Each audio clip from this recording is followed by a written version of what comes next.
Hello. What's up, everybody? Zia, thank you for the 23 months. Appreciate it. The song was Liam 3, Roman numerals, from the album 2009, also in Roman numerals, so MMIX, which is a German band, as far as I remember. They're not very popular though. So. I don't think not even sure they ever released anything else.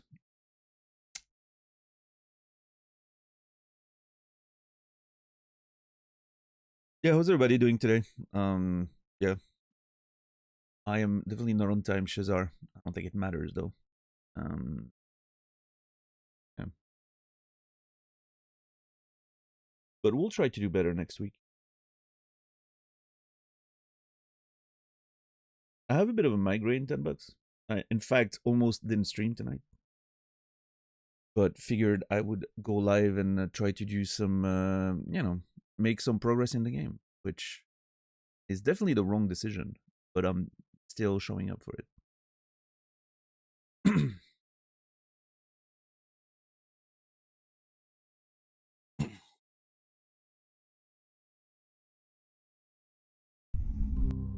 So that's how it's going tonight.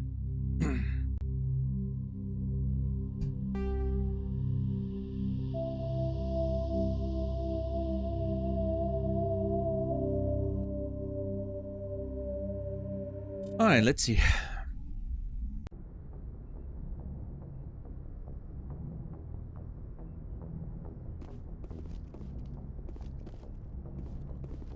The weapon make no progress in game. Oh no, I would just go to bed.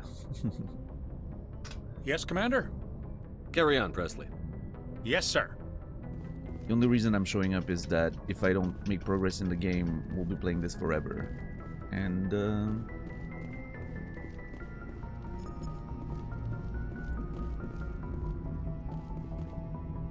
as much as I enjoy playing it, it doesn't seem like many people want to watch it. So we have to get through it and then get to something else eventually.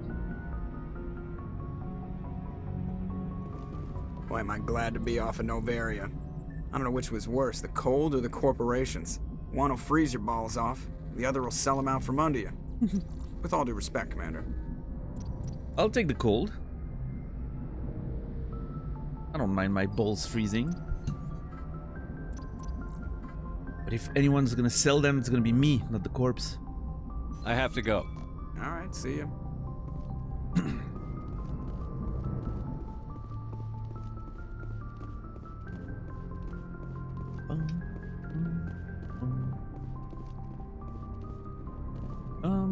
Nobody's in there, right? Yeah.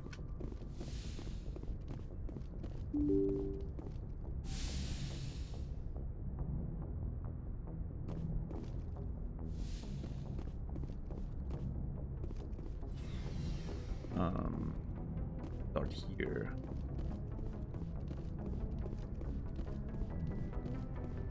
Always checking in my room, but never anything to do in here. Oh, what is that? I don't know if that's stuff that I missed, stuff that I didn't pick up. I mean, I don't think you need to pick up stuff in this game. I don't know where that loot comes from. I don't know if it's the game just giving you stuff so that you can catch up in case you miss it.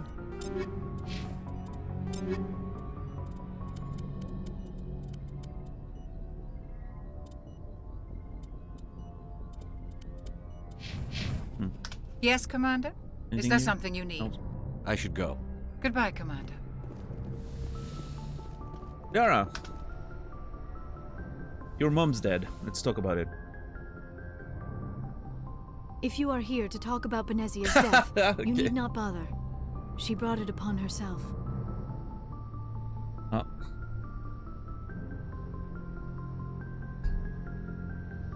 That was all I got. I don't know what to say now.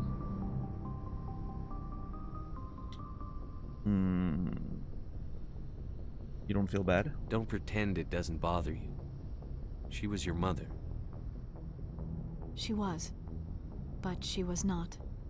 I prefer to remember Benezia as she used to be, before she was corrupted by Sovereign's power. I don't remember us. I don't remember her telling us a lot of positive things about Benezia, even prior to the situation. But maybe I'm wrong. Besides, you know.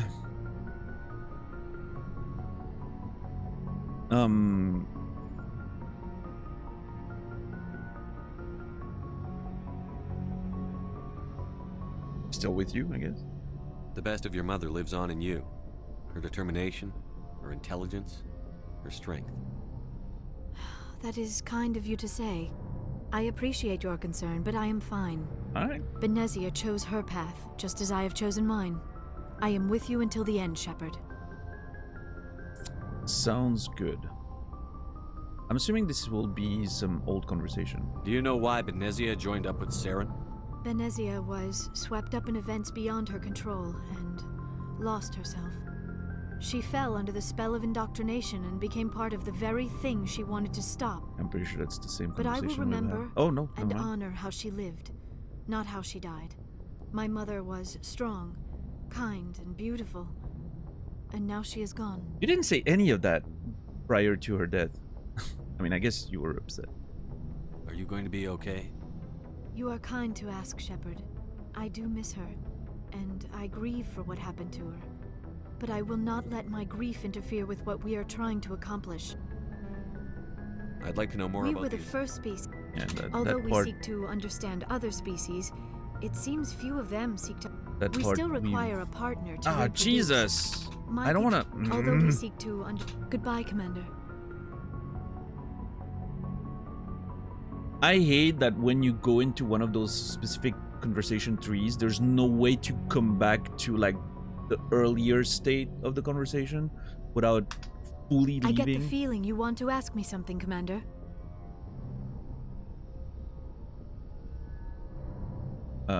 Let's talk. I like talking with you, Liara, no matter what the subject. Okay. Then let us talk about you. Are you okay? I have nightmares. Why? I'm fine.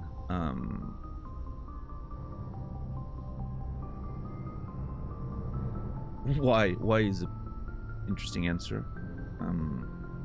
What do you mean? You need to take care of yourself, Commander. The crew relies on you for leadership. It can be a heavy burden. They're not the problem. I can handle it. This is a waste of time. They're not the problem? Wait, who? The crew?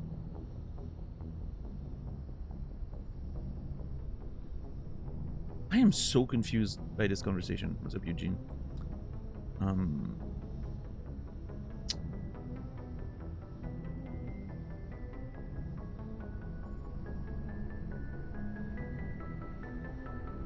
I've got broad shoulders. I have no doubt about that. But can they carry the weight of an entire galaxy? If we don't stop Saren... No, never mind. I'm sorry, Commander. The last thing you need is someone constantly reminding you of how grim things are. Is there anything else you would rather talk about? I should go. Goodbye, Commander. Oh, strange of a conversation, but okay.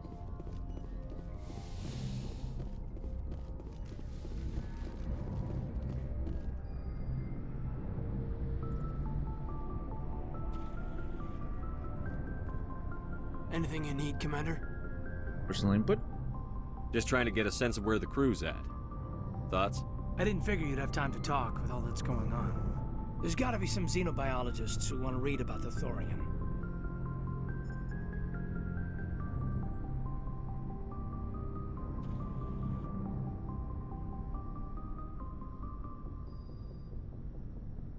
Okay. I'm not exactly sure what this conversation is about either.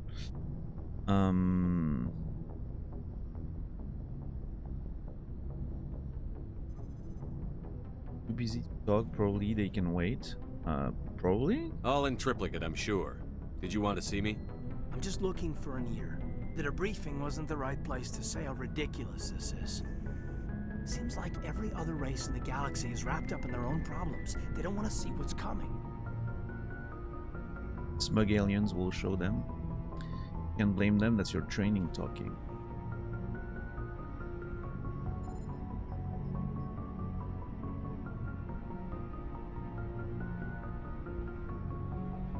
Wanting to believe everything will be fine? Sounds like human nature to me. Yeah, I guess some things carry across species well enough. I should remember that after what happened with Vernus.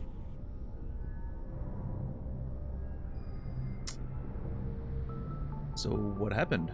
Don't tell me you and Vernus hugged on graduation day. Before I met Vernus, I knew as much as any other civilian.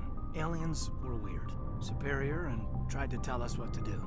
I mean, it's only been 26 years since first contact. That's not a lot of time to understand them. It was Vernus who made me see how human aliens are.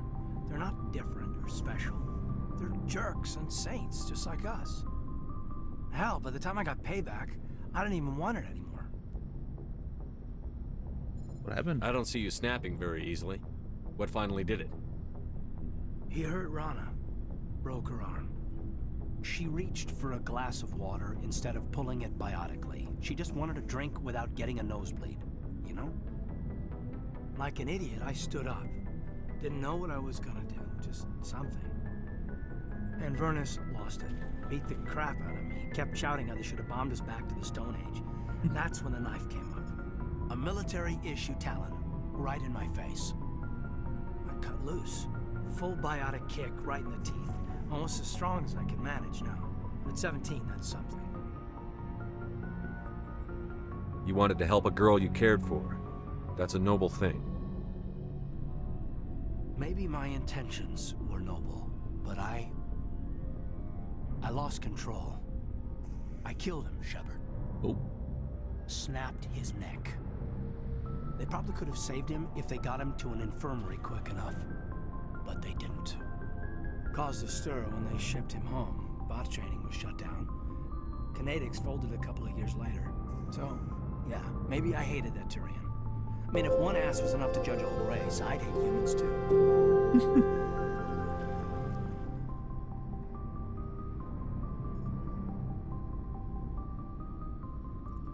What do you mean you would hate humans too?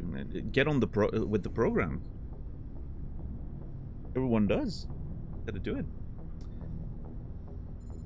X, thank you for the Prime. 41 months. Appreciate it. Thank you, thank you.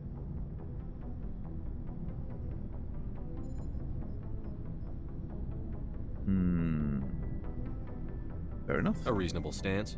Keep that level head and we'll do fine. Staying reasonable is about all we've got left. Everyone else in this galaxy seems to have gone out of their minds. Present company accepted, of course. Interested that he killed an instructor like that. Well, I mean, I guess it wasn't part of the military, right? Or was it?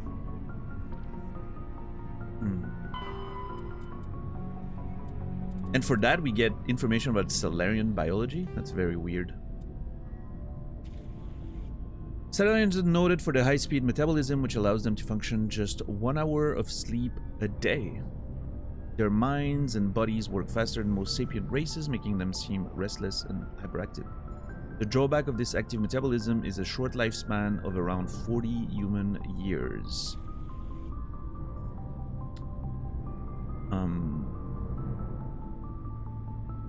Oh yeah, I think someone spoiled that in chat the other day. I remember reading someone mentioning that about Anoleus.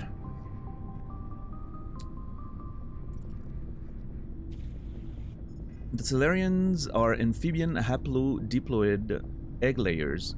Unfertilized eggs produce males and fertilized eggs produce females.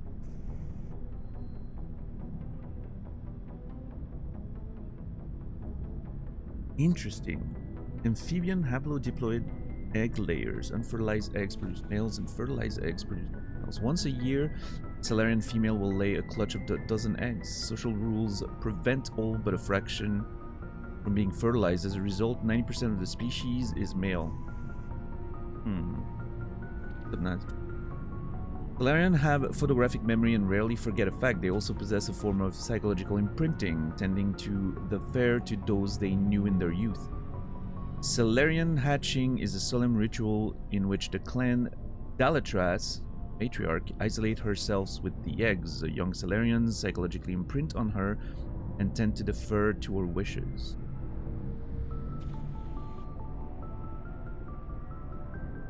So strange. I love it. During the hatching of daughters, the Dalatresses of the mother and father's clan are present at the imprinting. This ensures the offspring have equal loyalty to both, ensuring the desired dynastic and political unity. What an interesting little species.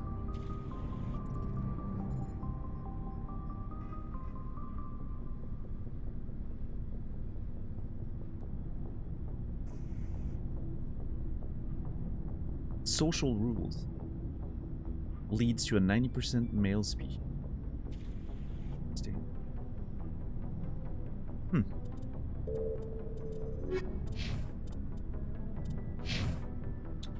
Anything still you need, have Commander? some tactical appraisal. What's to your go over. opinion on the last mission?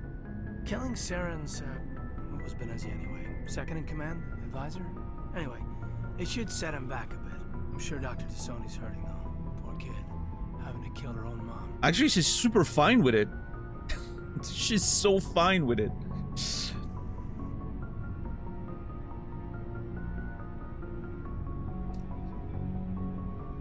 Any opinion on the Rachni? Off the record, if we had the option, I'd as soon have left it to the Council. We weren't out here during the Rachni War. I'm not sure we have any business getting involved. I don't know if I trust the Council much for decisions regarding other races that are not part of the Council.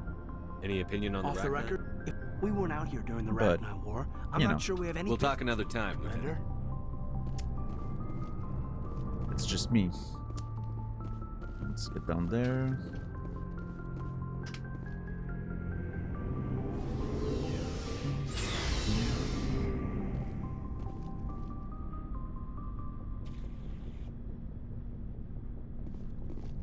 I feel like I'm Looking for supplies? missing. Yes. Let's see what you've got. You bet, Commander. Alright, let's see. See, that's the Spectre Master Gear. Which I really wish I could see. Oh, never mind. There it is. I was about to say, I wish I could compare the stats. You need to click compare. Okay, so the Spectre stuff, level 7, seems better than the level 9 stuff that I found.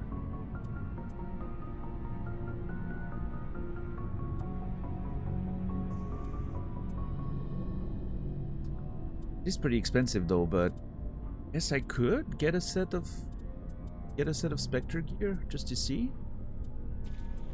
That would run me about just under $1 million total. Something to use my money on. But that just better. Oh, actually it's very much not. What the fuck? Who makes this? Atlantis Risk Control.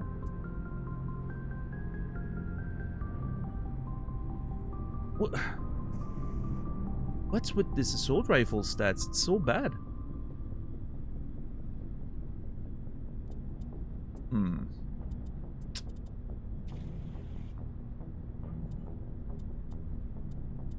Really, I really picked a good lineup of weapons.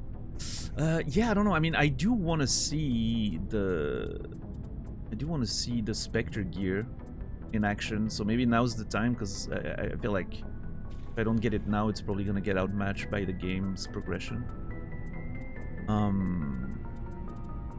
We have very much enough money. Accuracy and damage are unmatched. Yeah, you know what? I'll just buy the Spectre gear. Is there any Spectre armor? It doesn't look like it. Yeah, I mean those stats seem pretty damn good. So let's just buy Spectre gear.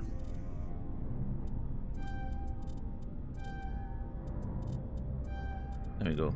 Just under $1 million.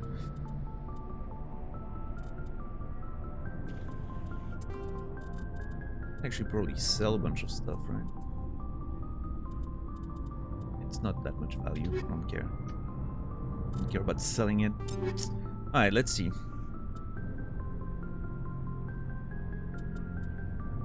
Yeah, look at those stats. Jeez.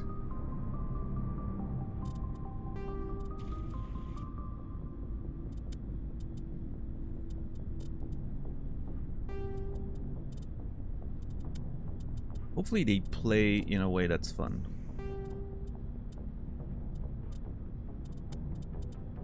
I'm gonna read the description in a sec. Just wanna equip it. Ooh. Okay, the sniper rifle's already outmatched.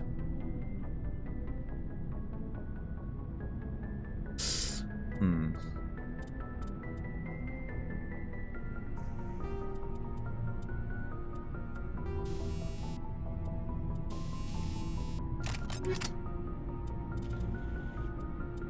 So, hold on. Is it the one that blows up?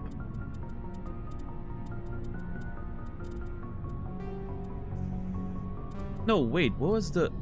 Huh? Was it an attachment that we put on? Yeah, it was the high explosive rounds. Yeah, okay. Hmm.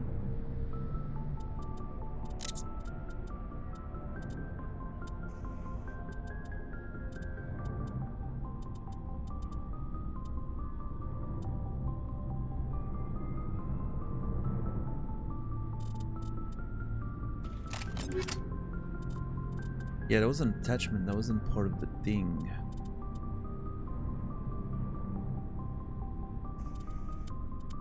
Yeah, whatever. Let's use the Spectre gear for a while. Anyway, will soon be replaced.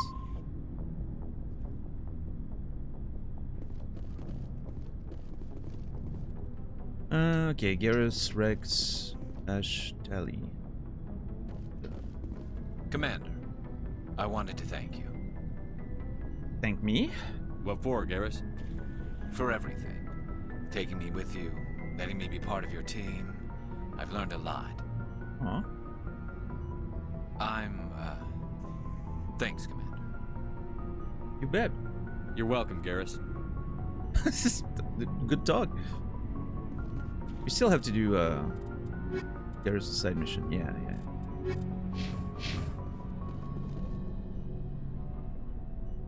Commander, I wanted to thank you. I don't have time for Oh, this. goodbye, Commander. Hold on, I feel bad. We need to do that again.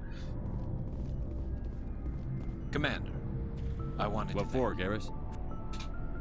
You bet. You're welcome, Garrus. I felt very bad. Shepard. Rex. Nothing new. Rex. Okay.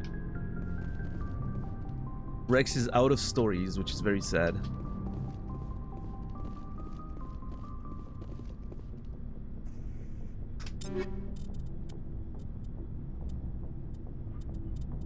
I don't want to give him the Armageddon 9 because, well, actually... Yeah, you get it. It's... sniper rifle that I should not be giving him. I might want to equip it again.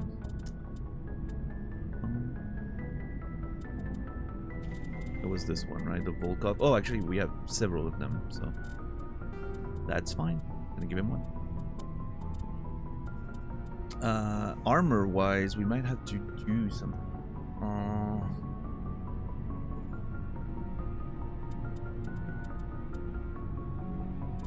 Yeah, that feels good.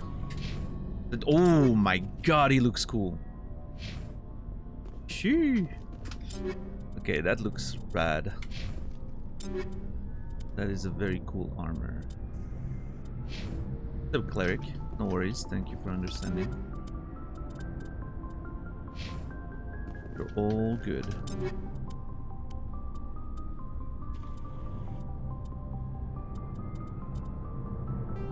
Yeah, you get some better light armor. You're going away from the yellow. Anything for Ash? Probably not. Okay. It's really weird. I wish there was a Spectre armor. Looking for supplies?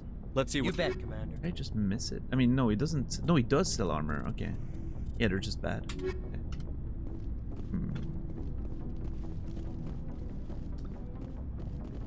Alright, Ashley.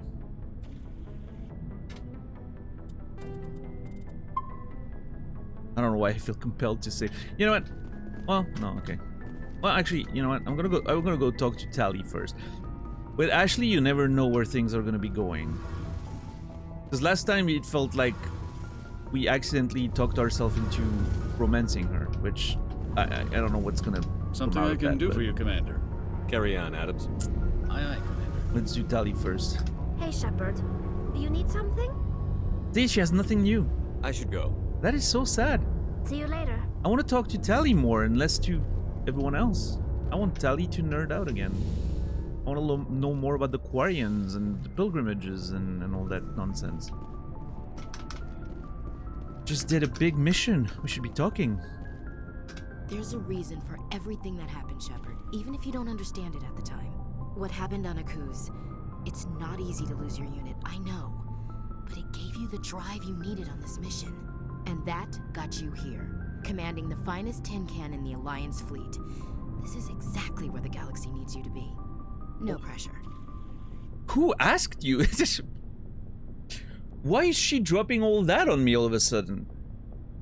Oh, hi, Commander. Let me remind you of your traumatic experiences. Under the guise of a motivational speech. Meanwhile, I just...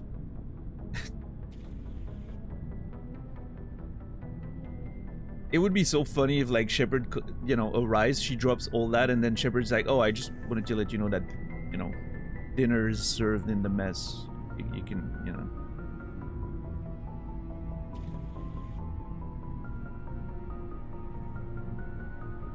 Or even better, like, alright, thanks, Ashley.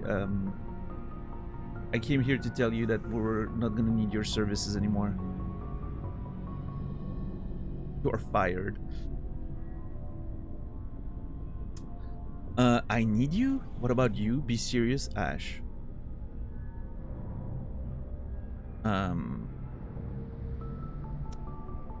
Okay. What about you? Let's turn it around. It's good to know where I stand with the galaxy. Where do I stand with you? Oh, About a meter away, maybe Mhm. 1.2 meters. okay.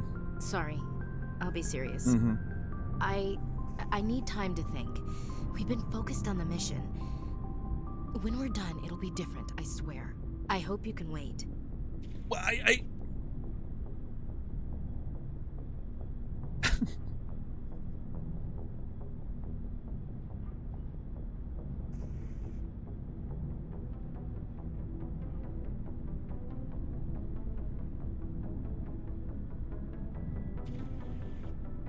I don't really understand how we got from the conversations we were having to it seems like we're almost in a relationship. I mean, I know we're not, right? It's like, but the implication is that there's something that will eventually happen. And I'm not sure I'm on board with that. Again, she's a very attractive lady, but I'm just not sure I'm on board with the, you know, the overall personality aspect of it. I can wait to have no interest in you whatsoever.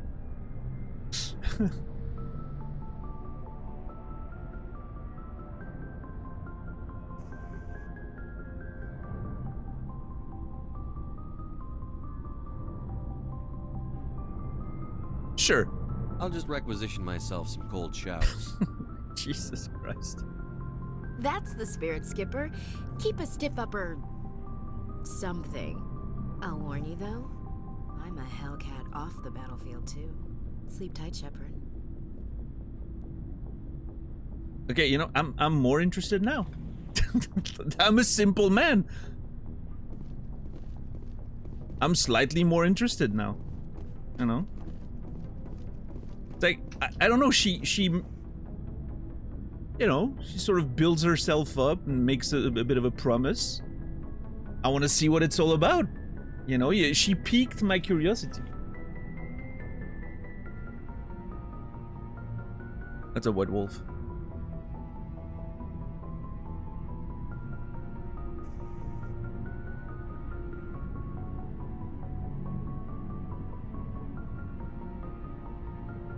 I just call it the you know, the inquisitive mind. I'm a curious person. If you know, if you tease something or do a little bit of foreshadowing, I'm like, yeah, okay, I gotta know. I gotta inspect the work, you know. It's like the bridge in Silksong.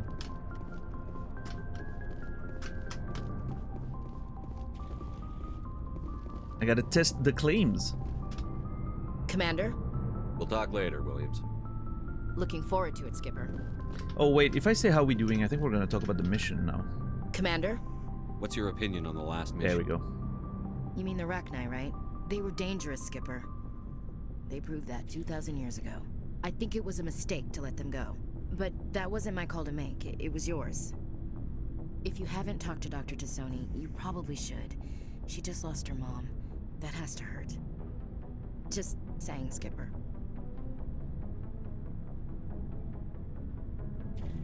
What's up, Clipturn? What's your opinion on the last You mean the mission? Just Okay. saying, We'll Skipper. talk later. It's Williams. nice that Looking she, forward to it, at least Skipper. she shows care for the other member of the crew, right? So.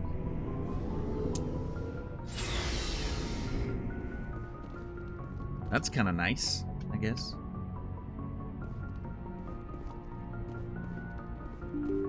Yeah, that's true, Antar. Because I have, and she seems fine. She's like, oh yeah, my mom's dead. Whatever. She brought it on herself. Her words, not mine.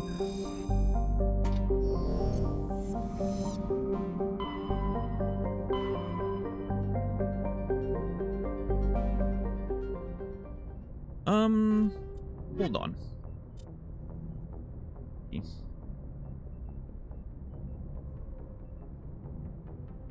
So, this is surveyed now, right?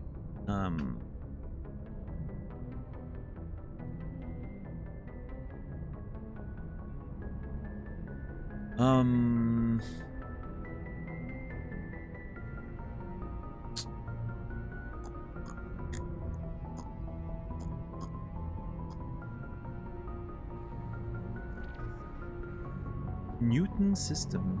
I don't even have the Newton system on my map. Is there a new one?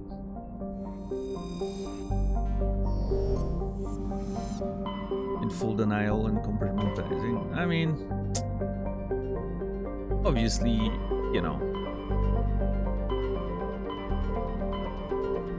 there are certainly feelings in there that she's not expressing, but can't make people talk about what they don't want to talk about, you know.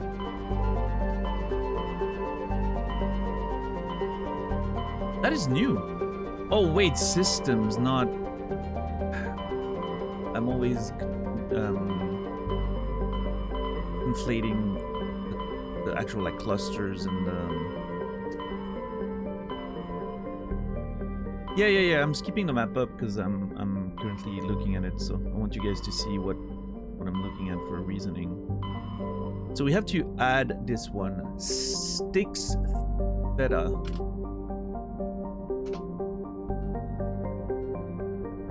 Styx Theta.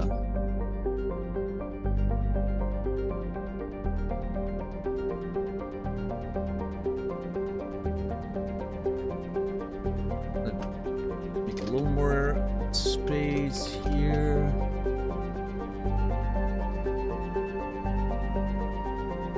There we go. A little better.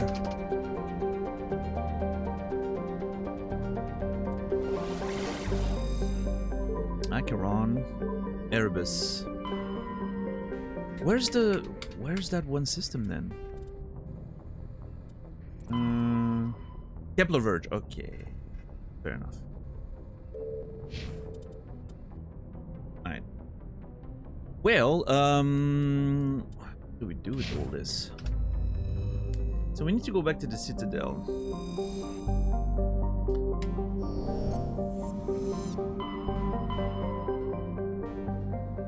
Oh, come on. Anyway, let's look at that. The next big step of the journey is Vermeer.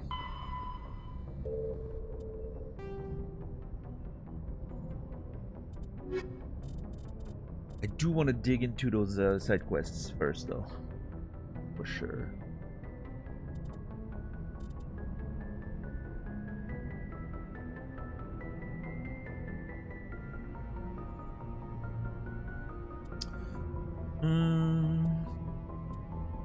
The closest one is the local cluster, the moon one, with the rogue VI.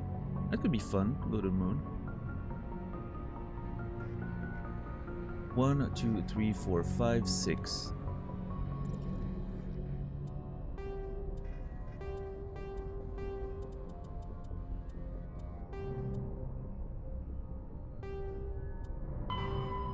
Oh yeah, I need to talk to Garrod to tell him about his brother. So this one's off the map. Stranger's Mission. We have this one on the map. These are all the collectibles. Dr. Salion's on the map. Cerberus on the map. Rogue VI is on the map. Investigate shipments is on the map. This one's not on the map. Doctor at Risk. Oh no, it is. I actually added it. Wait. 1, 2, 3, 4, 5, 6. 1, 2, 3, 4, 5, 6. Oh no, okay. All the side quests are accounted for.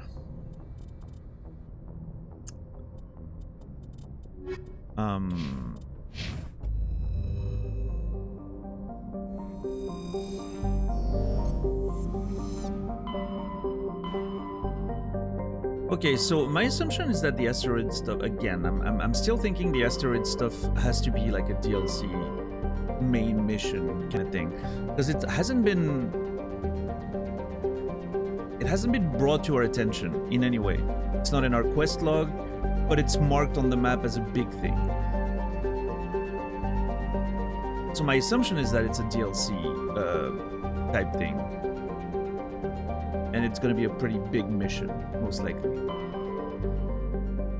Otherwise, I don't understand why it would be marked in that way.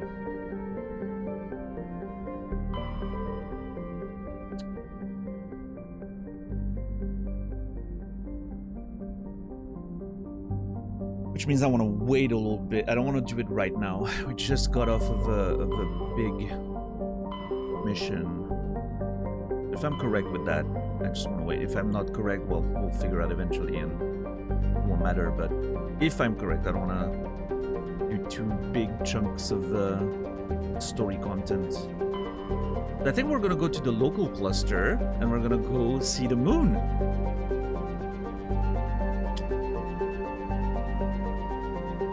And then Citadel, and then probably go far out, do some side quests.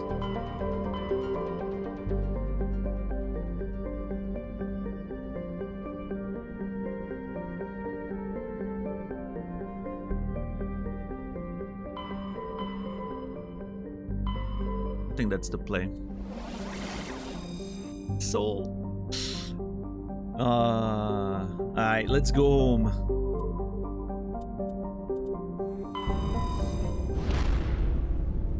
Bye, Noveria. I will miss your cold weather and snow.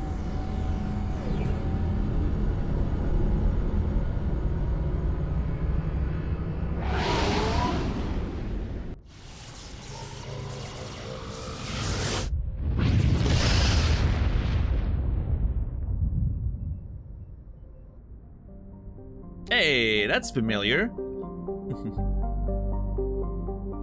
What a familiar system.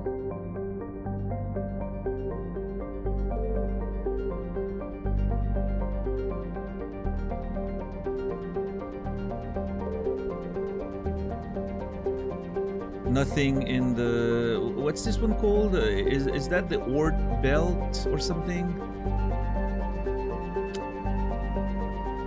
Or is the Oort Belt another one?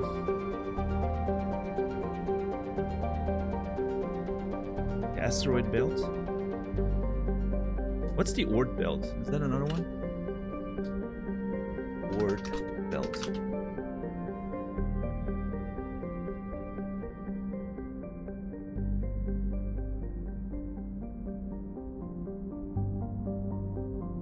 Oh, it's all the way on the outside. Okay, never mind. And then there's a Kuiper belt. Yeah, that's the one that's right around the system. No, the Kuiper belt I think is just outside too. Apparently the Oort, it's not even a belt. The Oort cloud is only theorized to exist outside of the system, around it. The Kuiper belt is the one that's just outside the perimeter.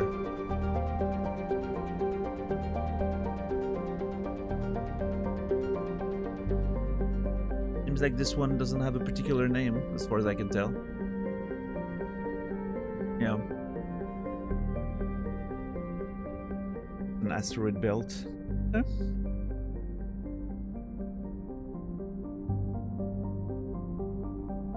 Well. Pluto!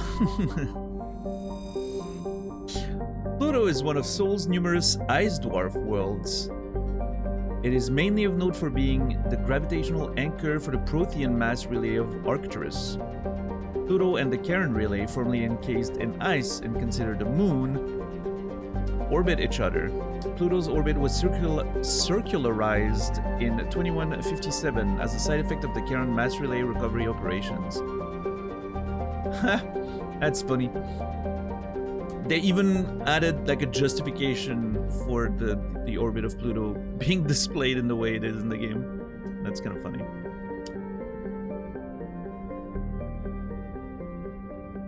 They anticipated all the space nerds being like, that's not what Pluto's orbit looks like.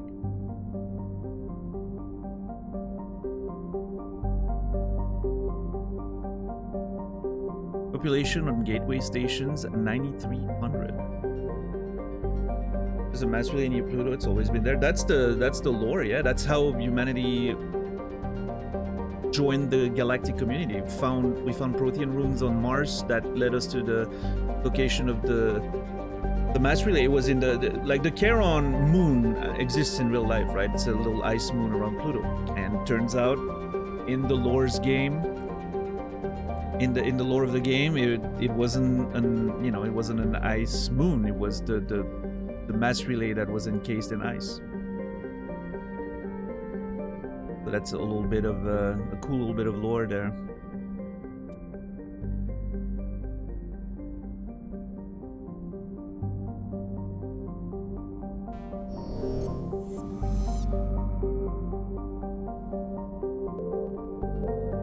Neptune.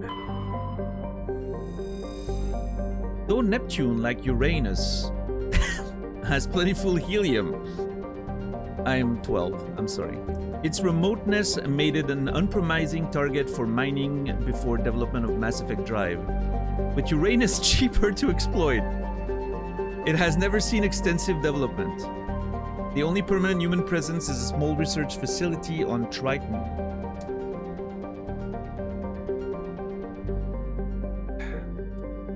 Population Triton 70.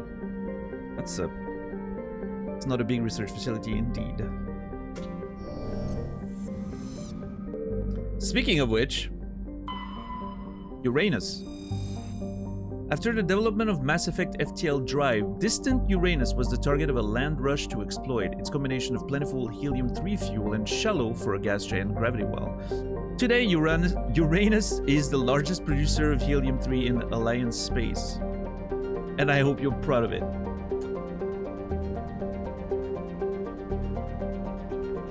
Population 371,000, capital Sakura Station. What's up, Quasi?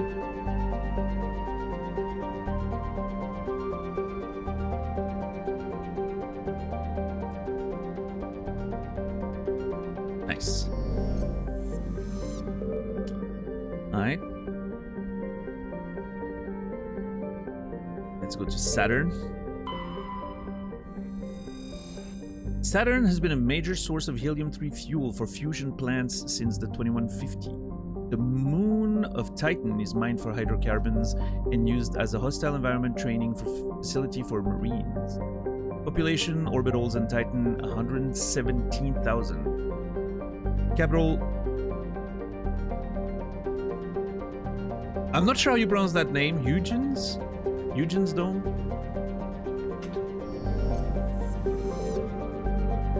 Jupiter. Jupiter's deep gravity well and lethal radiation have kept its moons from being significantly exploited. The largest outpost is Binary Helix's Corporation Nautilus facility, attached to the underside of Europa's ice sheet. Man, I wish I could explore that. That sounds awesome. Seems like Binary Helix likes hiding in ice locations. Population all moons 9,100. We haven't been able to survey any of that, right? Which I'm assuming means, you know, those planets have been exploited, of course. So it's not like we're gonna find anything. Alright, Mars. Once considered a prospect for terraforming and colonization, the discovery of faster-than-light travel turned Mars into a quiet backwater. Its southern pole is a historical preserve centered on the Prothean ruins found there. Immigration and development are restricted as the search for Prothean artifact continues. The colony was founded in 2103. Population is 3.4 million, and the capital is Lowell. Jim Lowell. Lowell? I'm not sure. That was his name, though, which I'm sure is the reference that they're going for here. Lowell. Yeah, I think that's Lowell. I was said it too many times now, it doesn't sound like a word anymore.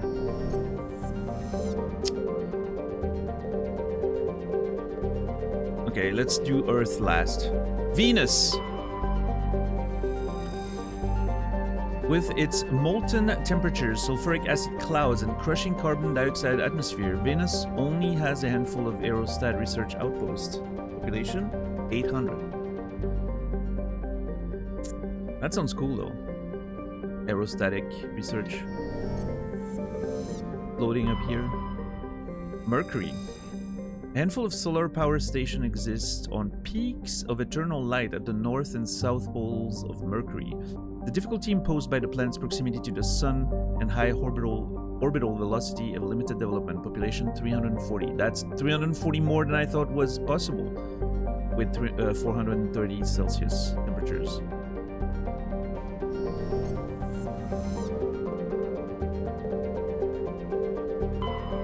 Alright. Good old Earth. For detailed information, please refer to the standard issue Alliance Galactic Codex. Earth orbit is riddled with debris generated by bootstrap space development. Use of kinetic barriers is recommended at altitudes over 85 kilometers. Population on the surface 11.4 billion. Population L4 and L5 stations 250,000. Orbital distance, orbital period, atmospheric pressure, all one. Love that. Day length, 23.9 Earth hours. Surface temperature, 23 Celsius. I don't know, I feel like that's an underestimate for what it's gonna... Well, I mean, maybe they found science, tech stuff to help with climate change. Yeah, for sure, Primus. I like those pictures. I'm sad we can't land and go home. I know, I understand it makes sense, but... Luna! An early source of helium-3, Luna is now mined for materials used in space habitat construction. 24 major stations have been constructed at Earth, L4 and L5 Lagrange points, all from lunar resources. The colony was founded in 2069. Population 4.1 million, capital Armstrong.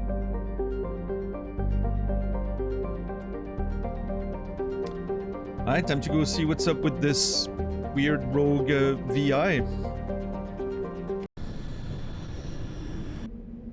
Let's bring the humans for this. I know we need Tali to open stuff, but it doesn't feel like it's worth opening everything anyway. And I think the humans should be the ones fighting for Luna. We're home. No. Oh shit. Oh my god, this is so cool.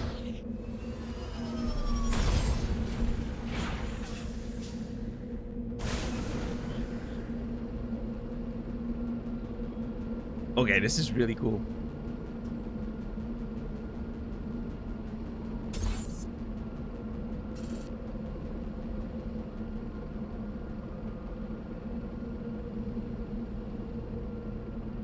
Is that Florida? Yeah, that's Florida. California. California. Shoot me. Where are you, 10 bucks? Hold on. Can I get there?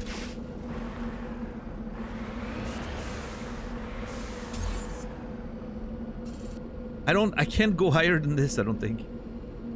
I'll have to shoot Florida and hope for the best. Disney World. Orlando's about here, maybe? Or am I confused with Miami? I don't know. Oh, wait. If I jump? Nah, it's too far away. Take out Florida, do us a favor.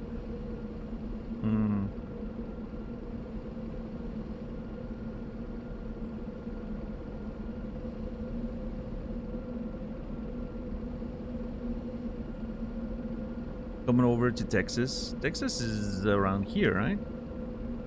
Roughly. I mean, the shape.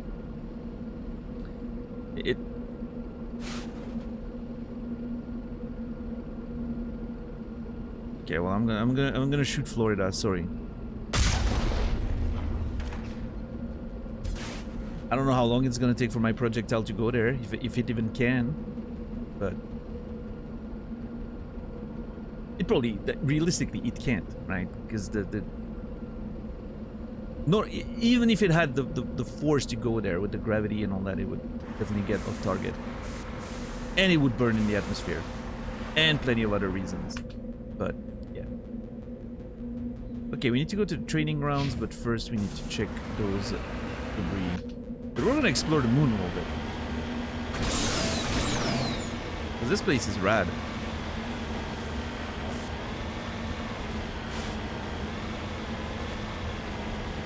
I want to find Apollo's landing spot.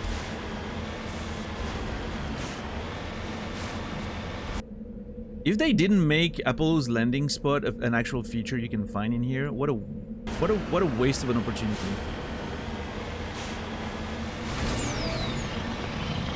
Florida man got hit by an unknown projectile coming from the moon.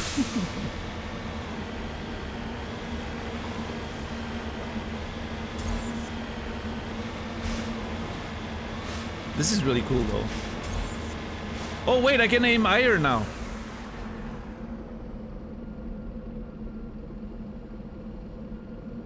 Well, I'm not sure where you are, 10 bucks, so I'll just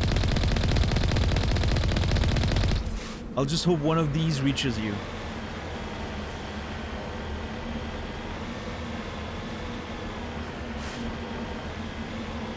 Thanks, perfect. Oh. Something there. Oh, that's this, right? Oh, actually, maybe not.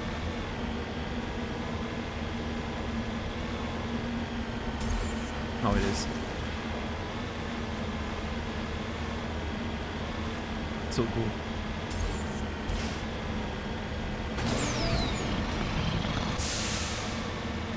This is a great example of, like, there's nothing more specific about this. Like, it's the same as almost every other planet we've explored. It just looks a little bit different, right? But there's been other planets with different textures.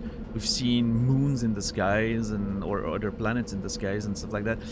But this is a testament to familiarity, right? Familiarity is important. Suddenly this looks way more memorable than some of the other places we've been to, right? Because it is familiar. It feels like a place we know, right? I think that There's an interesting phenomenon there. Combat optics. What does that do? Oh, level 8 detection and max accuracy? Sounds pretty good.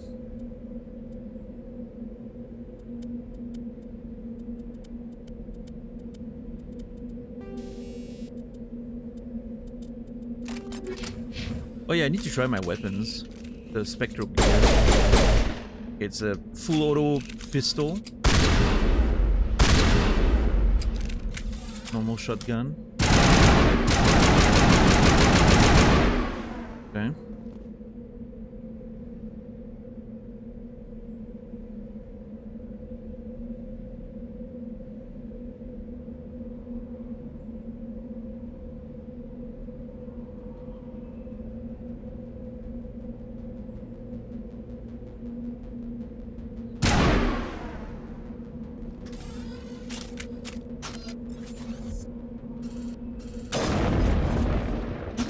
Spectre gear, pretty standard. I mean, that's the thing, like, I was talking about that the other day. One of my complaints with the game is that everything sort of feels the same, like all the gear. I wish the weapons from different manufacturers and all that would feel a little more unique in the actual gameplay, not just the stats. But oh well.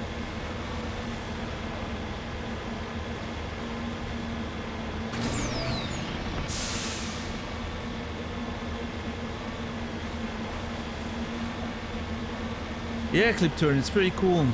I really hope we get there. And that, you know, no shenanigans get in the way with the fundings and the, you know, that there's no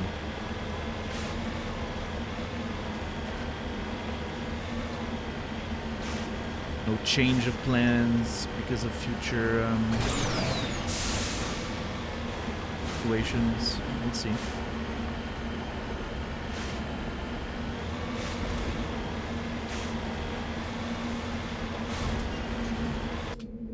Oh, okay. Hold on. There is some stuff happening up here.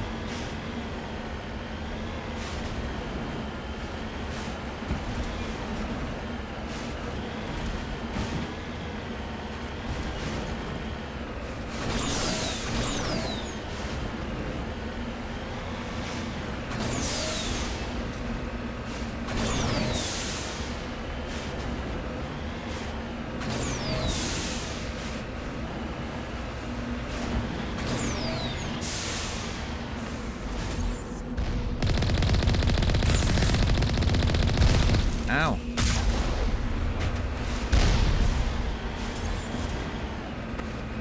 Alliance heavy turret. Okay, so yeah, the Rovia is attacking us. Jesus.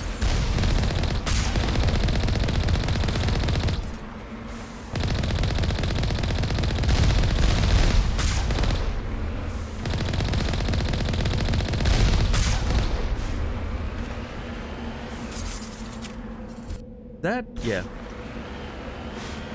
Oh, I guess that's one way to get up, right? So that's why it's protected. Though I could have just climbed over there. Okay, there's a few locations. Still, I do want to make sure I explore before going to the destination, though. I don't know, I feel like there has to be stuff somewhere. It's the moon! Gotta put stuff in there.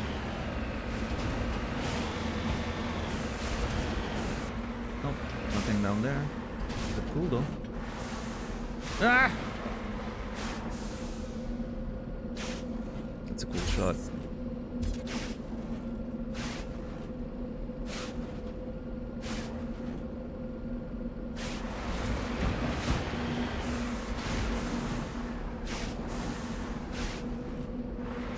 Shoot at the earth with. I think it would be complicated because not only do you need, you know, you need a projectile that can be shot fast enough with enough mass and you know, built in a way that can go through the atmosphere without burning up.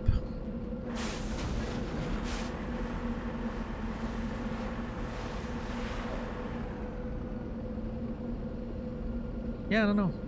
I mean, it can be done. Technically sending technically speaking, sending you know, a rocket to the moon is shooting at the moon, right? But yeah.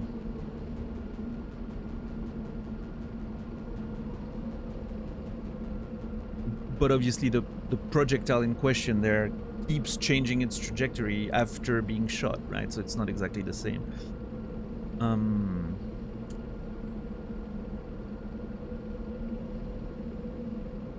Yeah.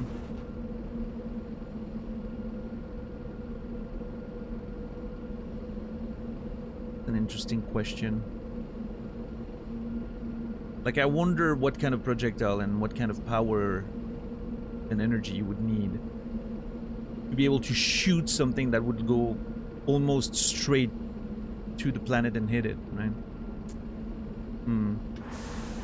It has to be incredible amounts of energy.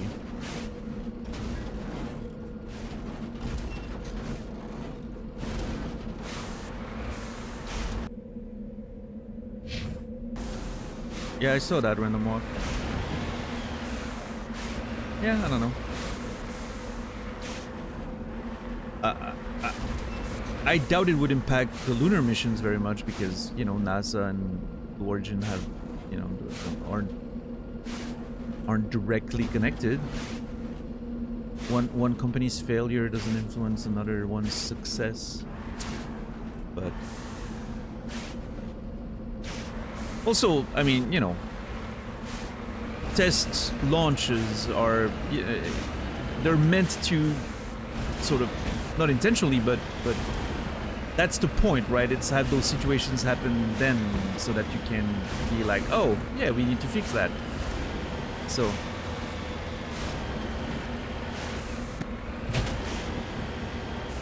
was there a Jill Verne story about shooting people to the moon using a cannon? I think that was the, yeah, even like the that one old movie, you know, like Travel to the Moon or something, Voyage to the Moon. It's a French movie, I think. Voyage vers la Lune. So I don't know the title in English, but yeah, it was a cannon shooting the moon, and the moon gets hit in the eye actually in that movie, I think. I'm pretty sure.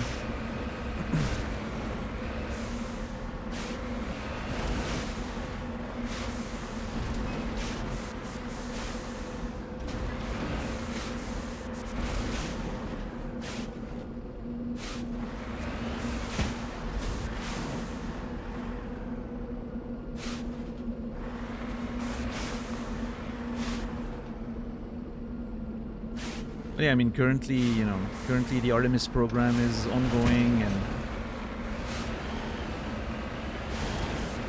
I don't think Blue Origin's failures have any influence on that. I don't know why it would.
Yeah, it doesn't seem. I'm not finding anything, any particular landmark. What a missed opportunity to have a familiar location, have a little bit more stuff to find.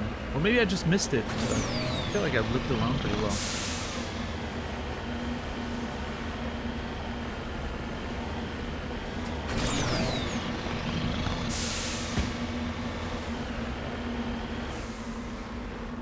Yeah, that's what I was kind of looking for, $10. I was hoping I would find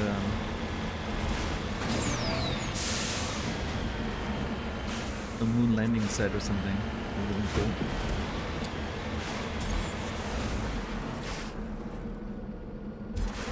cool. Alright, let's get up there.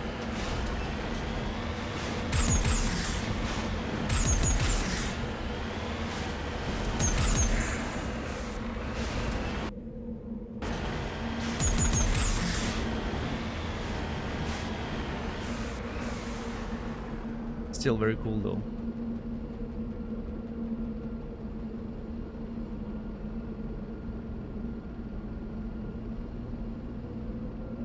Nice.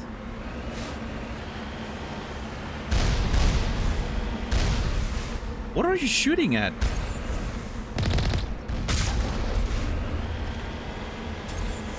Because it's certainly not at me.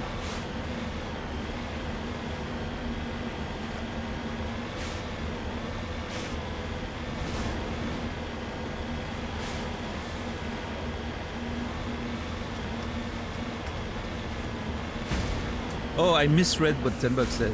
Run over the... No, I just wanted to find it. Not destroy it. I respect history.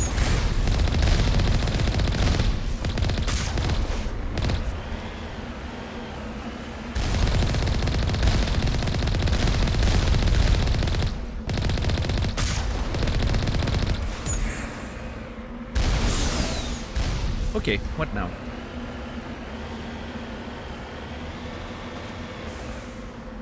I guess we explore those.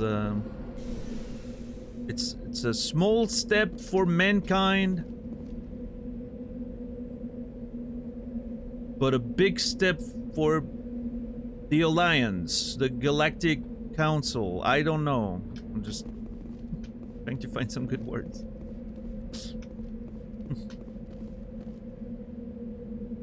Subscribe with Twitch Prime. Yeah. That's gonna be the thing. It's gonna be, you know, they're gonna stream the moon landing next year or so. And the first words are gonna be, you know, like and subscribe.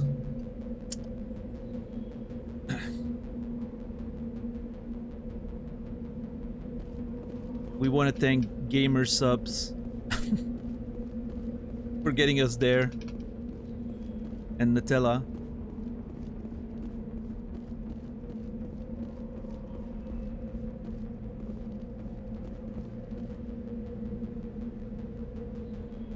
What a dork. Look at him.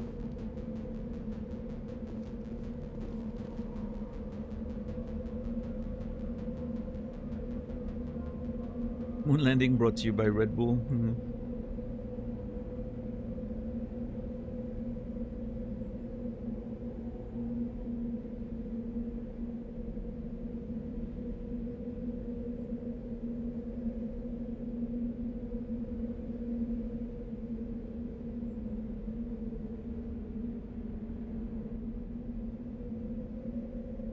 Who wouldn't want to be the first streamer on the moon? I don't know. I like the idea of space exploration. I don't know if I want to be part of it. In that capacity, at least.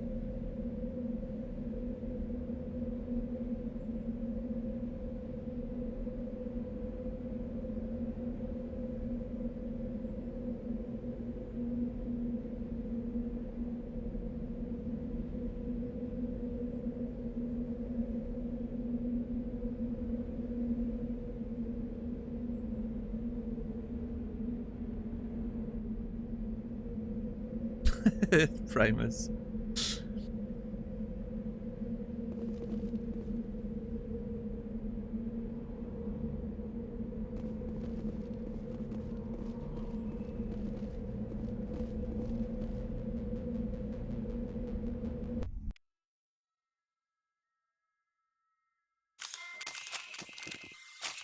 Okay, what are we looking at here?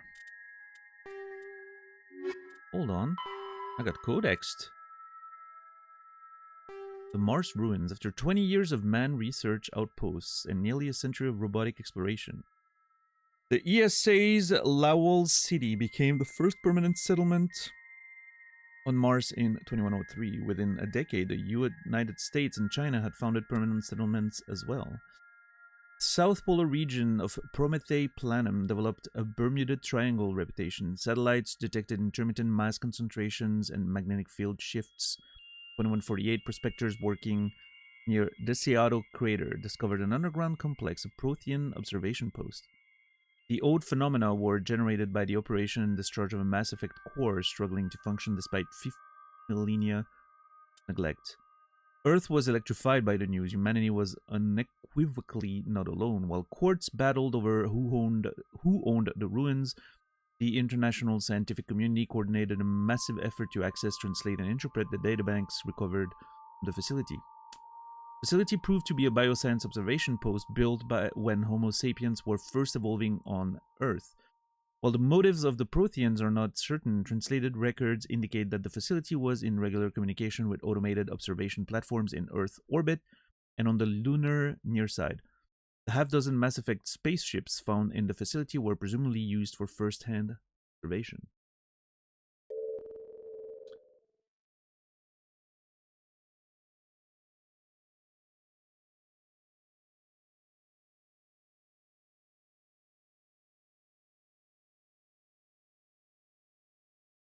Your 3 subs get their name written on the surface of the moon.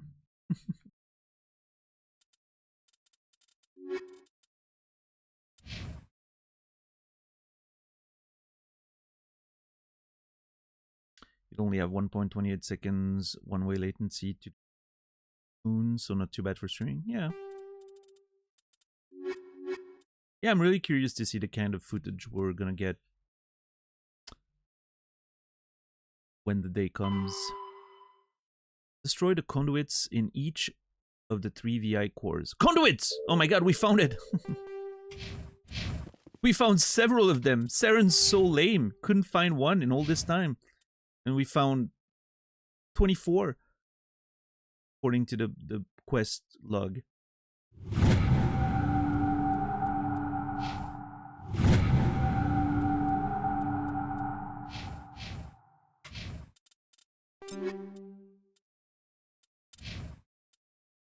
You well equipped? You are well equipped. You need an upgrade.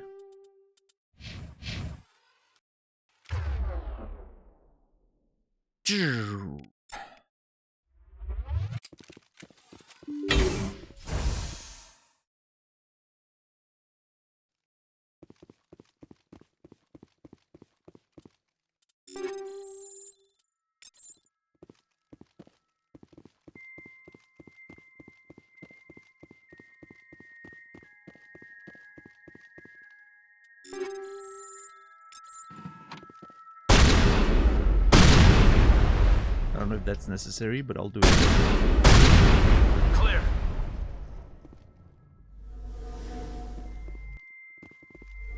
It's interesting. Hold on. What's Kaiden's decryption stats? Oh shit, Kaiden's decryption's actually pretty good.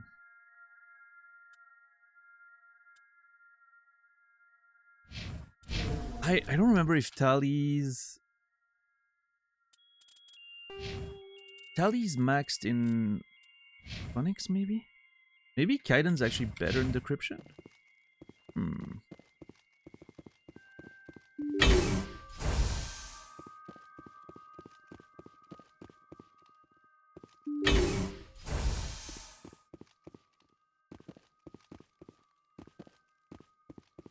Space toilet on the moon would be interesting. Everything falling in slow motion. Actually, I've never thought about how. I'm sure like the space toilet systems have to be like extremely elaborate. With waste disposal in a moon mission, pretty major problem to solve.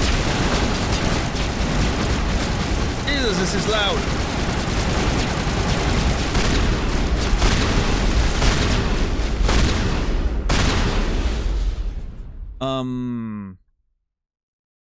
Yeah, I've We got never. him, Commander.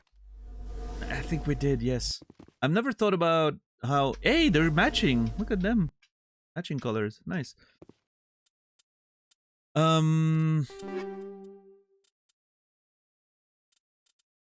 yeah, I've never thought about exactly what happens when, you know, the materials come out, so to speak.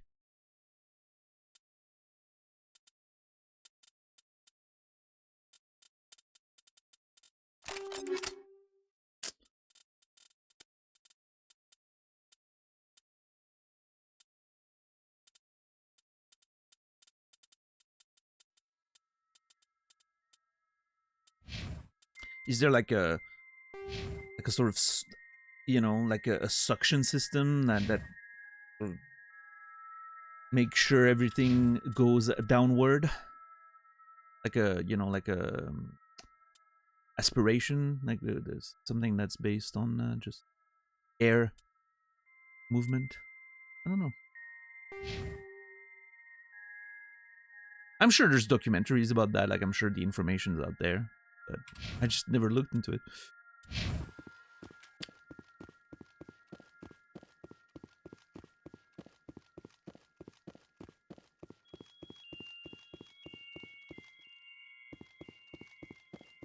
I mean, for peeing, it seems like it can be sold with like a tube of some kind, right?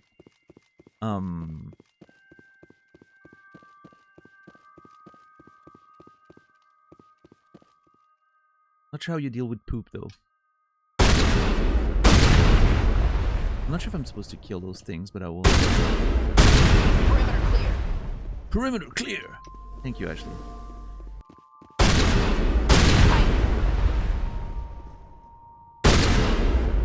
And this gun's I think not... we got him, Commander.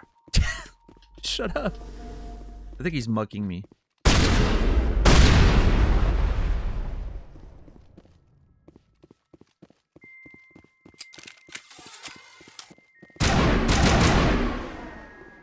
Imagine how far you could pee on the moon. Not far, actually. Because, like...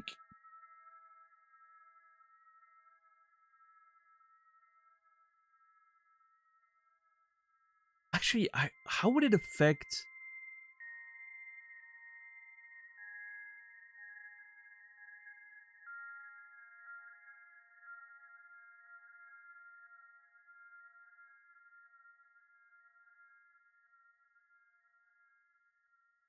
No, actually, you're right. Right.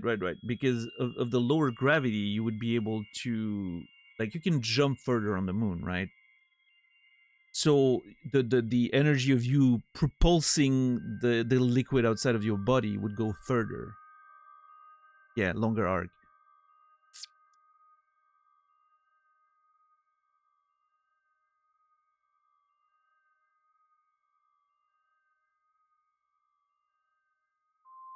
The brub.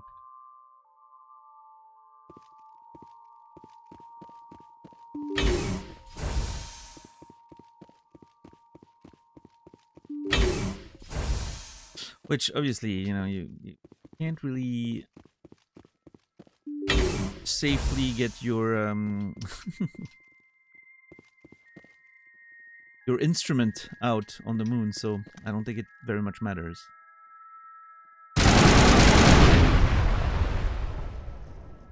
Alert, toxic gas is being vented into the bunkers. Oh, come on.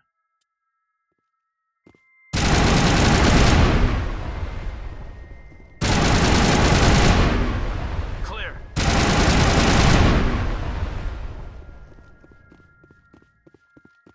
Think we're good, Commander. Is it supposed to damage me or something? I don't...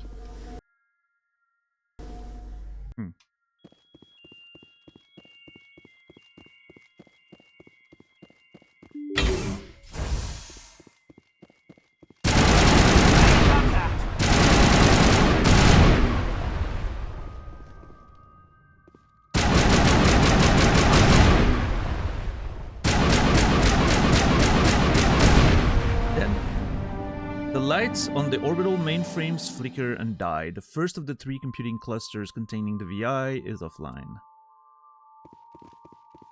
Alright, I guess we do that 2 more times and we're good. That's it. Bag him and tag him. Bag 'em and tag 'em. It's fucking machines, Kaiden.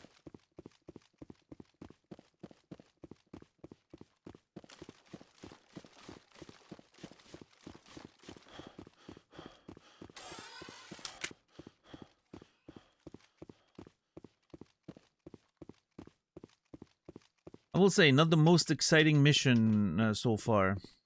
Considering, I don't know, I was hoping for more with the whole moon situation.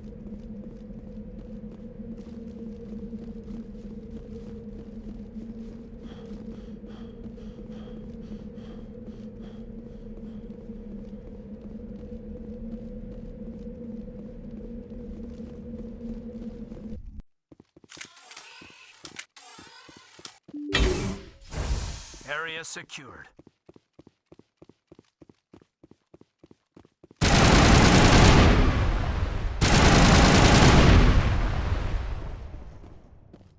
It's gonna be loud again. Get ready.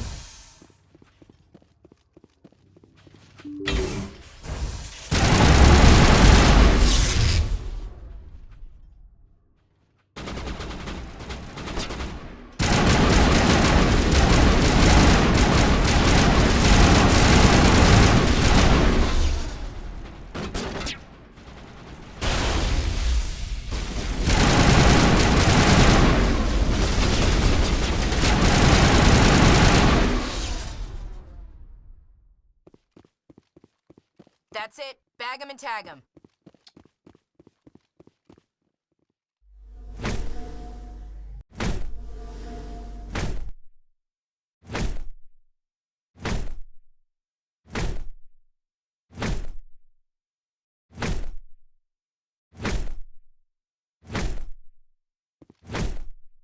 Cannot punch the death.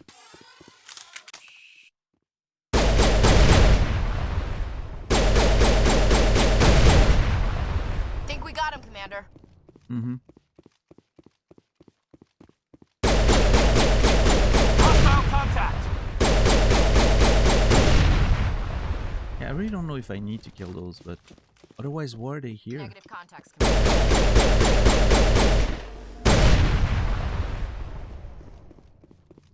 They're not marked as objectives, but it's a reason for them to be there. Doesn't look like blowing them up does damage. Unlike some of the containers. I don't know.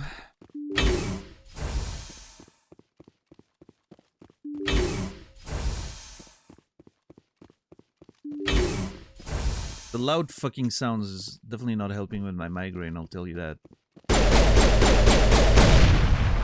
Kinetic barrier fields powering up throughout the bunker complex. Kinetic barrier fields. Oh, hey, look at that. Very useful.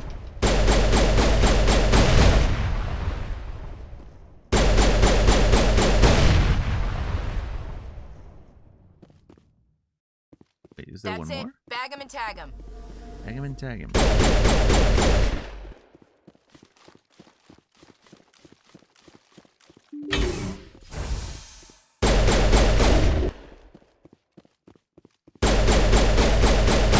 Gets fucked.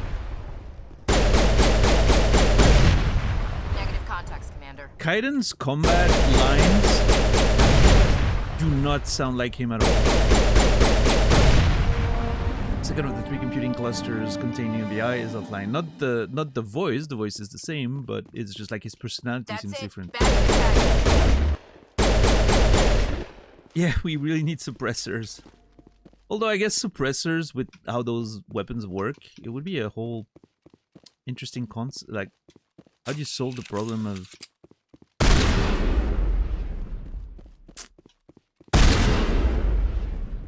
Yeah, I don't know.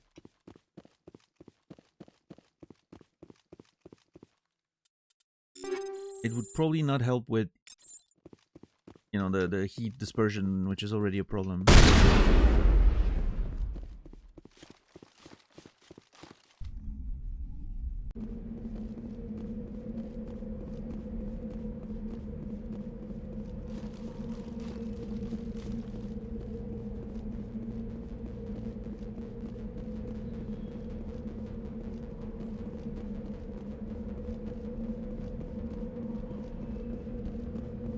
one more. Take cover.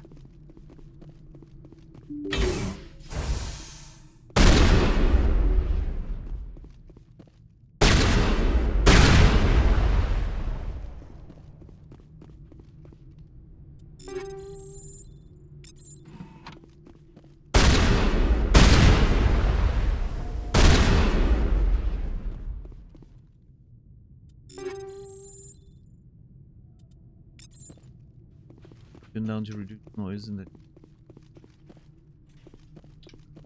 I don't know.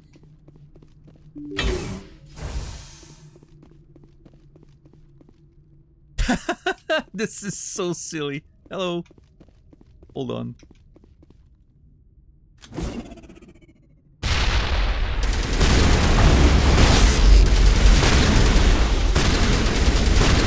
in the hole. Sheesh. Area secured. That did not work exactly how I expected it to. I thought the grenade would stick to the barrier. It literally just went through. I guess it's one of those things of if it's fast enough, it goes through. Whatever. If it's slow enough, it goes through. Perimeter clear. Perimeter clear. Negative contacts, Commander. Why do my companions sound like they're LARPing? It's like there's nothing happening, so it makes them sound like they're LARPing as, Think we got him, Commander. you know, as military people. Negative contacts, Commander.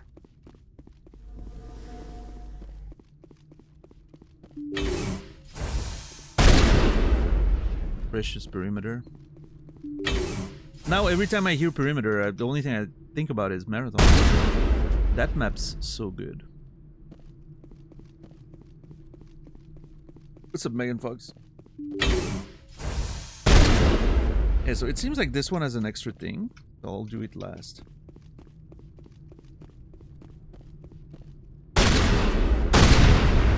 Additional security drones powering up. Oh no!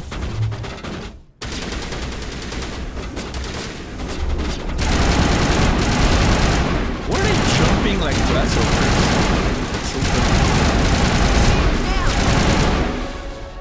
They're jumping like grasshoppers. Area secured. I am sure glad I didn't. I don't know if it's based on the locations or if it's based on That's it. Bag him just and like tag him. first you get the gas, then you get the barriers, then you get the drones. But man, if I had done this one first, if it's based on the location, and I had done this one first and there would have been extra drones everywhere, I would have been very upset. I think we got him, Commander.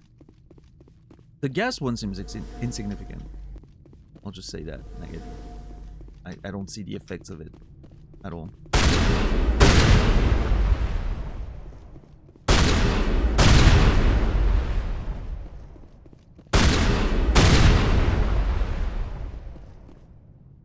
Wait, can I? Area secured. No, just a codex. Okay. I wasn't sure suddenly if, like, maybe I could talk to it before destroying it, but it seems like that's it. A burst of white noise all over frequencies nearly deafens you. Your heart suit's heads-up display interprets it into a series of zeros and ones. They repeat again and again, blanketing all frequencies until the light of the final VI cluster flicker and die. Specialization class achieved. Specialization class achieved. Oh my god, I should have done that much earlier. I'm gonna translate that. Hold on.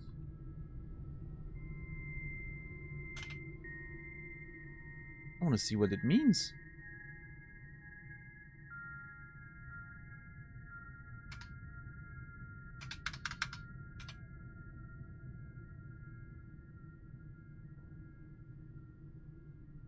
I just had an alert from the EA app telling me it needs to restart.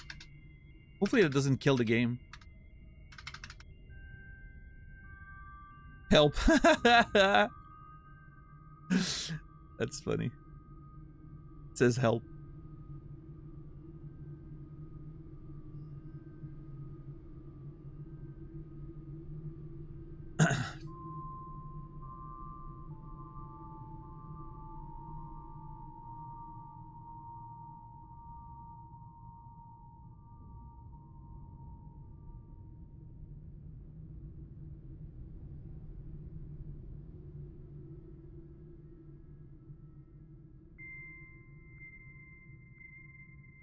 It does make sense.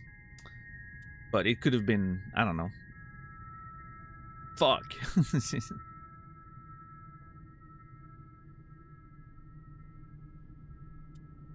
It was a 4-letter word. I just wasn't sure which one. But help does make sense.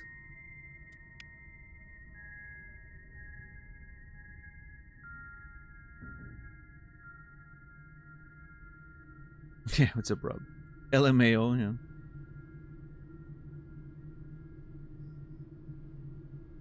Your specialization class will replace your base class in the talents on the squad screen.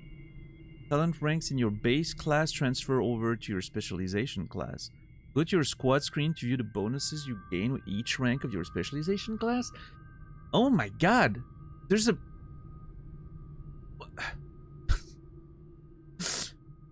How is that a thing? Just out of nowhere you get class specialization? I wasn't ready for this. Highly trained killing machines. Shock troopers excel in all combat situations. Health, damage protection, immunity barrier, adrenaline. Commandos rely on lethal efficiency and precision strikes, rather than brute force to eliminate their opponents. Increased damage with all weapons, immunity, marksman, assassination. That's slightly more tanky, and that's just more damage. I mean, it improves immunity regardless. I think I'm just going commando. Killing things faster. Random Walk, thank you for the prime! Appreciate it. I don't know why I said it that way. That was way too excited. I was just thinking back to the conversation about the streamers on the moon and all that. But yeah, thank you, Random Walk. Appreciate it.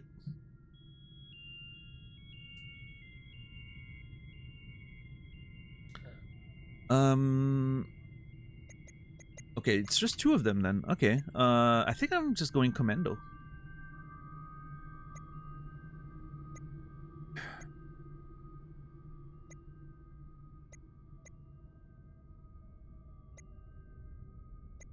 Yeah. Yep.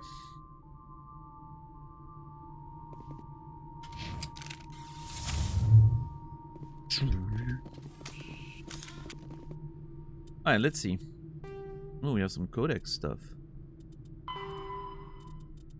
Combat drones. Drones are small robots used to support and supplement organic soldiers on the battlefield. They have no artificial intelligence of any kind, but follow fixed, minimally adaptive programs. Most varieties employ Mass Effect levitation to improve mobility. All modern armies rely on veritable fleets of drones for routine soldiering, static garrison patrols, etc. The use of drones in non-critical duties keeps manpower needs down and reduces casualties in low-intensity conflicts. Less advanced races and cultures with less sensitivity to casualties have correspondingly fewer drones in their inventory. Drones are of little use in conventional open field battles, as they are poorly armed and armored.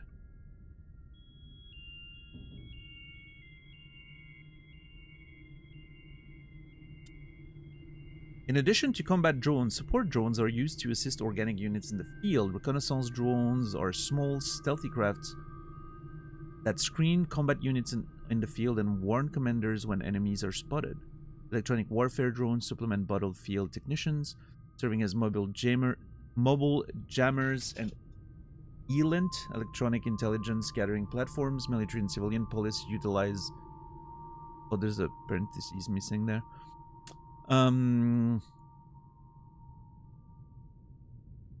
Electronic intelligence gathering platforms. Military and civilian police utilize Dazzler drones equipped with powerful strobe lights to disorient and subdue intruders using non-lethal force. Drone formations are officially referred to as wings. Deploy the 4th assault drone wing on the left flank. Common soldiers often refer to friendly formations as flux and enemy formations as swarms. Cool.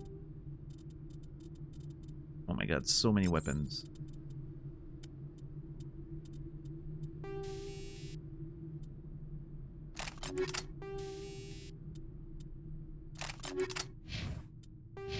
Alright, let's see.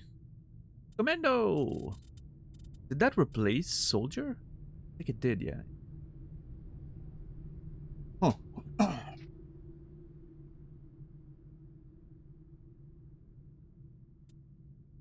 So it doesn't really change much. Actually, it's exactly the same thing. I understand that it increases damage overall, but I was assuming that... Oh shit, I never noticed that high level had damage improvements. Oh, I think soldiers only went to a certain level, maybe? And now I can go further and that's what it gives. Shit, so that means I need to actually get up there before I can actually benefit from the damage multiplier.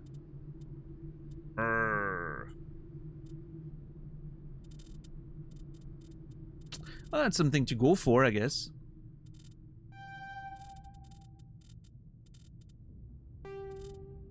Keep 1 point in case I need a renegade unlock. Date.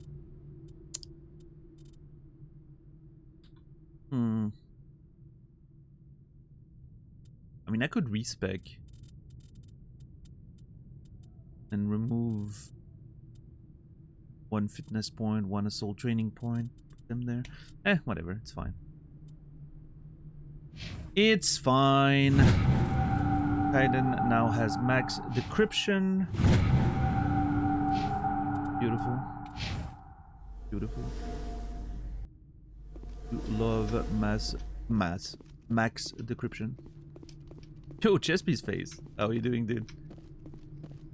It's good to see you. Thank you for the raid. How was Torchlight Infinite, I would assume? Were you irresponsibly spending money on a mobile game? Is that what you were doing tonight?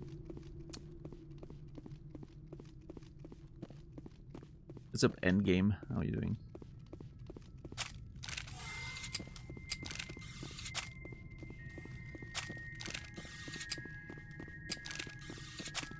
We need to kill Kaiden. It'll be fine. We're about to go back anyway. Is that it with the thing? Hold on. RoVI. The RoVI and all its agents have been destroyed. It's unclear exactly how the VI became sentient, though Alliance Command will no doubt conduct a thorough investigation into the matter.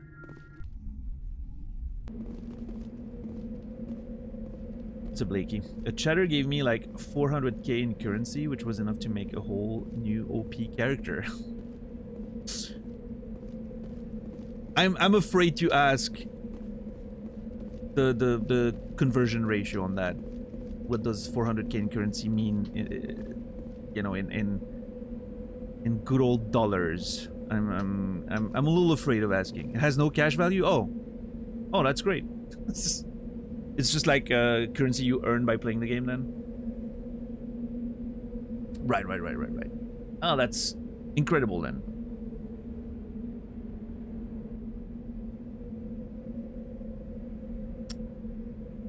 Just doing it for the love of the game. As soon as you can trade, there's real money trade. Well, okay. I guess you could look at it this way.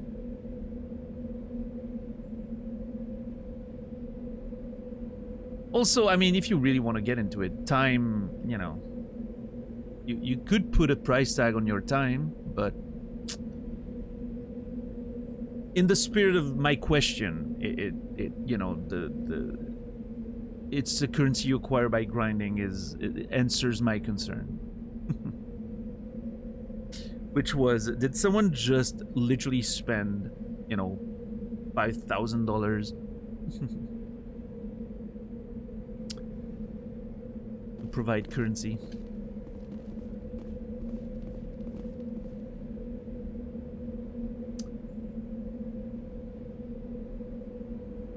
If it did have cash value, it would be under $100 on the black market. Okay, yeah, that's reasonable, I guess. No, I get that side. No, I understand. I understand what you meant. I'm just saying, you know, the spirit of my question was it a currency you actually have to purchase with real money, or is it accessible by playing the game, right?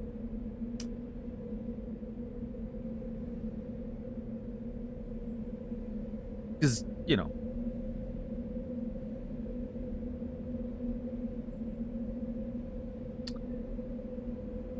you can find everything on the black market, right? Like every little thing you can do in a video game is probably you're probably able to monetize it one way or another. Not for much, but in most cases, but yeah, so as you can tell, we're on the moon right now, the actual moon. That's the Earth right there. You can probably see your house from here. But we're about to leave. We're done. We had to disable a rogue virtual intelligence, which we did by shooting it. How very American of us.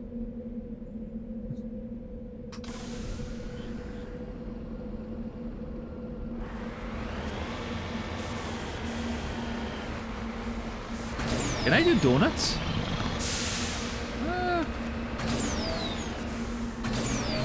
Sorta?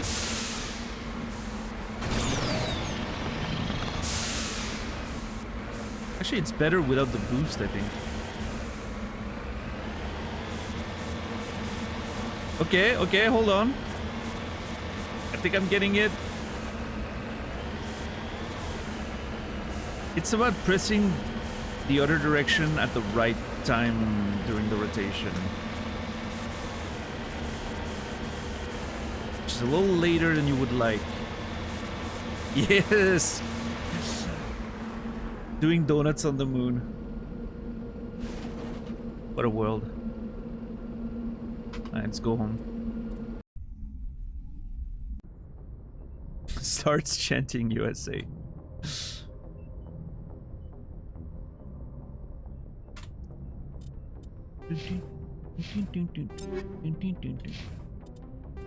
Alright, what now?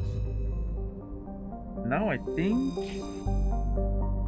Donuts on the Moon was about the second most American thing you could have done.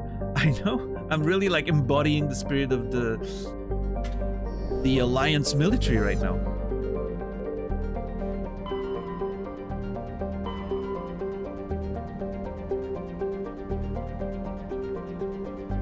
Alright, I think we're gonna go back to the Citadel, clear up some of that, and then we'll go far out, do more missions. I wonder, should we...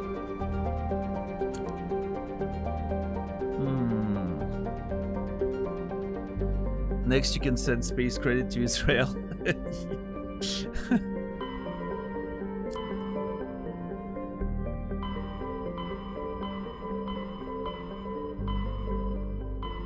I'm a millionaire in the game. Another way in which I live fantasies in video games that are inaccessible in real life. Actually, I was multi-millionaire before I bought some very expensive equipment. I bought a set of Spectre Master Gear. Spectre is what we are. I'm a Spectre. I had to buy my own equipment. Another, you know, dystopian capitalistic nightmare. That I had to buy my own equipment, even though it should be standard issue for, you know. Oh well, nothing's free, right?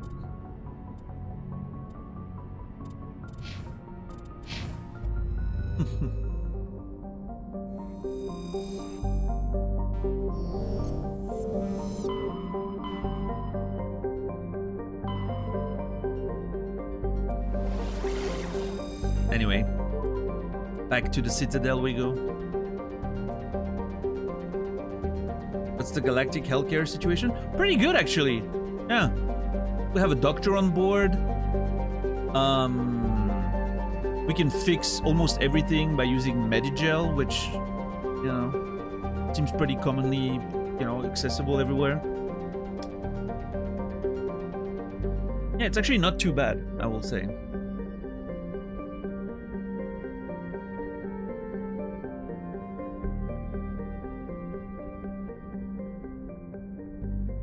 How very un-American. Yeah, it's all these, you know, space aliens influence. The space aliens are freaking socialists. Space commies, yeah.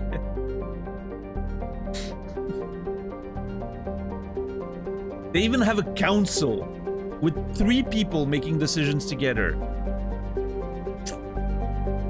Haven't we learned anything? I wish I could get rid of them and appoint myself as a dictator instead. The Galactic Emperor or something. I don't know.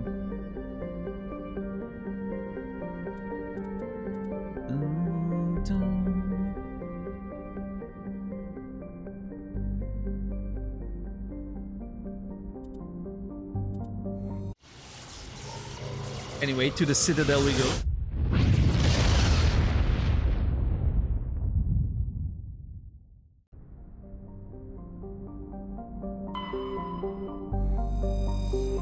Land.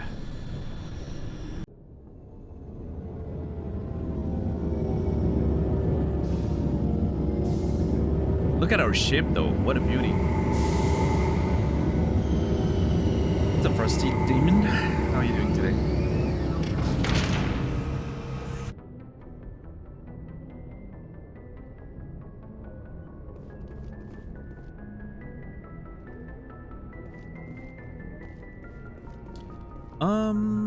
Alright, let's go shore.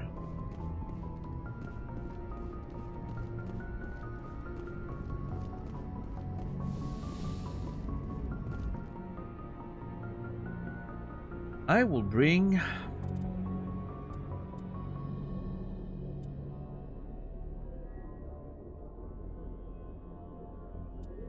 okay, I'm gonna bring the very unlikely duo of Ash and Rex. I want to hear the elevator conversations between those two.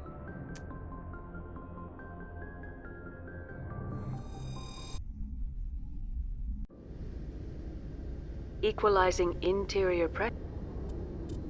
And we can toggle our helmets off.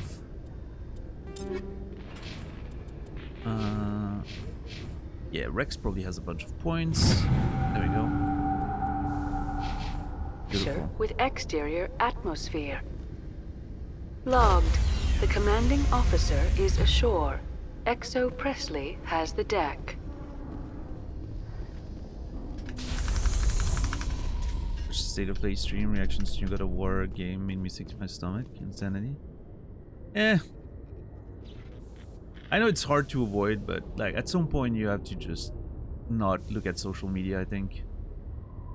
It's just being taken over by, you know, bumbling idiots that have literally no understanding of you know,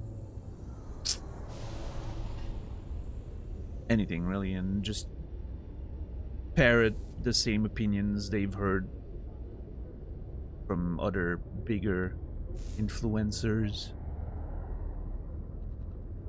Just have to ignore that, I guess, you know.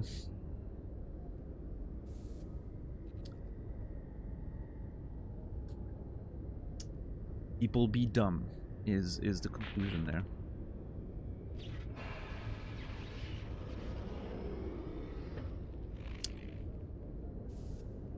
Yeah.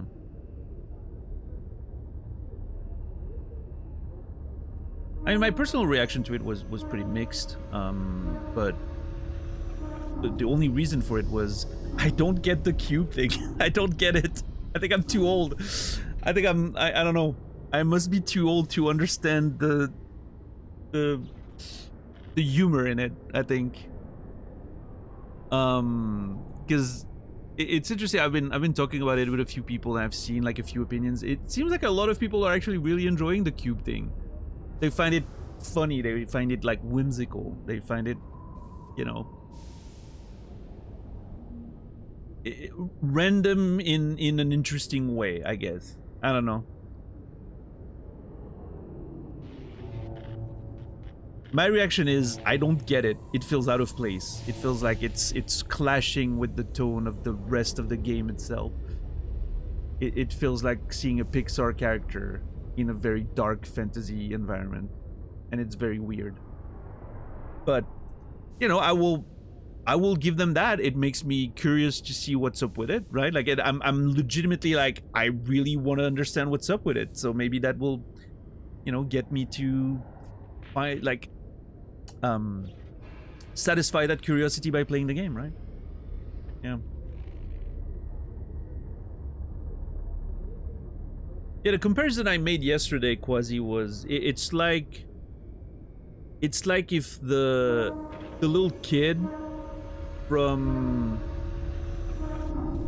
Up showed up in The Last of Us 2 and started like bouncing against zombies and bringing them down by its, you know, by its own sort of clumsiness, right?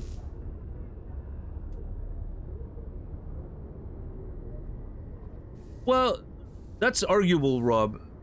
Baldur's Gate 3, yeah, but I do think Baldur's Gate 3's tone is kind of an issue too. I don't think it fits the series as I personally knew it, right? But I understand, you know, that it's a different game.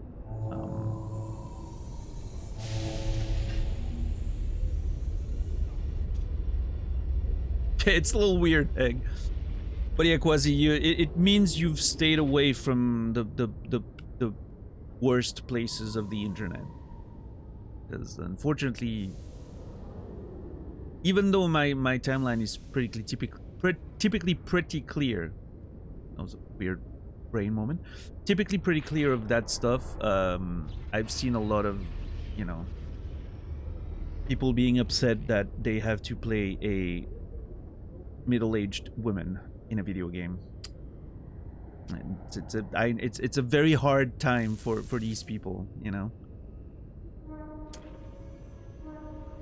The economy's in shambles, the world's burning, wars starting everywhere, and on top of that, they have to play a middle-aged woman in a video game. Like,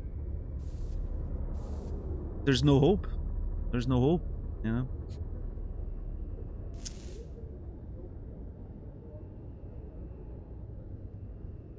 No, that's the thing, Maxos. I'm sure there's gonna be some interesting story and depth around that character. I am sure of it.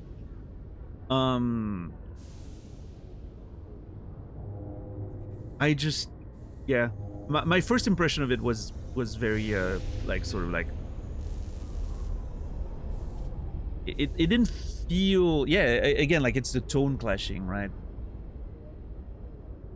Which is, I've said, we talked about that yesterday a little bit, but it's something I've seen more and more in video games recently. I don't know what it is. I don't know if it's an artistic trend, like if it's something in storytelling these days that appeals to, you know, audiences, maybe younger audiences. You know, something about the sort of unexpected randomness and quirkiness of characters in more serious environments. Maybe that's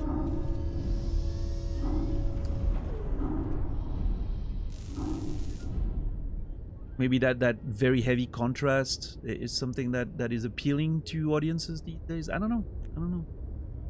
Maybe it's just me. Maybe I'm out of touch with some of that, right? Because I've seen it happen in a lot of games. Yeah, and like I was talking about Expedition 33 yesterday, I felt the exact same thing with a lot of those moments in that game, which is a big part of why I wasn't enjoying it.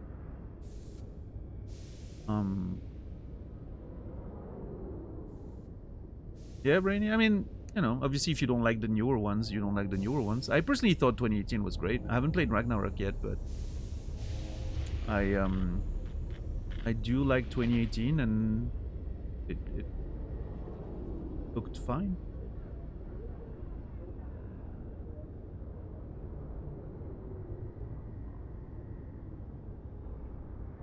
studio idea of having a character that appeals to everyone. Some of everyone are children. Yeah. Yeah, like is this the modern equivalent of Jar Jar in Star Wars, right? Like, is that what it is? And I'm just failing to see it.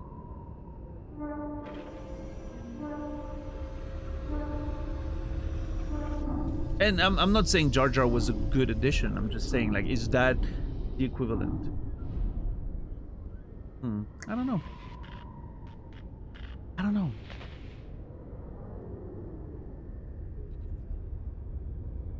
Yeah, Brainy, I'm the opposite. I thought the old God of War games were fine. They were fine action games. I didn't think they had anything special. I think they were fun to play. The story was this, you know, like crazy sort of power fantasy, very violent, very simple, right? Some cool Greek mythology stuff, but overall I thought they were generally, for me, they were unmemorable. They weren't, you know, I don't hold them particularly in high esteem. To me, they were like the gaming equivalent of like late 90s, early 2000 new metal, right? It's that, oh yeah, it's fun, right? If it's at a party, you're gonna enjoy it and bang your head and, you know, headbang and that's it. And then there's nothing else. To me, the new ones have a little bit more depth, like thematic, you know, development and a little bit more narrative value, I guess.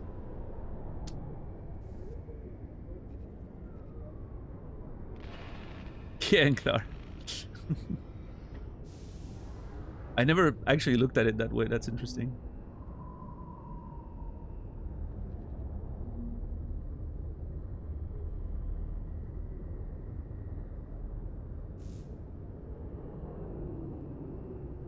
I don't know if that's the case though, Frosty, because there are plenty of, like, I mean, look at The Last of Us 2, right? Like that game was even criticized for being misery porn, right? In a lot of cases, like way too dark, way too, you know.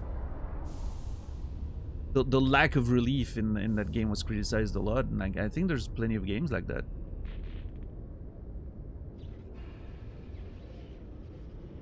I think comic reliefs, you know, like comedy relief and all that is just a very widespread thing, right? It's always been a thing, but it feels like there's various ways of doing it, and there's ways that feel like it fits the world thematically and tonally and all that, and sometimes it just feels out of place.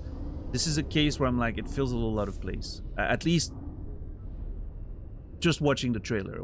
Obviously maybe in the full game it's gonna feel different.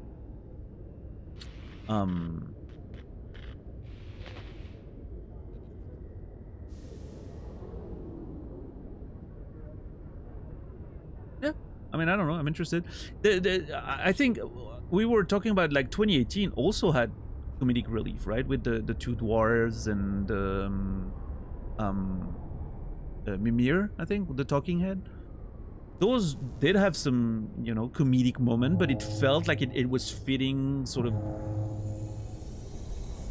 the general aesthetic of the world.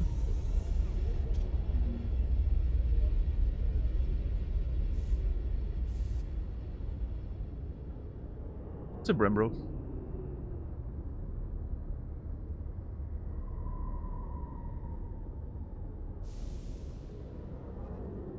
It looked floaty to you. That's so interesting, Brainy, because to me, the original trilogy's gameplay, combat, feels very floaty. That's my main issue with it.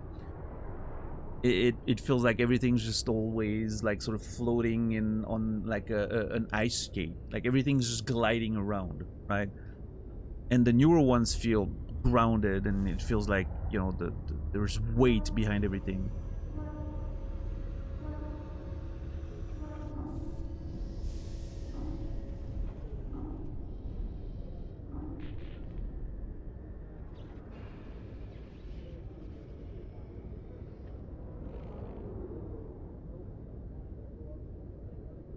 Why change it up in a mainline game and not making a new story in an established universe? I mean, isn't that what they're doing?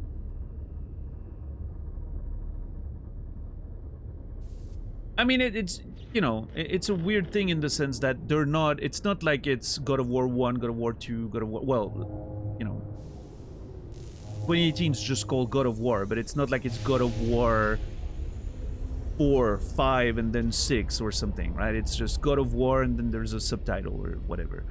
It, to me, the way it feels like it's a, you know, spin-off, right?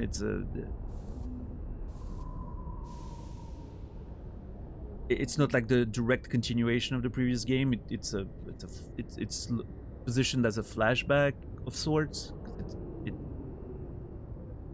sort of starts from the introduction of the first game. Yeah, I don't know. I mean, I don't even think that matters really. It's part of the franchise, so.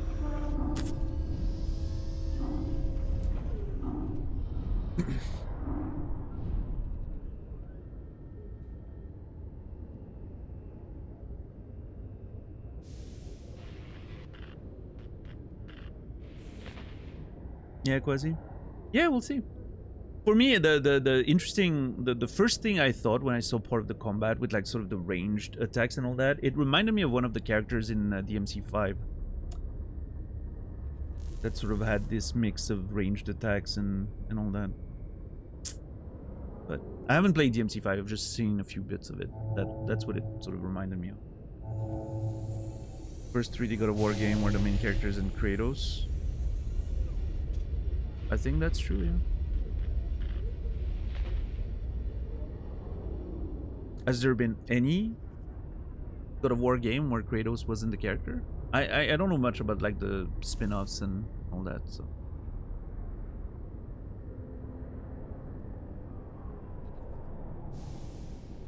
No, the recent Metroidvania you play, as far as I remember, you play a young Kratos.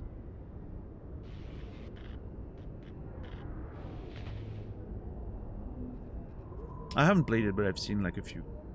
It's a bit. PSP games, PS3 ones that people don't like are all about Kratos. Yeah. You know, I think it's straight up the first God of War game that is a different character, which, I don't know, I think it's interesting. I don't mind a little switch up, you know? So like, it's a universe that has enough characters and depth to allow for more stories to be told. I did not play Ragnarok yet, no. I would like to get to it, but I feel like I would need to replay the first one. It's been a while, I don't remember too much about the, like the minutiae of the story.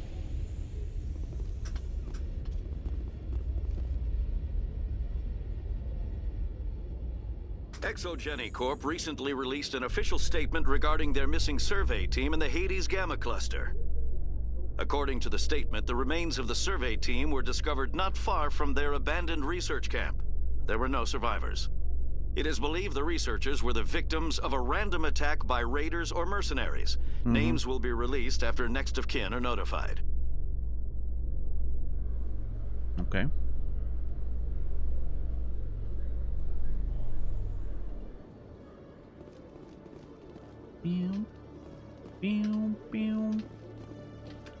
I'm gonna go to the requisition office real quick.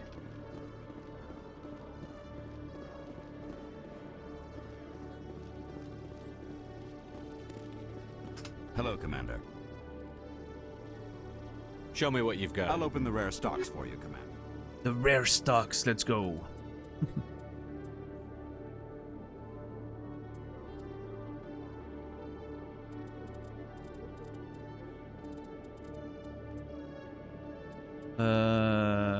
Yep. Medigel, yep.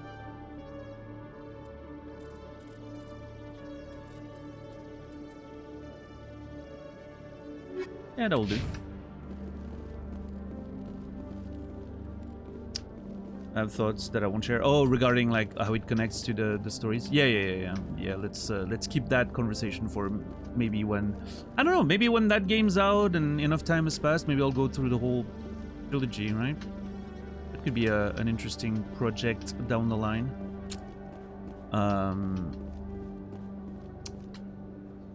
You know, as always, assuming the stream still exists at that point.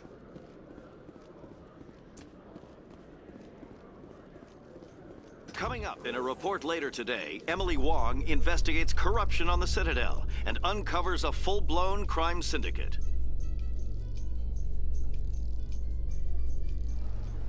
They're not talking, the two of them there. I really wish they were talking. We've already heard the Emily Wong thing, so we're already like getting repetition.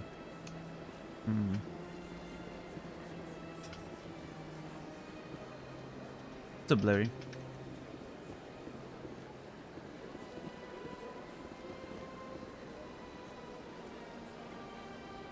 Yeah, I haven't seen Project Hail Mary yet. I think I want to read the book first.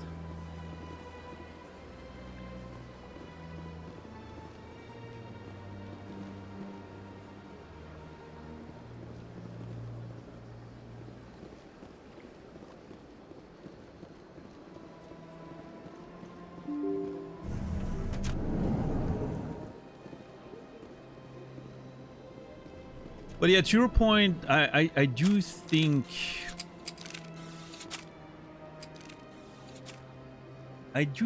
that the era of let's take something that was always meant to be sort of pulp and a little bit over the top, let's take that and turn it into some like grim, realistic, serious thing. So like subvert what the spirit. I feel like that trend's sort of ending.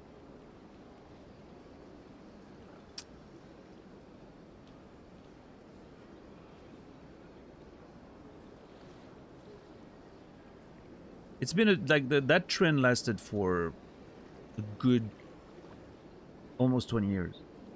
I think we're at the end of it.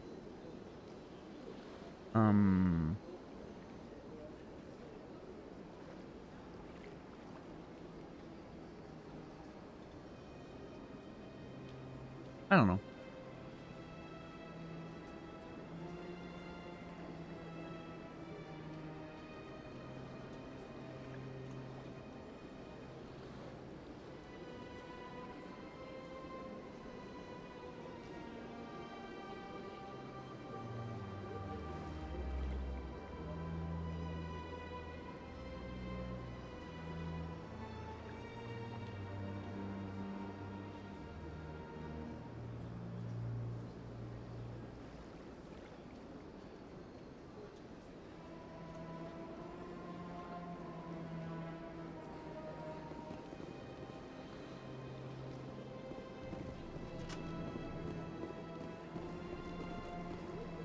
Yeah, I don't know what we're heading towards. I don't understand.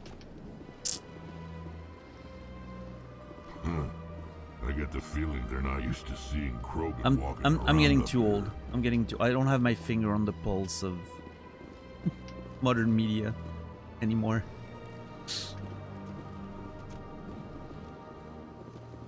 Earth Clan. The Earth Clan Spectre has returned to speak with me. Goodbye, Ambassador. Yes, yes. Good day, Earth Clan. I always have to say hi to Din Korlak, but Udina's probably gonna be very mad at me for not killing the Rachni. Your Noveria report raised a few eyebrows in the Council, Shepard. I can't believe you let that queen live. There's a reason their species was nearly wiped out. You should have finished them off. I love that he always does the same thing. I can't believe. I can tell Udina's mad because he's always slamming his palm with his fist.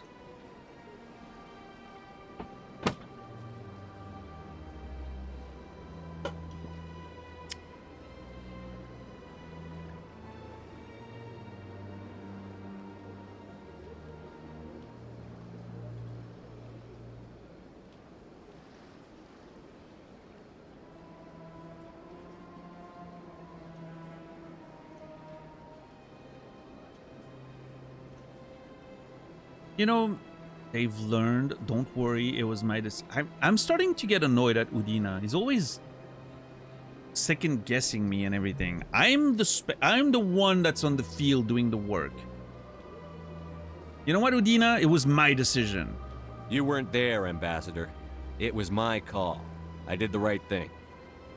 Really? I'm glad you're an expert in a species we know virtually nothing about. Yeah. I hope we're both still around in 50 years to see if you're right.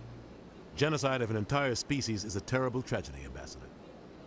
Shepard did the right thing. Fine. I'll just tell everyone we figured it was a good idea to release a fertile Rachni queen in the wilds of Noveria. I'm sure nobody will have a problem with that. Hmm? You go ahead and do that. I don't care. They can have a problem with it. You know what? They can bring it up with me if they have a problem with that. And we'll talk about it.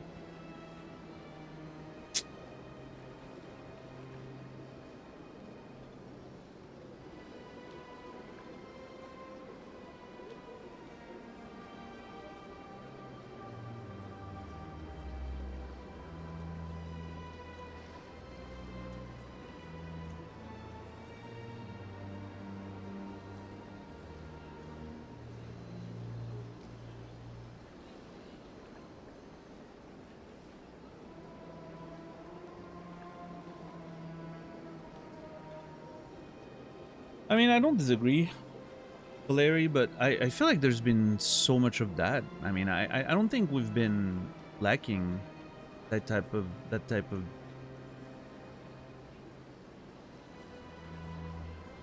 art, right?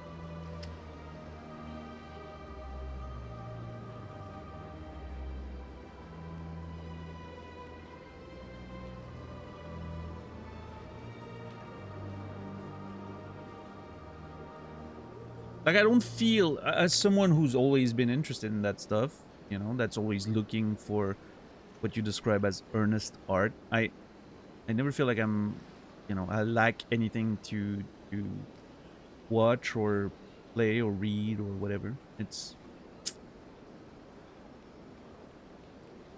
There's just so much out there. And a lot of it is very popular too. It seems to...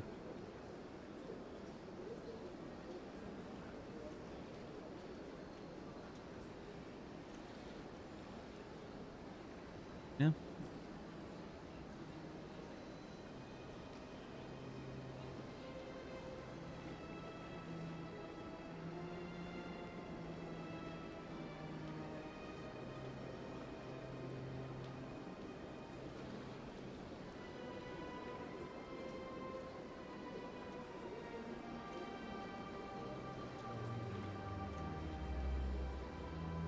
Yeah, the ambassadors, man, I don't know about this ambassador guy.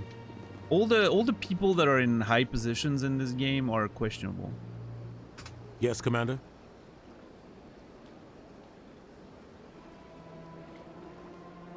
Is this new? I want to know the truth about you and Saren. I want to know about the mission you were on together all those years ago. We had intel on a rogue scientist being funded by Batarian interests. He was trying to set up a facility to develop illegal AI technology out in the Verge. Alliance intel had done all the work, but the Council wanted a Spectre involved. We compromised. I was assigned to help Saren in his investigation. We tracked the scientist to a refining facility on Kamala. He was hidden away somewhere inside, protected by an army of Batarian mercenaries. The plan was simple. Sneak into the plant, capture the scientist, sneak back out. Quick, quiet, and a minimum of bloodshed. I feel like you told us the story before. I'm just not sure if that's the exact... I'm guessing things didn't go as planned. Story. Saren and I split up to cover more ground. Yeah. Then about halfway through the mission, there was a massive explosion in the refinery core.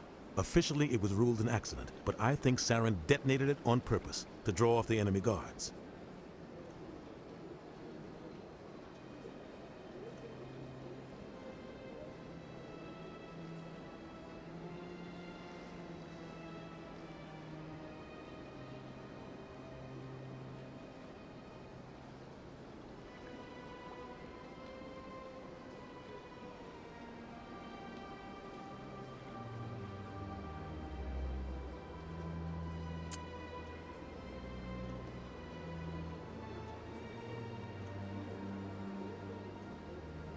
How many casualties?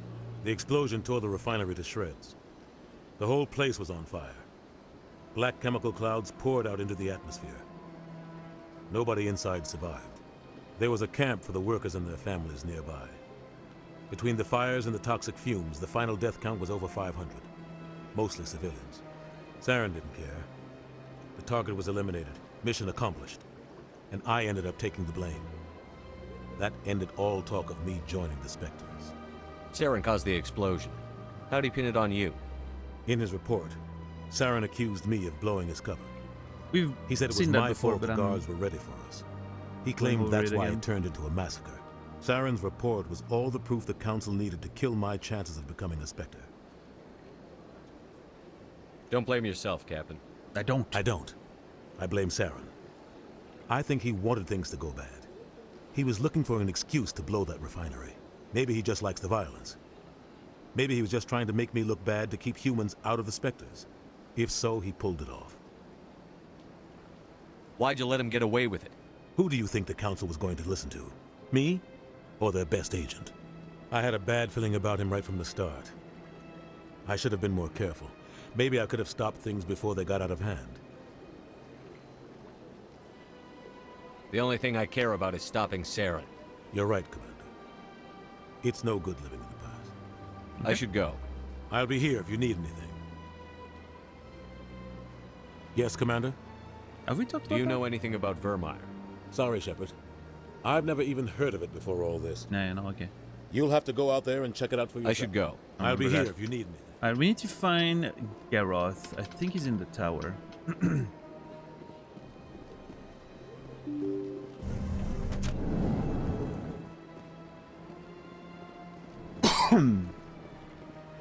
Apologies.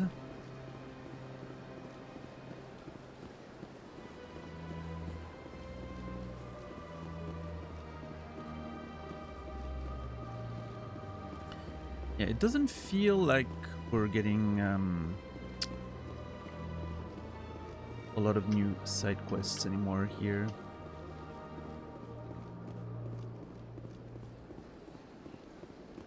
Do a quick run around in the wards to make sure. Let all races herald the glory of the Enkindlers who raised them all to enlightenment. Preaching Hanar's Where there was only still darkness, out the there Enkindlers working. gave light. Hasn't stopped.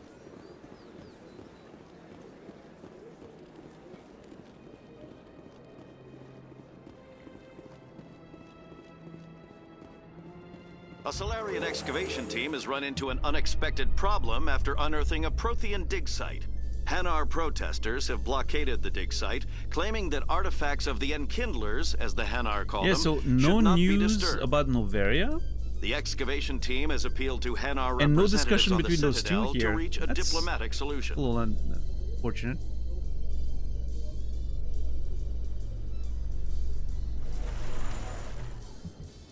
I think it's because Ashley isn't brave enough to talk trash about aliens in front of Rex.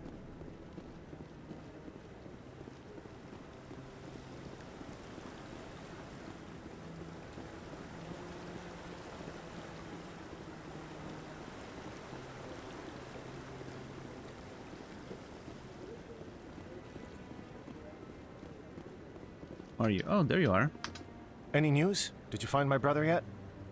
I'm sorry, Willem's dead. I found your brother's body.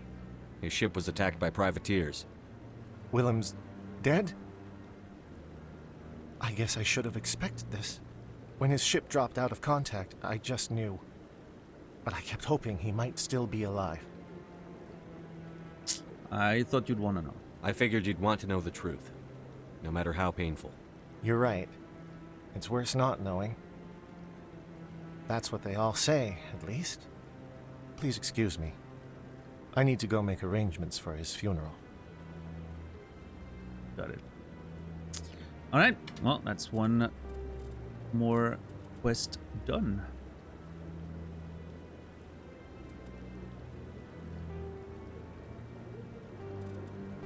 Which one was it? Privateers? Yeah. Okay.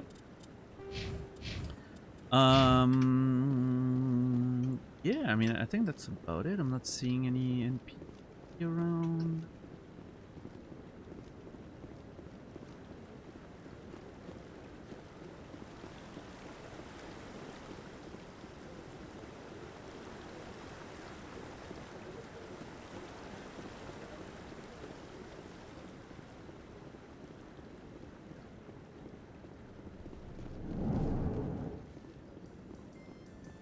Presidium technicians are struggling to understand why a computer system catastrophically overloaded recently. Technicians are reportedly unsure of what caused the malfunction, or even what the system was originally designed to do. CSEC is investigating the possible vandalism or misuse of public property. I think that's the computer, the sentient computer AI that we disabled. Pretty sure that's what this is referring to. That was a while ago.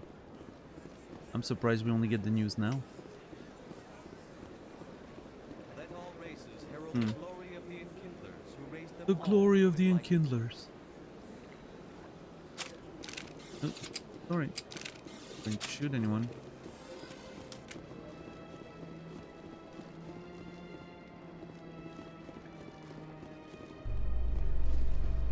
Alright, so clearly we're not gonna have anything to do with Conrad Werner, because we Reporter scared him off. Kalisa Al-Jilani recently attempted to land an interview with Commander Shepard, the first human Spectre. Commander Shepard answered difficult... Yeah, we've heard that one before.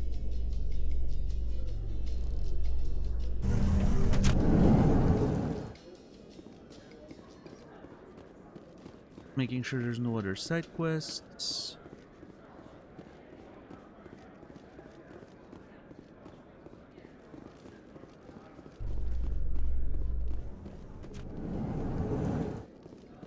It's strange. The Geth are attacking, and everyone around here is still worried about ordinary business. Let them stay ignorant. If our mission reaches the point where these people need to worry about the Geth, we've already lost.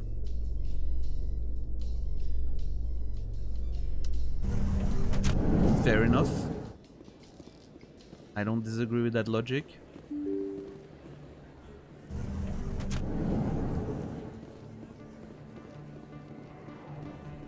I doubt Chloe Michelle is anything for us, but we'll go check just out of, you know, an abundance of caution. Yes, Commander. Is there something I can do for you? You're a doctor. I chose to keep the Of course. Already heard all about that. Medigel upgrade. Why not? Okay. Thank you, Chloe Michelle. Will always be my favorite.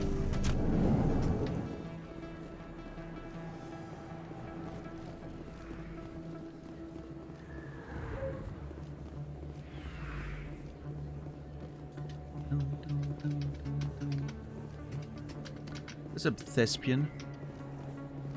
Kinda look like the guy who was the dad in Blue Bloods, that cop show. Never seen it. Mix between him and Dorian from Dragon Age Inquisition. I have not played Inquisition. Unfortunately, you're 0 for 2 in terms of references there that I can relate to. Sorry about that. But I'll take your word for it.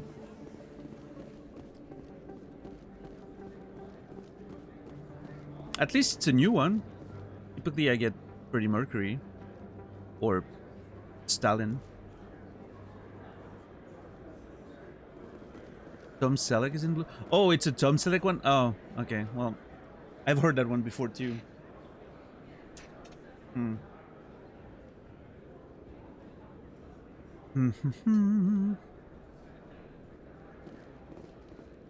don't know, those...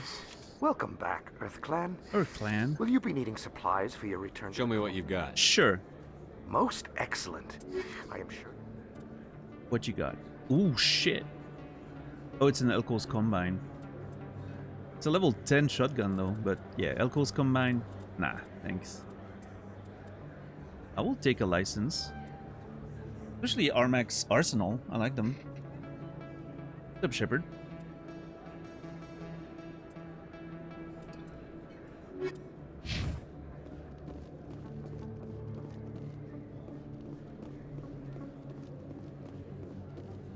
Yeah, Rob, I haven't even heard of it. I have never heard of Blue Bloods. Yes, human. You need something, yes? Yes. Show me your wares. Oh, you will be pleased, I think. Very good things I have. Standard items. Quick look. Rock me like... Geth Armory? Hold on.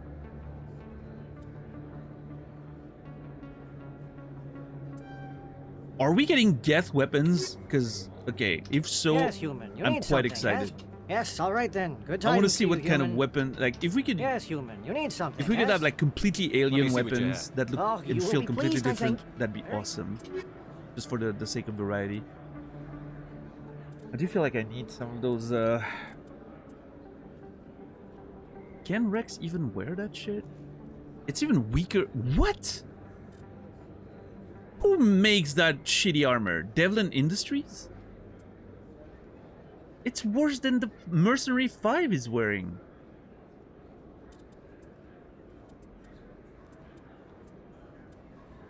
That's nonsense.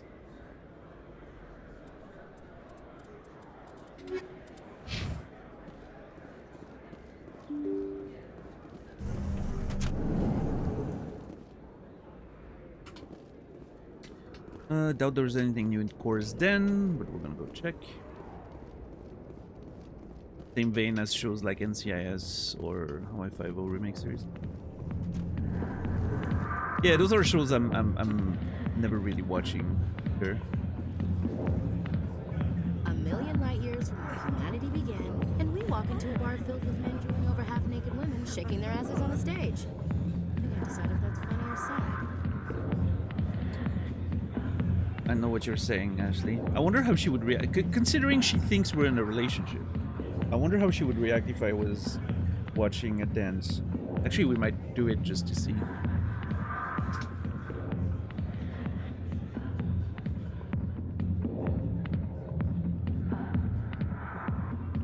Yeah, how does Ashley feel about the fact that I'm watching an alien dance?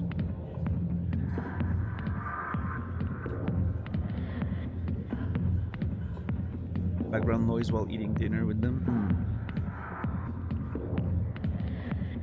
Something just bit me or stung me. I don't know what it is. But I have a little mark on my arm. A little worried about it. And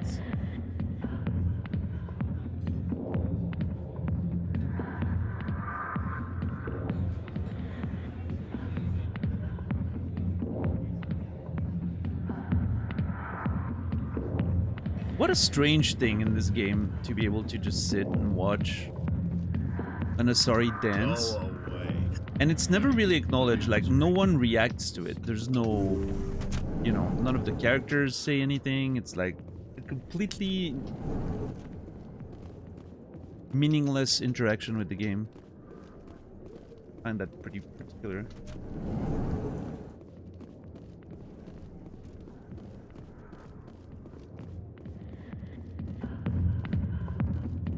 Was almost out of place. Yeah, I mean it's not even presented in a way that makes it look like, you know, like sexy, as if it was like, oh, it's a sexy like dance in a bar or anything. It's not even presented that way. It feels very dry, and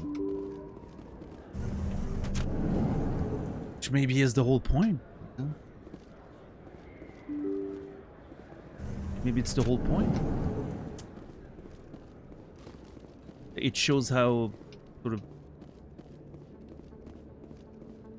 dire and bleak this type of place is. I don't know.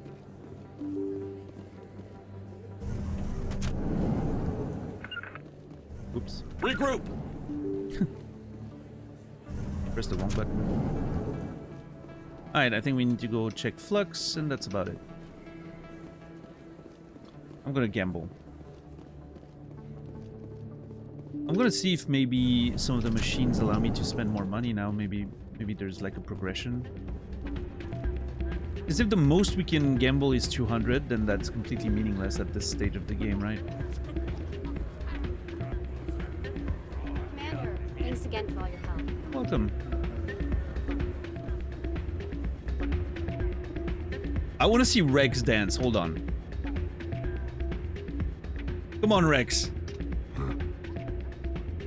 Come on, Rex. Oh. It's like we're a no. Status symbol for them. Ashley? Yeah, see, Ashley dances.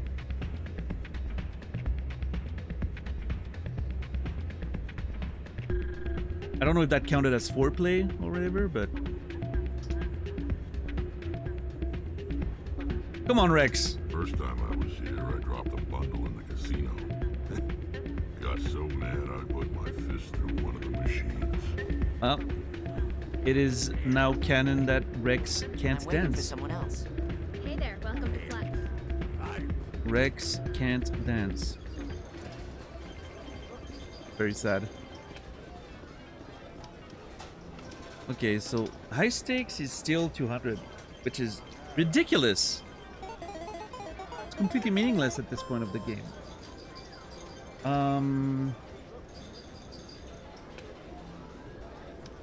7 would be 11. I'm gonna 1 and 8. Need to get to 13. I'm going 1 and 8 again. Seems a little high, but that's a 50-50 chance of getting a good win, so I'm gonna go for it.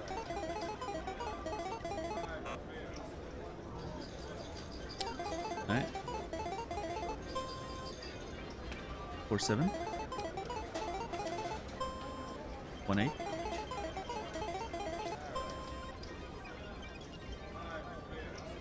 Pretty good odds on 4-7. I'm gonna go for it. Oh wait, actually, actually that was pretty bad. My bad. It was a 50-50, but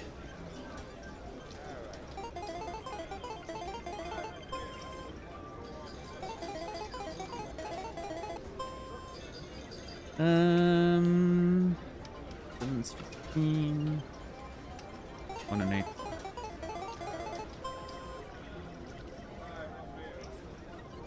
Yeah, pretty good. There we go.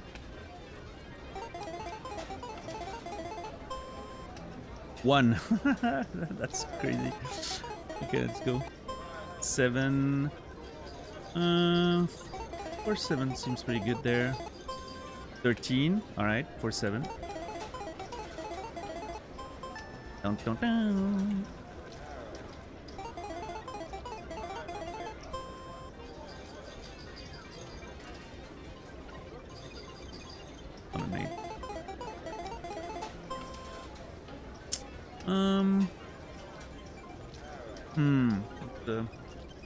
I'm gonna go 1 and 8.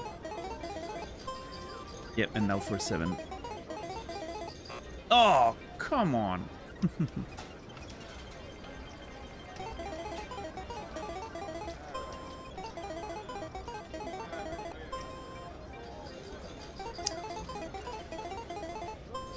Perfect, 4-7. Bum bum bum.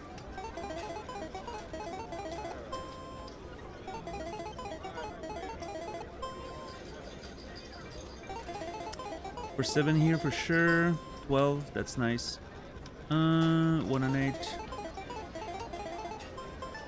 Dun, dun, dun. And we're even. We made exactly 0 money and lost 0 money. I'll take that as a win.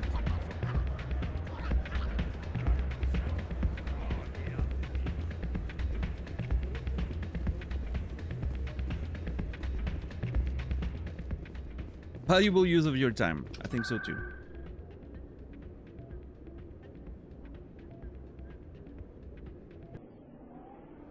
Where's Den?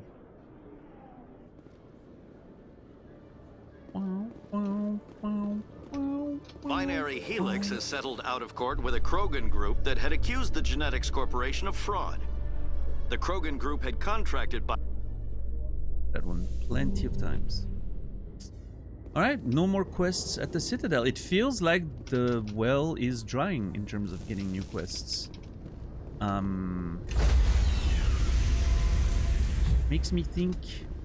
Stand by, shore party. Decontamination. I might need to... Logged.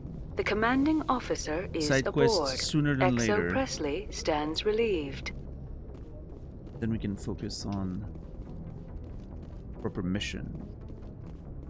Don't know how to deal with the asteroid one.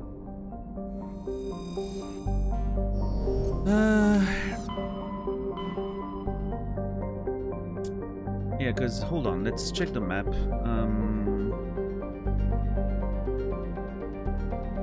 Yeah, we're done with the Rogue VI. We have a bunch of stuff on the other side of the galaxy, all the way over there. Which I guess we can do on the way to Vermeer. And try to complete all those things on the way to Vermeer.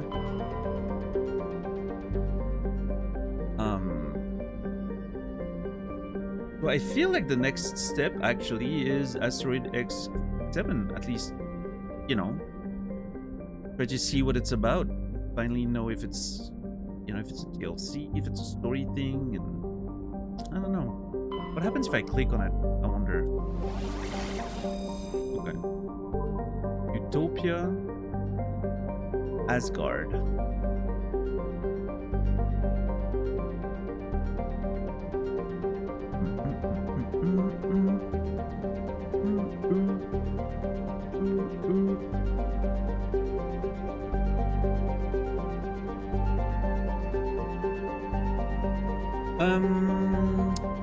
I need to add surveyed to the local cluster.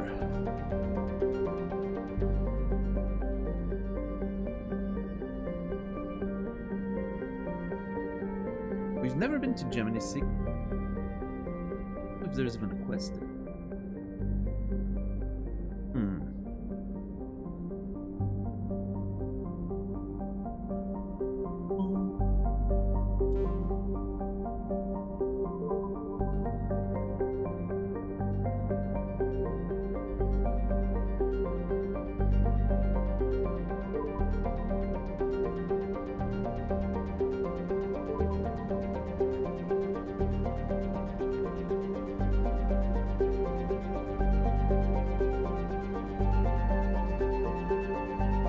Yeah, I think that's the plan.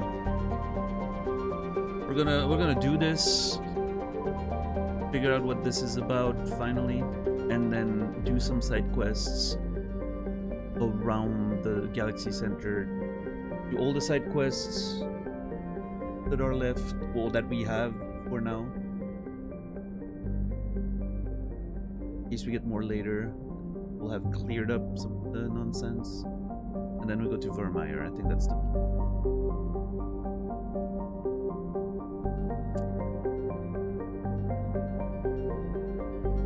Yeah.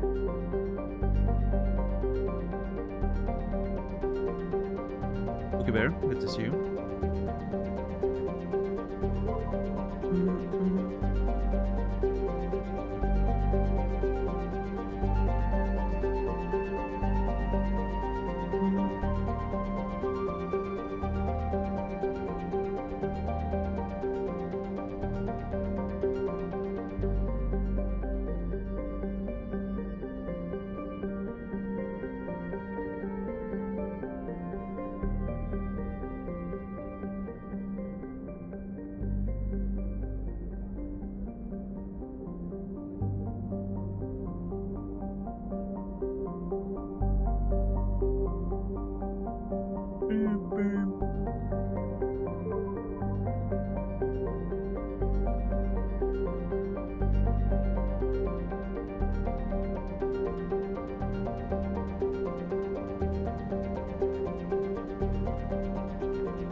Oh, hold on. Before we do anything, I want to check with our requisition officer. Do we have any of those Geth armory equipment?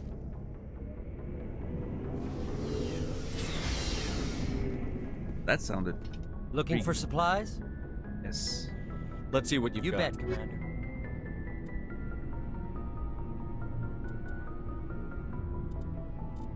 Heavy armor Krogan. Oh shit.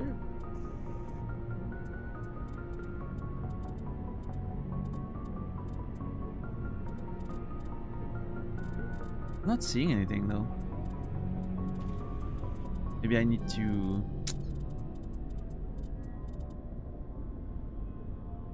Did I just accidentally buy something?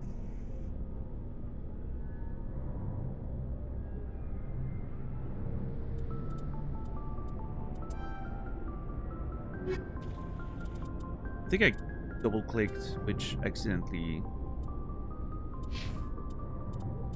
bought equipment.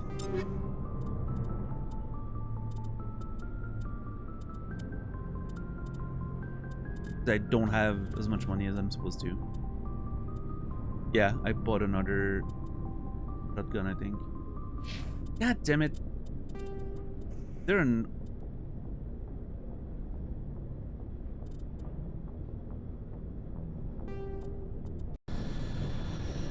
I'll reload. I think that was when we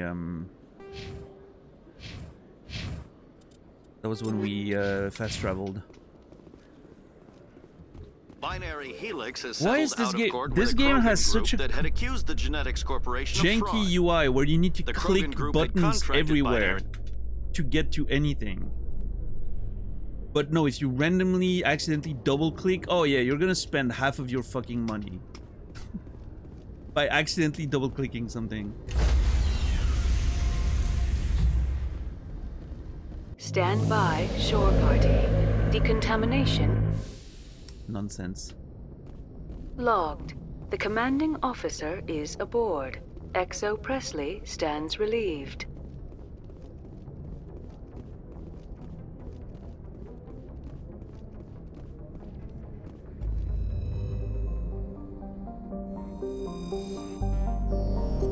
Quintessential jank, yeah.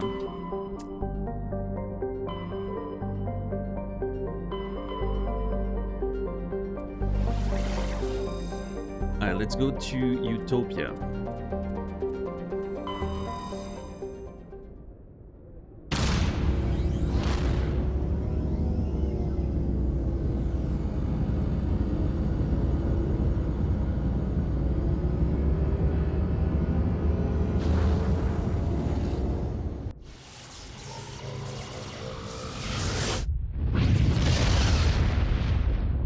Yeah, clerical. Yeah, I mean, obviously, you know, in the last 20 years, video games improved a lot in terms of usability, but still.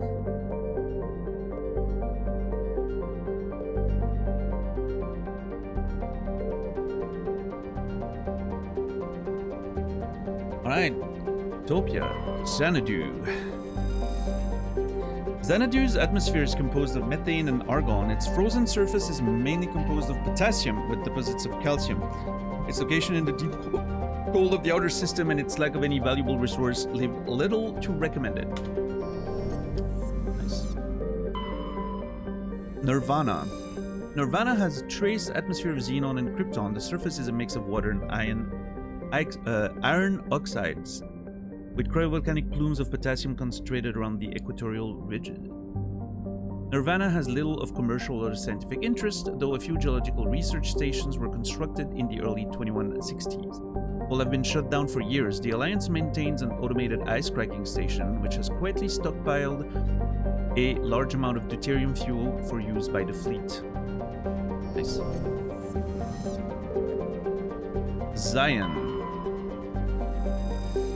Zion is a hydrogen-helium gas giant, even larger than Jupiter. Despite its deep gravity well and lethal radiation, it supports a small helium-3 mining industry. The reason is simple. As the only gas giant in the Utopia system, it is the only local resource of fuel for Eden Prime's power stations and spaceports. Zion has 112 satellites ranging from captured asteroids to the moon of Asphodel, which is large enough to retain a thick atmosphere. And there's 1,000 people living there. Oh, we've been there. I legitimately sort of didn't realize Eden Prime was there. This idyllic agrarian world was one of the first human colonies established beyond the Charon mass relay. Eden Prime biosphere is unusually well suited for importation of Earth native life. This fertility drew heavy immigration and development by the Systems Alliance and various corporations. Today, Eden Prime is a model of sustainable, organized development.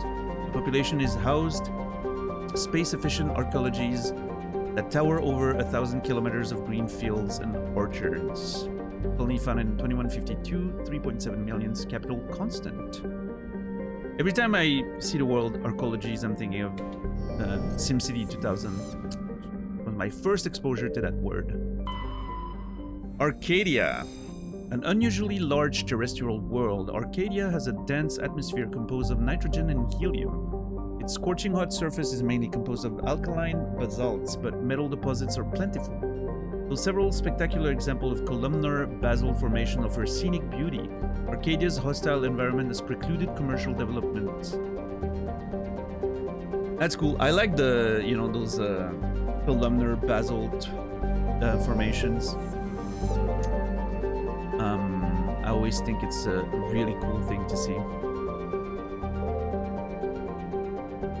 Basalt, I guess. Basalt.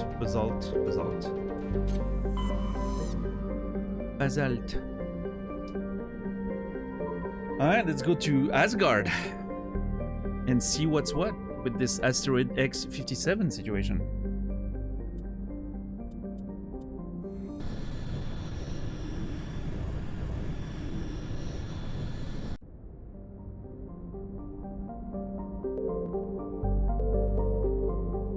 Loki, Boar, Terra Nova. Oh man, you guys remember the show Terra Nova? It was like a 2010 sci-fi show that I think Steven Spielberg produced. It unfortunately was cancelled after the first season. I think total like 13 episodes or something. That show was rad. I thought it was really cool. It was not, like great fucking art or anything, but it was really fun, and I'm very sad that it never got to last for a few more seasons. Terra Nova.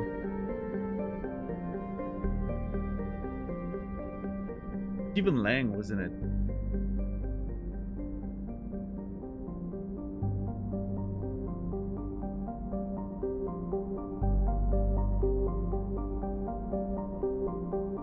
I think it was the only like sort of semi-famous actor at the time.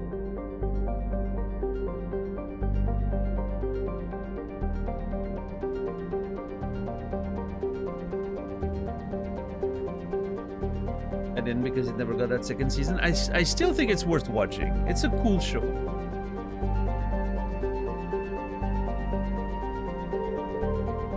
Tyr. I love that the entire all the planets are named after, well, not all, but Thor, Tyr, and Loki are named after gods of the Asgard pantheon. Loki is a small terrestrial world with little to recommend it. One hemisphere is largely covered by an ice cap, and the other by craggy basaltic highlands. The rough, varied terrain suggests an ancient cataclysm caused significant damage to the world. This is seemingly reinforced by its unusually elliptical orbit, which reaches 6.5 AU at perigee and 7.1 at apogee. Penetrating scans of Loki's ice cap reveal a network of crisscrossing subterranean tunnels. Because some of the tunnels were surprisingly irregular in shape and size, early expeditions looked for evidence of excavation. It was concluded they formed by natural processes. Loki's thin atmosphere is mainly composed of krypton and xenon. When it approaches perigee, frozen sulfur trioxides and dioxides can evaporate into clouds on the hemisphere facing Asgard. I like how it looks, the green and red. Pretty rad. None of those planets haven't been able to survey in such a long time. Tyr is compositionally quite similar to Earth, however it lies 4 AU from Asgard and possesses an atmosphere primarily composed of nitrogen and ethane.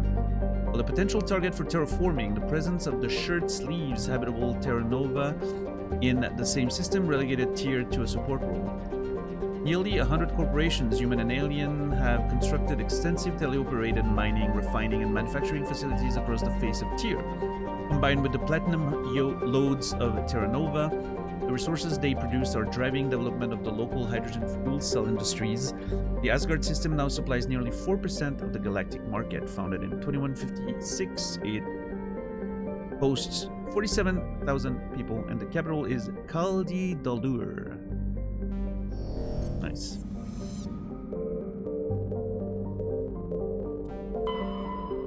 I love those little bits of lore. Bohr is a huge hydrogen-helium gas giant with over 90 moons. Its striking coloration is caused by the light of ionized hydrogen filtering through an upper cloud deck of sodium. The source of the ionization has not yet been confirmed, but Bohr's mass equal to 6 Jupiters and high temperatures suggests it may be a small brown dwarf, a large gas giant that gained nearly enough mass to ignite into a small star.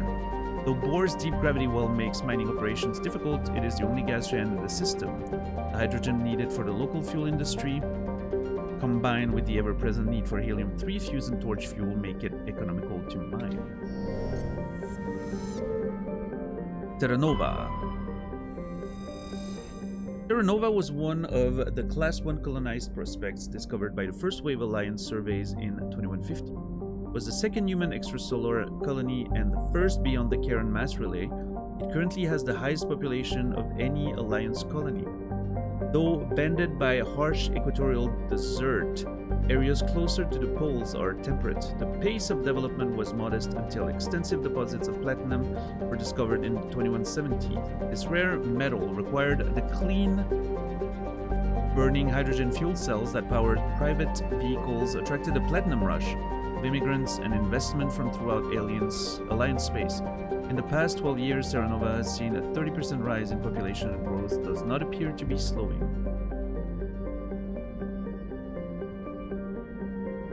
I mean, I think that's what it says, right? Founded in 2152, 4.4 million capital Scott. Wait, wasn't it what it said?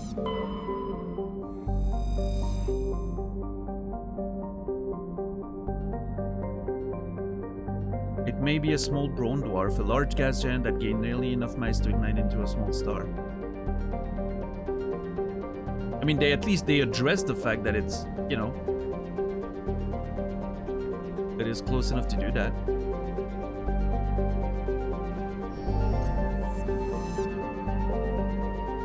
Maybe it can because of, I don't know, like general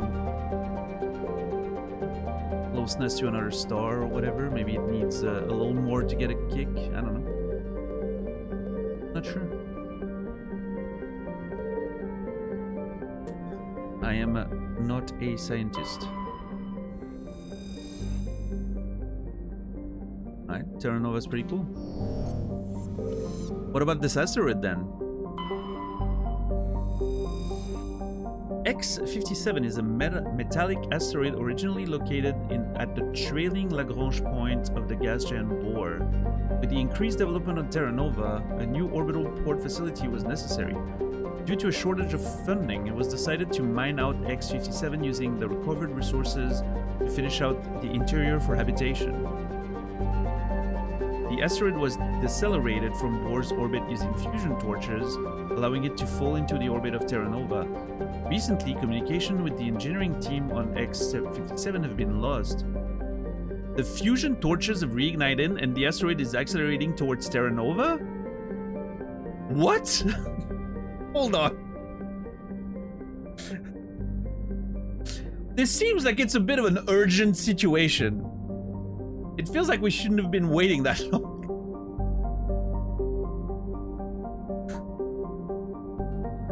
It's just complete panic. Like, oh no!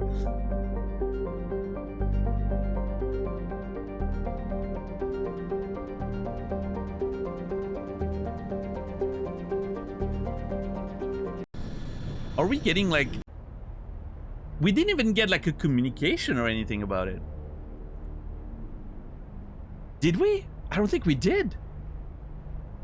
I don't think we got any sort of communication about it, ever. By the way, all the stuff, the things that I wasn't able to open until now were all decryption, which means if I go with Gaiden on in all those places now, I should be able to open everything. Are we dealing... What are we dealing with here? Is it a like a terrorist attack? We know that, like, we've heard about, you know, like launching asteroids at planets as a weapon. But I don't know if that's what's happening here. It sounds like maybe a malfunction of the systems.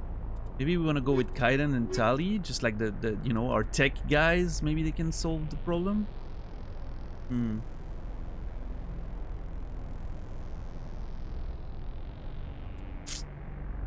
Let's see.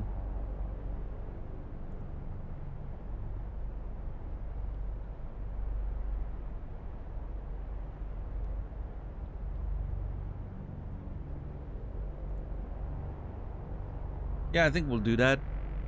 Tali and Kaiden, bring all the tech people.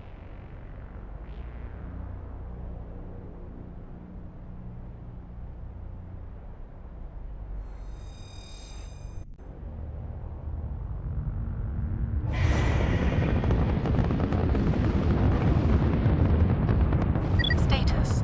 Sensors reveal 3 fusion torches propelling asteroid X-57.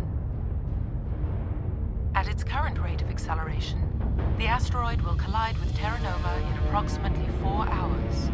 Oh, plenty of time. Analysis. Torches must be disabled to cease the acceleration. Hello. I heard your transmission. Can you hear me? They haven't found me yet, but I can't talk long. Shut down the fusion torches. I'm going to die. Are we landing on the... Oh my god. Oh, of course we are. That's crazy cool. Well, okay. Dude, that looks sick. Suddenly, Armageddon.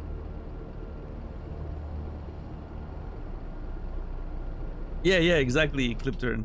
Armageddon vibes.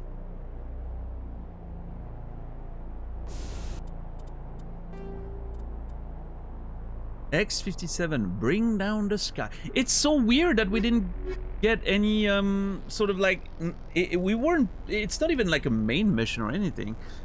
So my only, I'm assuming this is a DLC thing, but I don't know. Like my only suspicion was because the name was written in like big letters on the galaxy map, right? Like the other main missions. So I was like, it has to be an important thing. But instead, we haven't heard anything about it until we literally tried to land on the thing, which is crazy. After landing on this small asteroid, you were contacted by a human. Fusion torches are being used to direct the asteroid into the path of a nearby planet. She's urged you to find torches and shut them down. Find 3 fusion torches and disable them.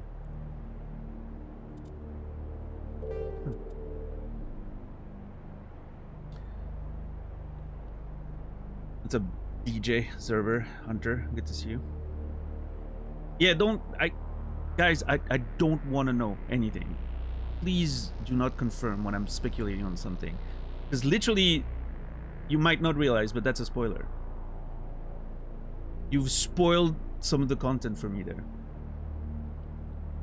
Because what if I'm wrong? And if it's part of the main story somehow, and it's gonna tie into the, you know, like the main story one way or another. Now I know it's not. Which, you know, removes a little bit of the mystery and the you know. Absolutely no game information whatsoever.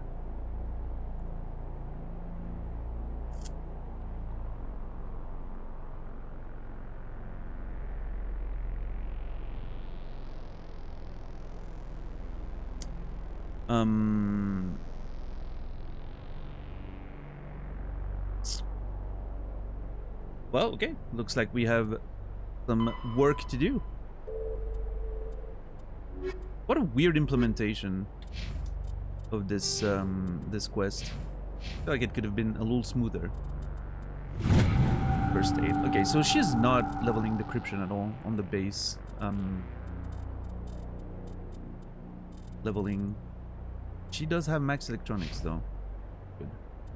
So between Kaiden and her, we can now unlock presumably everything.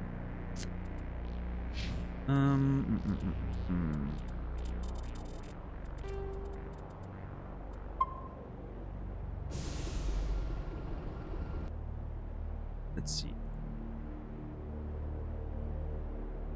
Transmission tower. I'm assuming that's where the lady probably is.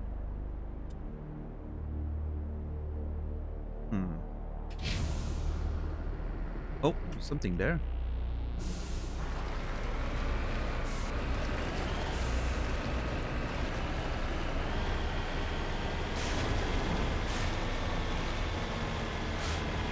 What is that about?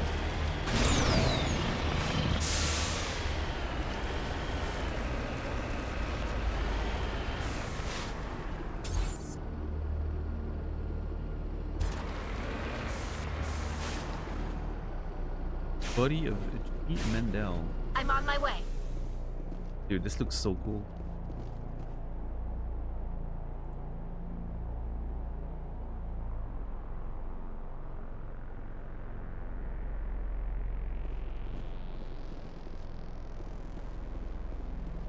What's been going on here? Logic arrest. Arrest.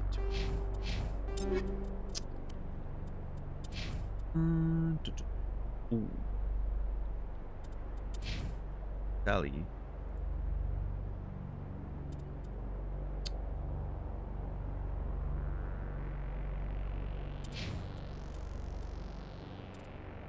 And I don't know how it.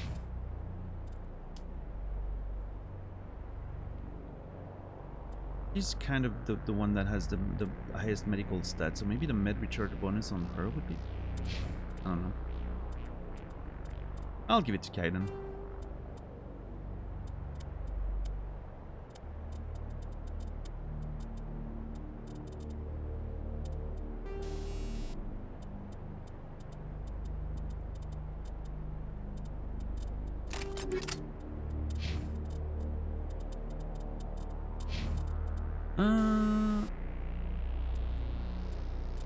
Yeah, better.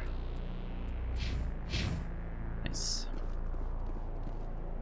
The victim was badly beaten before being killed with a pistol shot to the back of the head at close range. It's likely he surrendered only to be executed by his sadistic captors.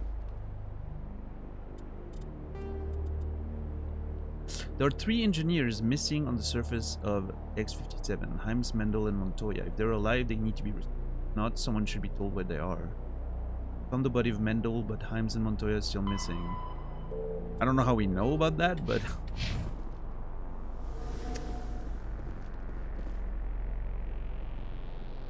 Survey Station 3 final entry. Logged by Engineer G. Mendel. Central transmission towers on the fritz again. No one ever listens to my warnings, but single points of failure. I'm surprised our surface comms work half as well as they do. When Splash shows up, he will leave me. I'll go see if I can get the old girl back up and running. The Pepper Profi. Oh, it sounds like you got some stuff to work on then.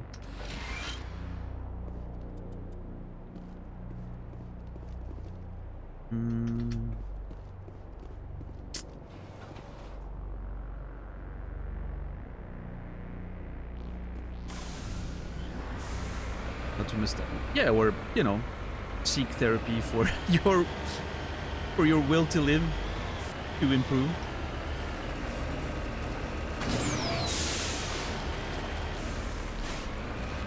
You know, your choice.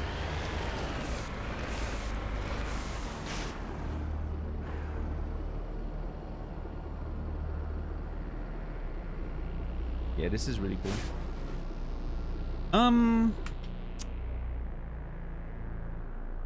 Main facility, transmission tower. I feel like, I don't know if we want to investigate before or after. I feel like turning off the fusion torches should be a priority, right? Probably. How did you grow one? I waited, and it happened on its own. Which is typically what happens with hair.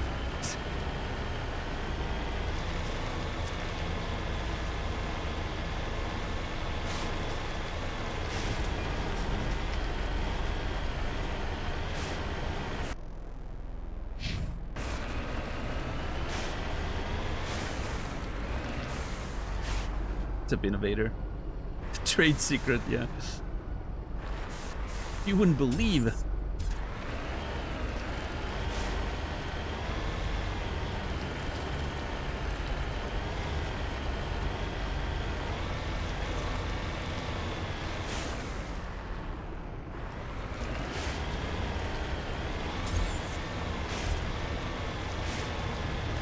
Okay. What the fuck? The music changed. That was very scary.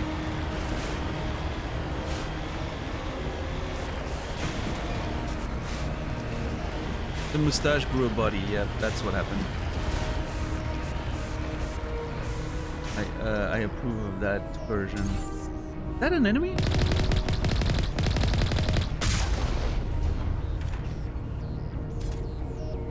Doesn't look like it. Securing point.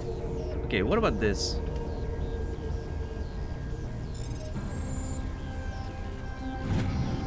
Data link between the transmission tower and several survey stations has been restored. Survey station locations are not shown now shown on your map. Okay, that's where I'll find the bodies, I'm assuming.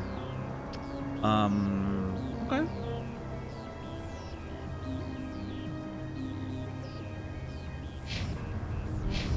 Well, I mean, I guess we better get working on those, Oh god, am I gonna have to...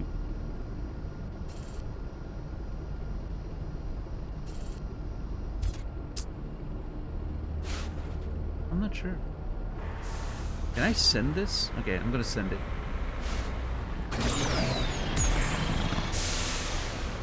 Oh, that was all. In the right direction. I don't know who you are, but I'm... Damn it. Go. Thank you, Kate. That was not at all what I was trying to do. I was trying to, like, actually, you know... I was trying to fly far, and I didn't fly very far. Oh, okay, hold on. This is happening.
They've done a good job at the presentation with this one. I think it's pretty impressive. Even like compared to the rest of the game, that's the visuals here are pretty cool. Yeah, me too, Shepard.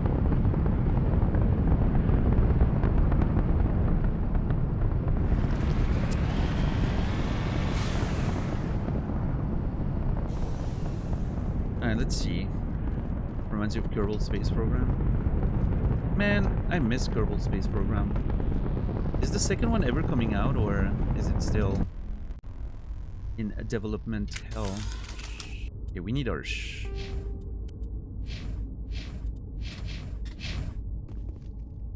Oh god. Oh my god, he looks like me! Kinda looks like my character.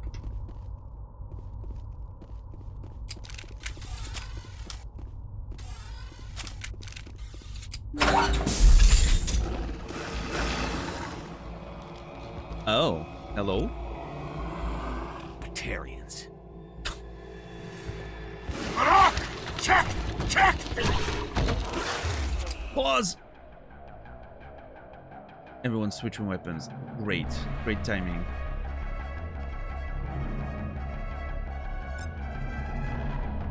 Holy banger!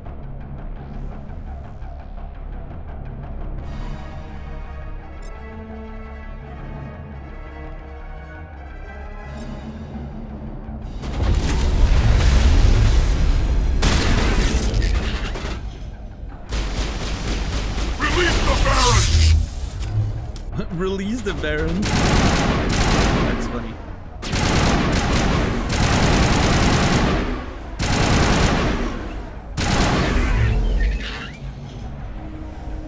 Yeah, that Spectre equipment slaps.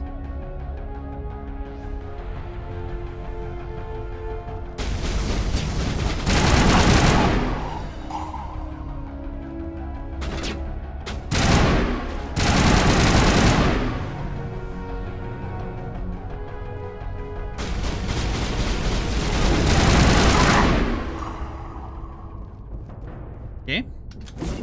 No, god damn it. I'm wasting. I'm already low on grenades and I'm wasting them.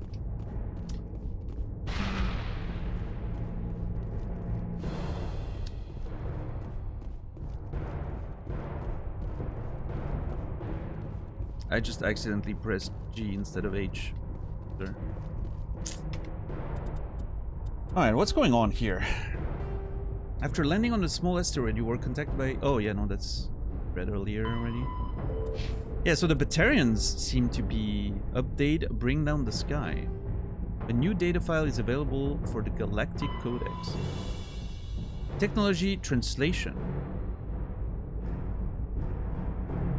Human cultures remain linguistically divided. Some converse in Spanish, others in Mandarin, Arabic, Swahili. Every alien race has their own equally broad panoply of languages and dialects.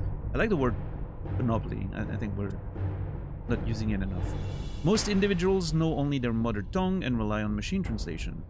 Modern portable computers allow anyone with a few hundred credits or equipment to enjoy seamless real-time translation of alien languages, courtesy of handheld PDA's computers, in clothing, jewelry, subdermal implants. Without fast and accurate translation, galactic trade and culture could not exist.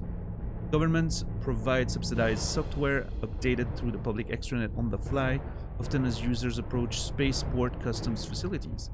Even the Batarians, who isolated themselves from galactic society nearly 200 years ago, 2 decades ago. What am I? Where did those words came from? I literally added 2 words that weren't there. Nearly 2 decades ago, take pains to provide up-to-date glossaries and linguistic rules, though most suspect this is only so they can continue exporting propaganda. It is still considered broad-minded and practical to be able to speak without machine aid.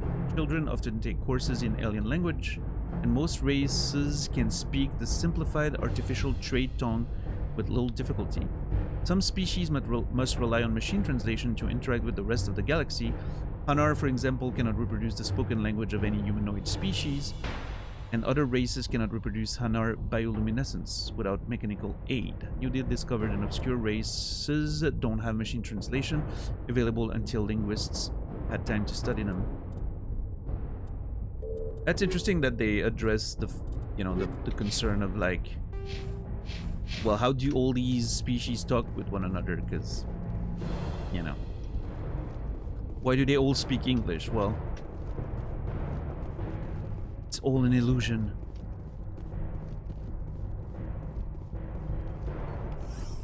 Hey, extra grenades. I needed that.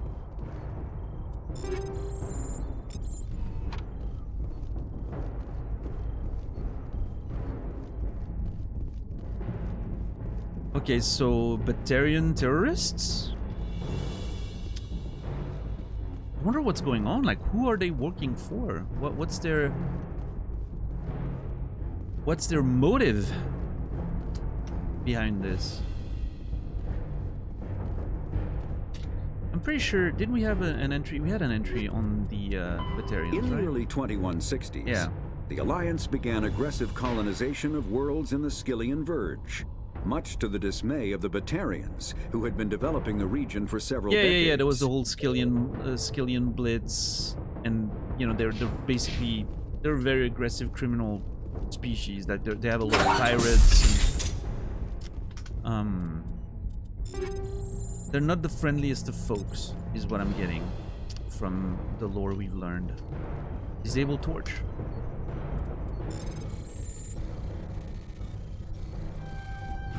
I'm reading that the torch is offline.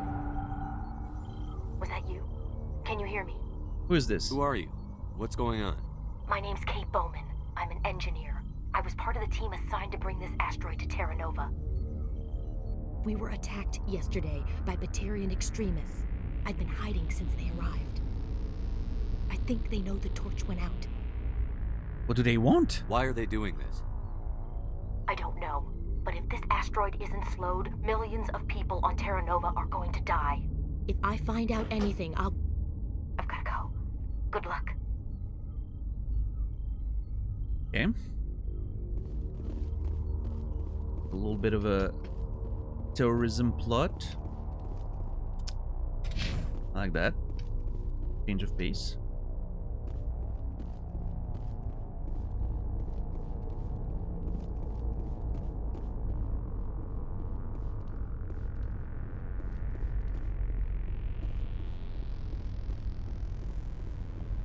Oh.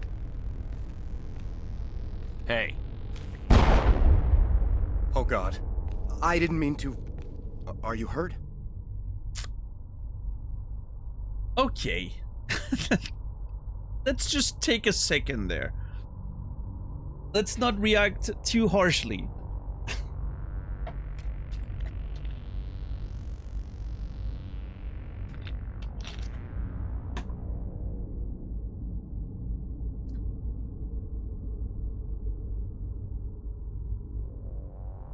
What were you thinking? You can't go firing your weapon at everything that moves. What the hell's wrong with you? Sorry. I thought you were one of them. Are you blind or just stupid, or forget about it? I love that you can insist.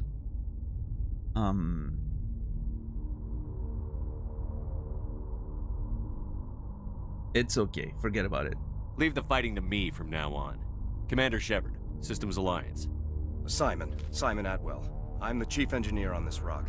Listen, we don't have much time. The Batarians fired up the fusion torches. You've got to shut them down before we hit Terra Nova. There are 4 million people down there, Shepard. My family, they live in Aronis. My kids and grandkids. Nice communities, good schools. I don't have time to do the math in my head. What happens if we don't stop this rock? X-57 is 22 kilometers long, twice the size of the asteroid that wiped out the Earth's dinosaurs. It would be like millions of fusion bombs striking at once. Millions. The heat of the blast. 1,000 kilometers away, clothes will ignite. There'll be global wildfires. Air shock will flatten everything for hundreds of kilometers. Terra Nova will die, Shepard. Not just our colony. The planet. There'll be a climate shift, mass extinctions. The ecosystem won't recover for thousands of years. Millions, maybe. 1 second. Spiders just slowly descending from the ceiling. Right in front of my monitor. At least it was nice enough to, you know, descend in a place where I could find it. That's nice. It was just like descending on its little, you know.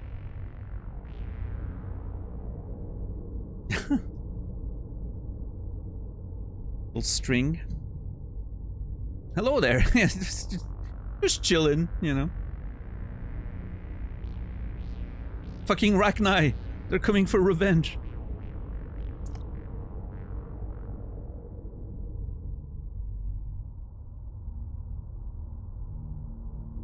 What if it lands in the water? It's so funny because I know this wouldn't make a difference, but I still want to question it for the sake of lore. Is there any chance it'll land in the oceans? That would be even worse. Tsunamis would sweep inland at hundreds of kilometers per hour. Millions of tons of water would be vaporized at the point of impact. Global cloud coverage. The plants could all die, and if they go, the whole ecosystem rolls over. I'd have to run the numbers, but take my word for it, it'd be bad. Why would they do this? This doesn't make any sense. Batarians run criminal gangs. Unethical, but profitable. They don't destroy worlds. What does this gain them? I've heard all the stories. Slave rings ranching people like animals. Pirate bands burning colonies to the ground. But this is... The Citadel Conventions forbid asteroid drops. I never thought the Batarians would go this far.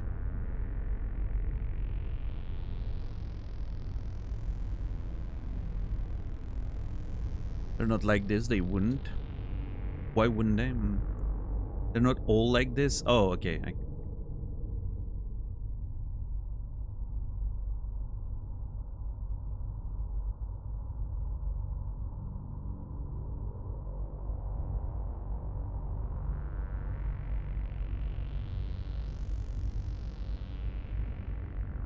Most Batarians aren't genocidal madmen, but these ones are terrorists.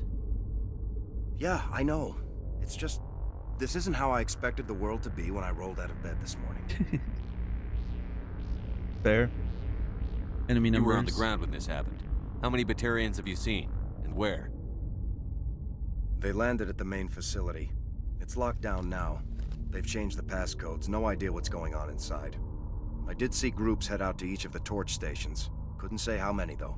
Enough to give you a fight. Any idea who's behind this? Who's leading them? That might provide a clue. I heard a couple of them talking. They mentioned a Balak. It sounded like he's the one in charge. They didn't seem convinced this was a good idea, but they were scared of the guy. Scared enough to do what he wanted. Batarians everywhere, and I need to shut down all 3 torches. Anything else I should know? One of the torches is surrounded by live blasting caps. We were set up to excavate when we arrived at Terra Nova. I rigged them with proximity detectors. That tank of yours will set them off, so you'll have to go in on foot. Even then, they'll explode if you get too close. Just go slow and easy. You should be fine. Put them off? You set them up. Can you disable them? Not from here. No. There are manual controls by the entrance to the torch facility inside the blast zone. You can disarm the caps there. One last thing. That seems I had a crew working off-site when the attack hit. I'm worried about them. These Batarians are ruthless. I saw them smash the faceplates of guys working vacuum. And those Varen, I don't think they always wait for a corpse before feeding. Any idea where I can find them? They were running checks on our perimeter equipment. Easiest thing would be to tap into the transmission tower out on the surface. The equipment stations will show up on your sensors. Yeah, we've already done that. That also is part of the, like, they could have structured that a little better in terms of what you know. Like, the mission immediately tells me, oh, you need to find all these people, right? Maybe it could be, hey, we found a dead body. I wonder what that's about. And then when you talk to this guy, it expands and tells you exactly what's going on. I feel like that's been a constant in the game. I think the journal, the quest journal, sometimes a little gets ahead of himself a little bit. At least one of them's dead. I came across a member of your crew. He didn't make it. I see. Well, maybe the other 2 are still out there.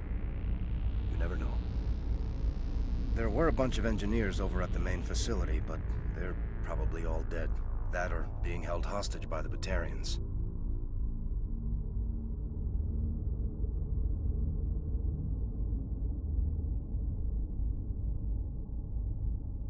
One of them got away. A woman named Kate Bowman contacted me. The Batarians haven't found her yet. Katie's alive. She's one of my best engineers. She signed on with her brother, Aaron, I think his name is. He's part of the security detail. I hope they're okay. Give me a worst-case scenario. We can't stop the asteroid. Could the colony be evacuated? Shepard, it took 30 years for the population to grow that large. I'm sure they're moving people to remote areas, but they'd never be able to get more than a few thousand off-world. We just don't have enough ships. No one does. Well, maybe the Quarians, but I don't see them suddenly showing up and offering us a ride. Well, Tali certainly didn't say anything there, so... Why were you moving this thing in the first place? Well, the idea was to drag it into Terra Nova's orbit, mine it out, and in the end you'd have a basic structure for an orbital station. It's a lot cheaper than getting everything up into orbit from the planet's surface. The minerals we extract almost cover the costs. What can you tell me about Kate? Smart as a whip and bold as they come. I hope she keeps hidden. If they find her... Oh, Katie. Don't do anything stupid. Alright. That's all I need to know. Time's running short. I better get moving. I think I'll make myself scarce in case any Batarians come back. Good luck, Shepard.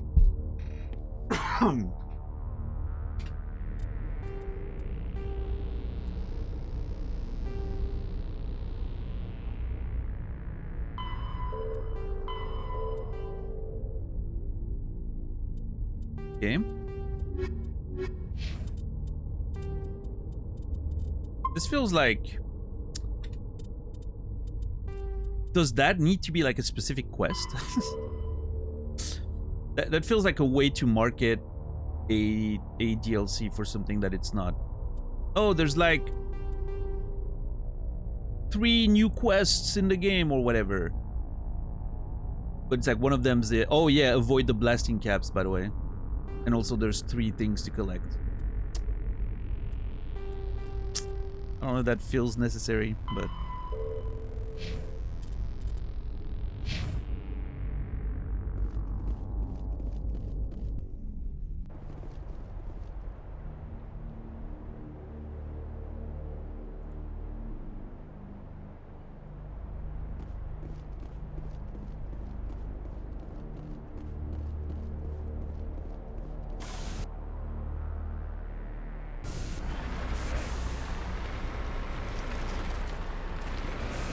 The question mark here is not on my radar, is it?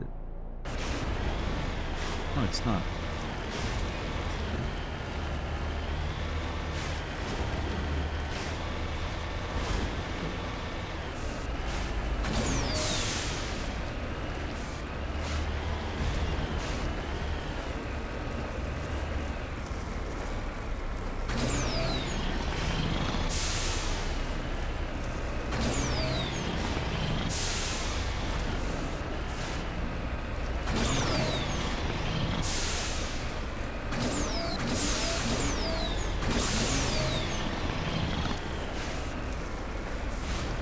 Nice.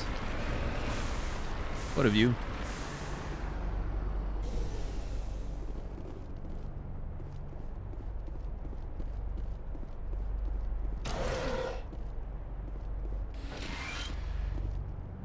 This computer is filled with operation logs and personal computers for a small pirate music station operated by X-57 engineers. It includes scripts for several promotional messages, none of which appear to have been recorded. Radio X-57, rocking this rock since 2182. Radio X-57, when your world seems hollow, will help you touch the sky. Radio X-57, talk hard. Radio X-57, your last best hope for rock within 300,000 kilometers. Oh, someone was nerding out up there.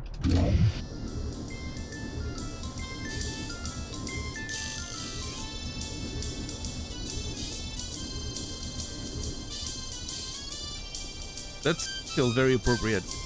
The elevator music. You notice an open text file? The project journal of the station operator. It reads in part. Project director wants us to shut down. Says our music is too extreme, that we're inciting the younger workers to riot and sleep with aliens. I asked him if he listened to us. He said he talked to someone who's heard about what we play. Alright.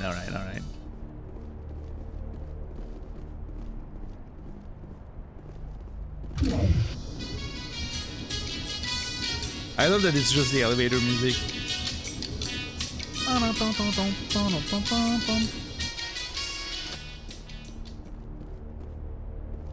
Yeah, encouraging the youth to sleep with aliens.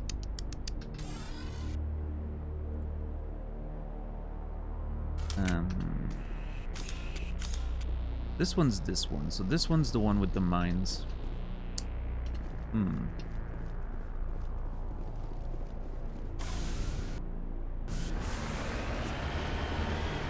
Hear me? Getting all kinds of interference. Damn. Sorry. There's a lot of feedback. See if I can fix it. In the meantime, just keep doing...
Body of Himes.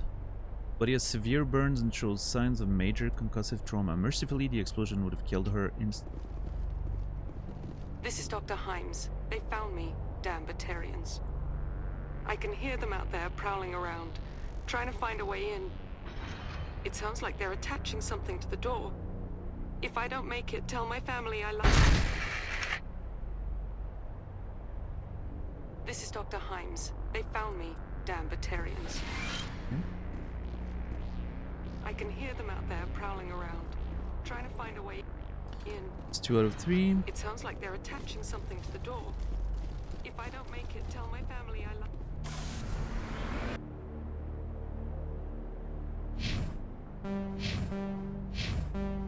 Long game.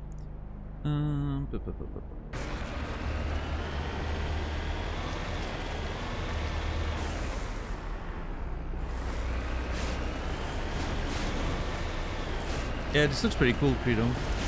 It's actually an asteroid. We're on an asteroid that's currently hurling towards that planet there, and we're trying to stop it.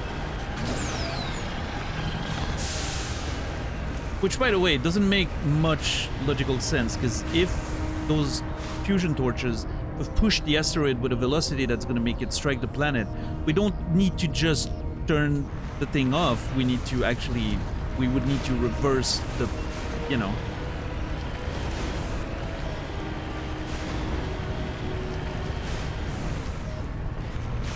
We would need to find a way to stop the momentum somehow. I do not think we're able to do. Warning. Ground penetrating radar detects anti-vehicle demolitions nearby. Proceed on.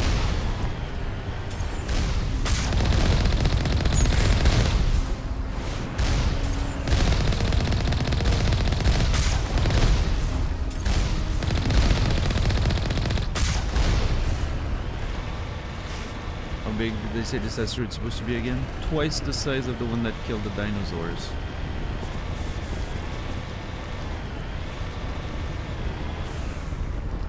I think 22 kilometers, correct.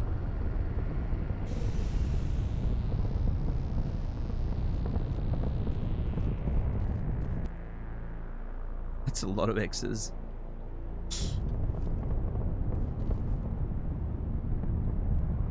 Yeah.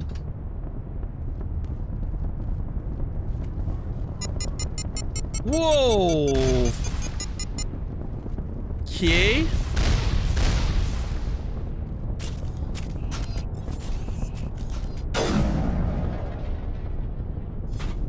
What's shooting us? I'm sorry, what is shooting us? Also, can I not... Could I just not... Why can I just not shoot the mines? I think it would make a lot more sense. Fall back to the base! Oh, they're only coming... Interesting. They're not coming out if we're... Little scumbags.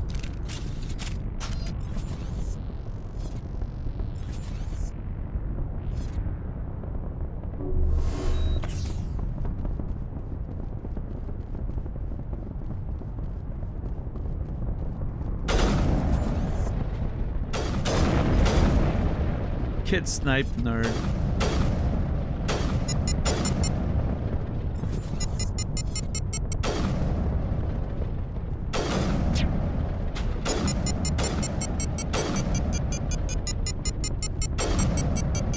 What the fuck? Oh.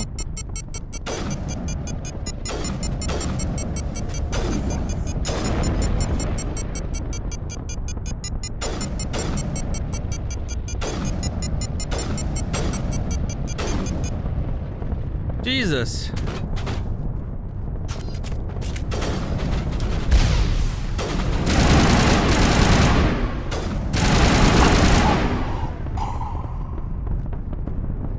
That was loud.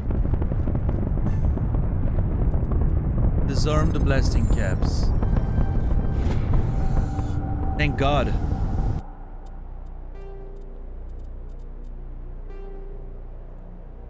Yeah, that's such a silly thing.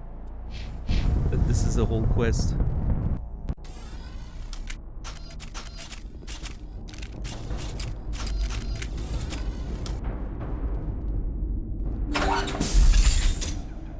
Fresh meat! Whoa. This guy thinks he's the butcher.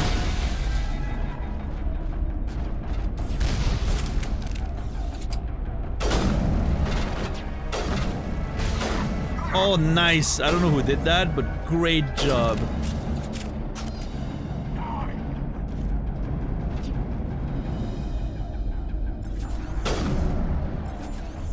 Dude, those things are fast as fuck. What the hell?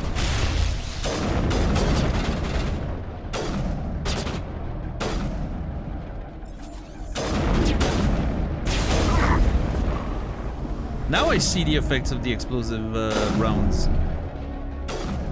That was pretty impressive. Come on, show yourself. Peek. Or don't.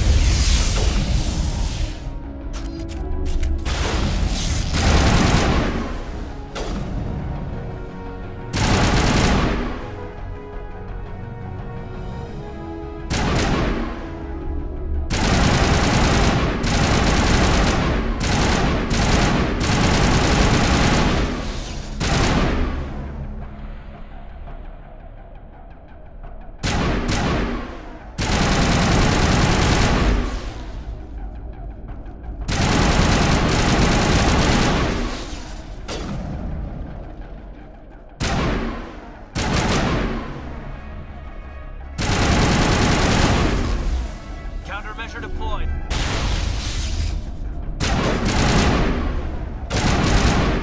Nice.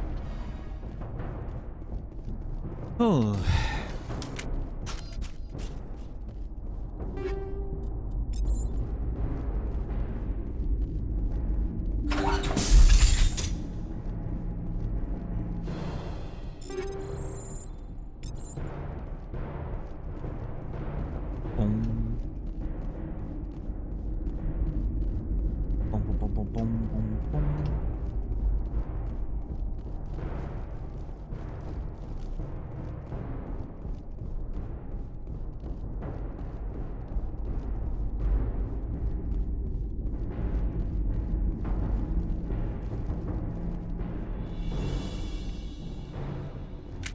Their status, medically, we're good.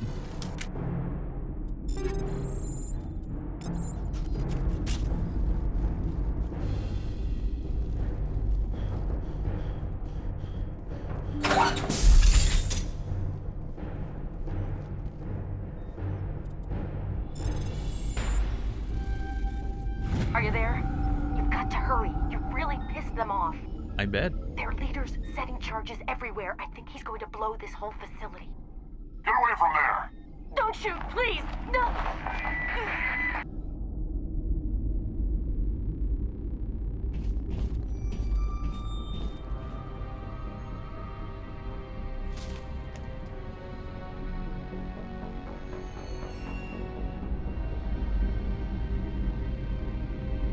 Who's shutting down the torches? I won't ask you again. Tell them. Doesn't matter.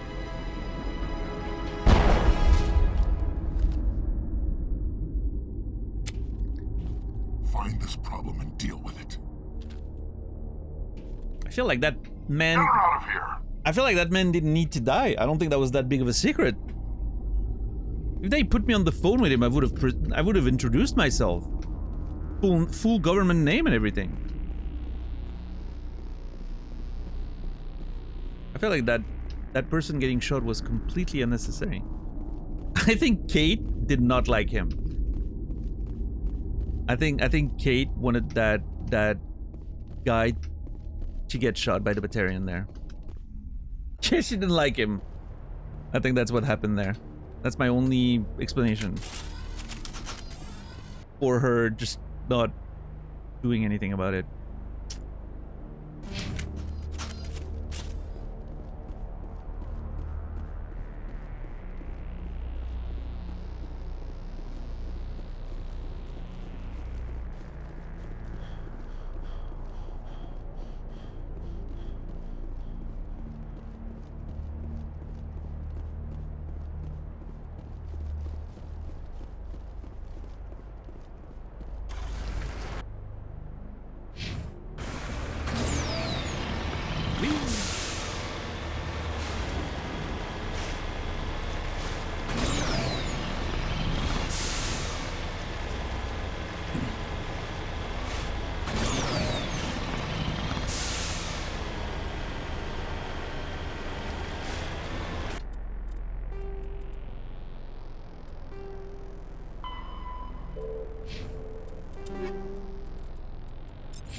Where's my journal beeping again?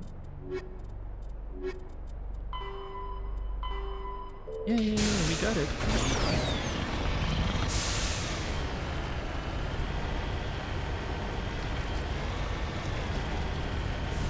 Oh god. Oh jeez. Oh boy. Oh my god. No.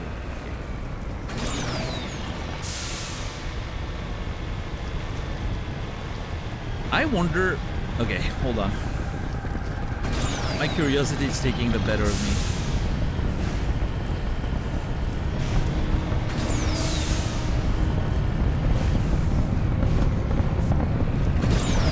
Aww, there's an invisible wall.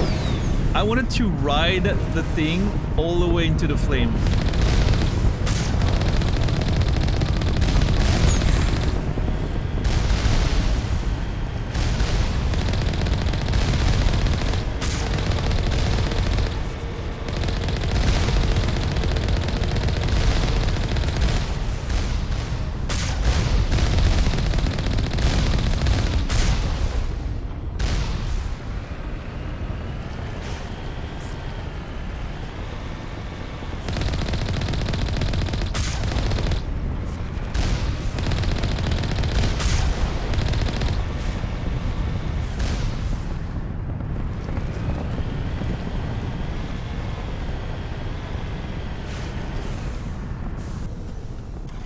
No, come on. I hate that sprint and enter is the same button. That's some nonsense right there.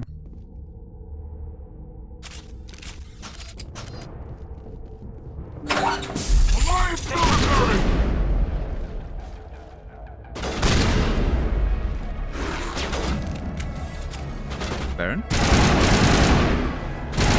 Release the Baron!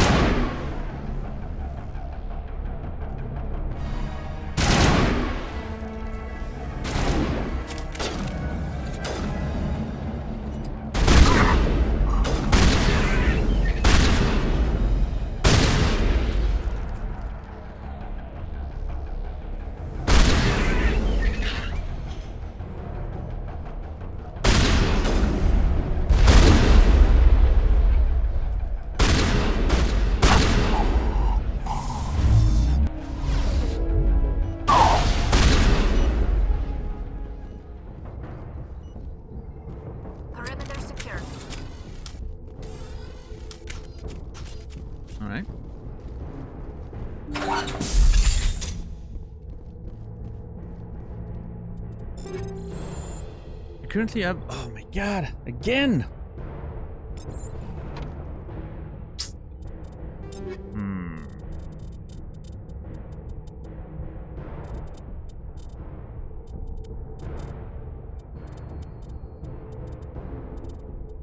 Yeah, I mean, I have so much shit.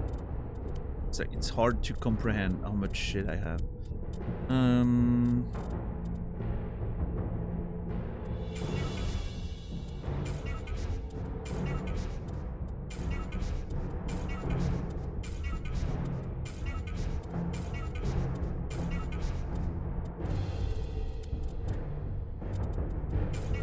I think I'm gonna just stop picking stuff up. Like, I'm gonna convert everything to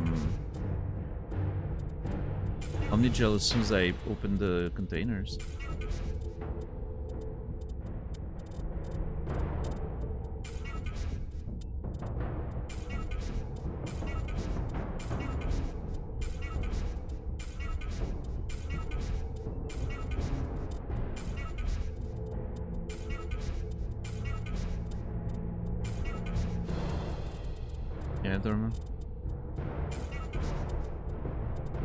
Yeah, the general like looting and itemization in this game is nothing to write home about, that's for sure.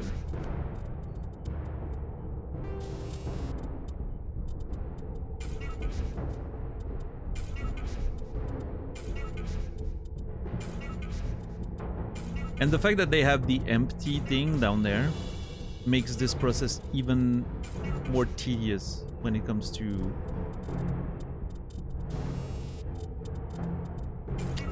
the items.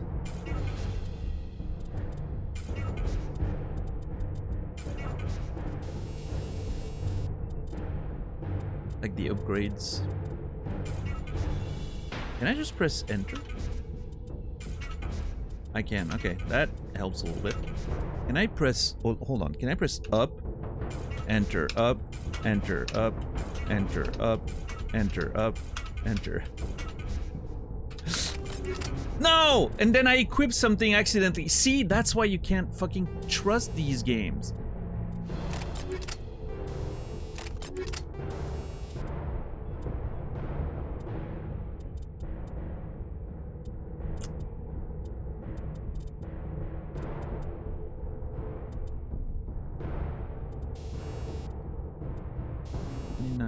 -2.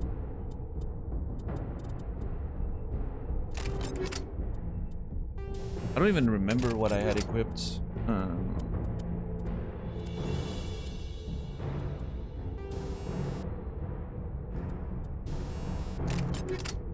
Oh, it was there. Pretty sure that was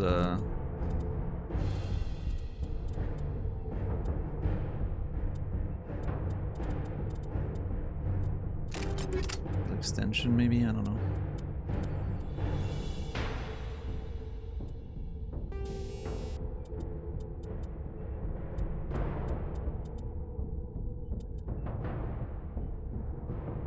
Scrap rail seems to be pretty good, actually.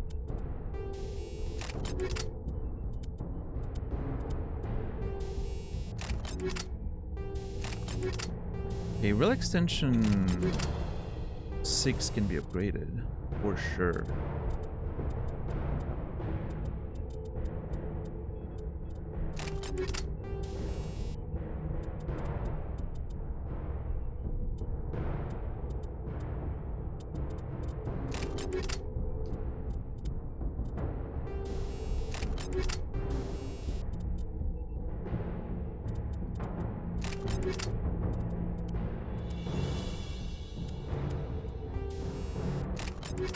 I'll do, I guess.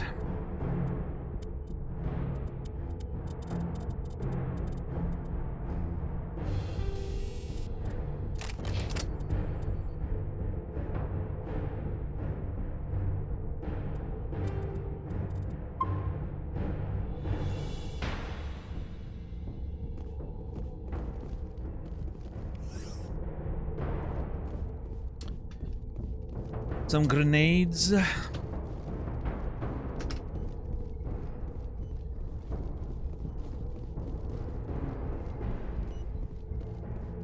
Yeah, the inventory system, not great. I will,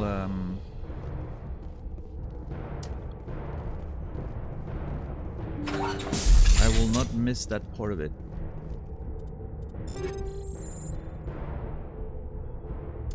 See, but then the problem is...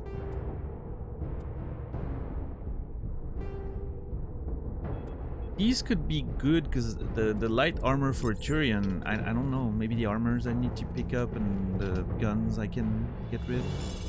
I don't know. Oh, I think we're good. I think we've disabled all the torches. Which again, as far as I understand, is not going to help us stop the asteroid. Hold it right there. This doesn't have to end in bloodshed.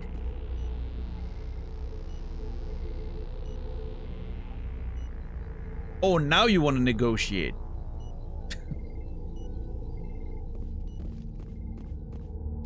Don't come any closer. We can do this the hard way, or we can end this peacefully. Peacefully? I didn't think you Batarians knew the meaning of the word. Look, I'm just doing my job here. Hijacking this rock wasn't my idea. I signed on to make a little profit. A quick slave grab, nothing more.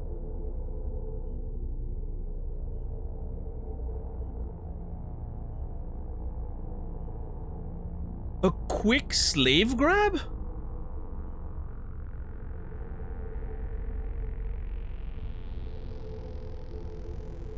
This isn't just a slave grab anymore. Millions of people are gonna die. And even Don't you then... think I know that? I'm just following orders here. If it were up to me, we'd have already left. I mean, it is up to you. Well, it's not too late. You can still leave. I don't think so. Bollock would skin me alive and sell my hide out of spite. Crazy bastard. This whole mission's gone to hell and I'm gonna pay for it. Why follow him? So why do you listen to him? Good question. I had a bad feeling about this from the moment we landed. Now Balak wants you dead. And what Balak wants, Balak gets. I can't change that. Alright, well, I mean, hey, if you want to fight, I'm happy to fight. A quick slave grab. And I love how we just dismiss it. It's like, oh yeah, this is not just a little quick slave grab anymore. As if that was nothing.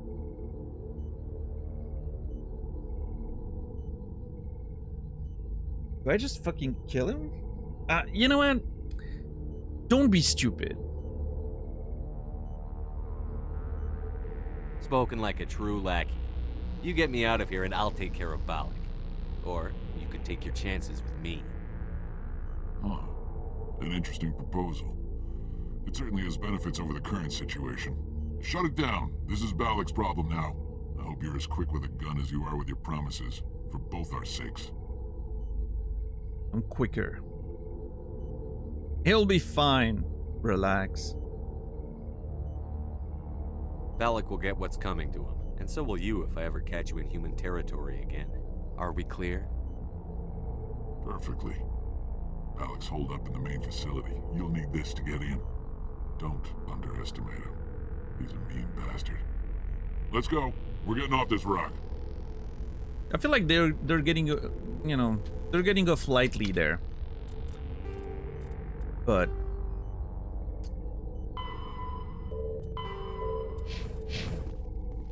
it's fine. People making bad decisions. Hopefully it turns his life around and become a Batarian scientist or something that will, you know, save the world or whatever.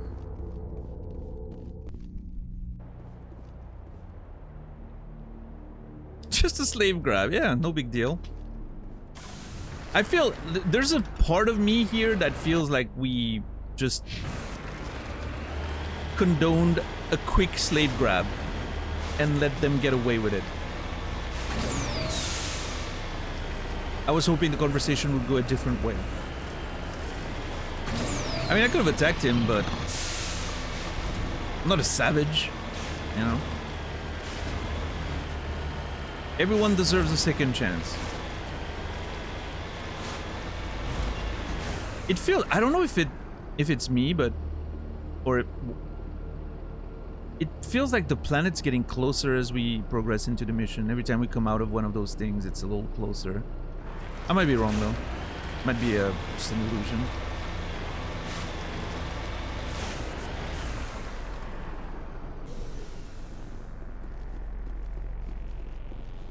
Batarians shopping for slave like I shop at Costco. I've never been to Costco. Doesn't exist here, unsurprisingly. Yeah, see those weapons? Omnigel, bam! Oh, okay, game. Why can I not?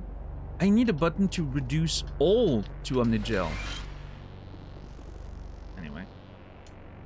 Survey Station 2 final entry, logged by Chief Surveyor R. Montoya. Let me guess, Roberto?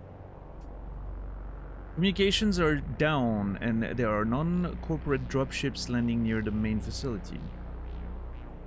There were flashes of lights over the horizon. Can't be certain, but I guess it's heavy firearms. Arms fire, sorry. As per emergency protocol, I'm arming the defense drones. I'm not waiting for my pickup. I'm going to investigate. Heads up! Jesus fucking Christ! Warm up.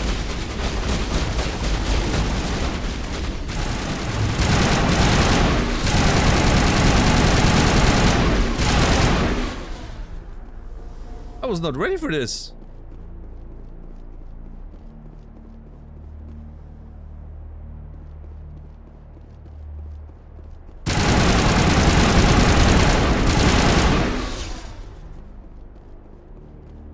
Footprints.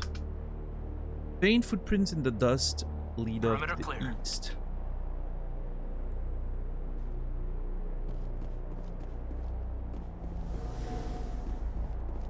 Am I supposed to investigate that on foot?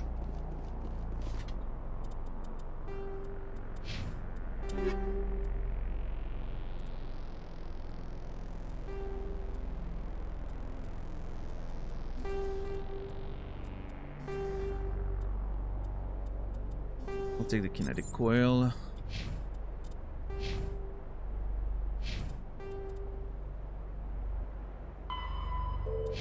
Montoya needs to be found. Okay. Well,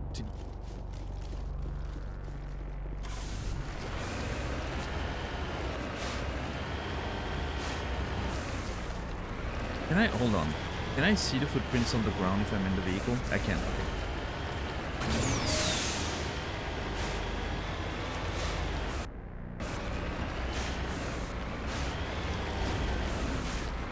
Oh, well, there it is. Oh, sorry. He was dead before I got here, I swear. He was already dead.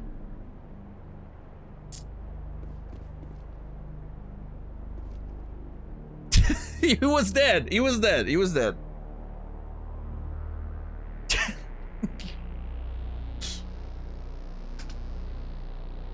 It looks like he died from a single shot through his helmet. See? Likely from a sniper. Whoever killed him didn't even bother to search his body. There's still equipment on his service bag. Yeah, ignore the tire marks on his entire chest. That, you know, it's the sniper shot that got him, for sure.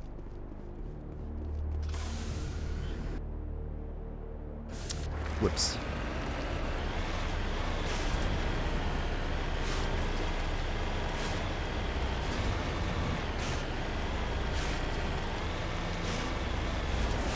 So that's done, isn't it? Yeah. Okay. What's up, Cryptosoft? How are you doing today?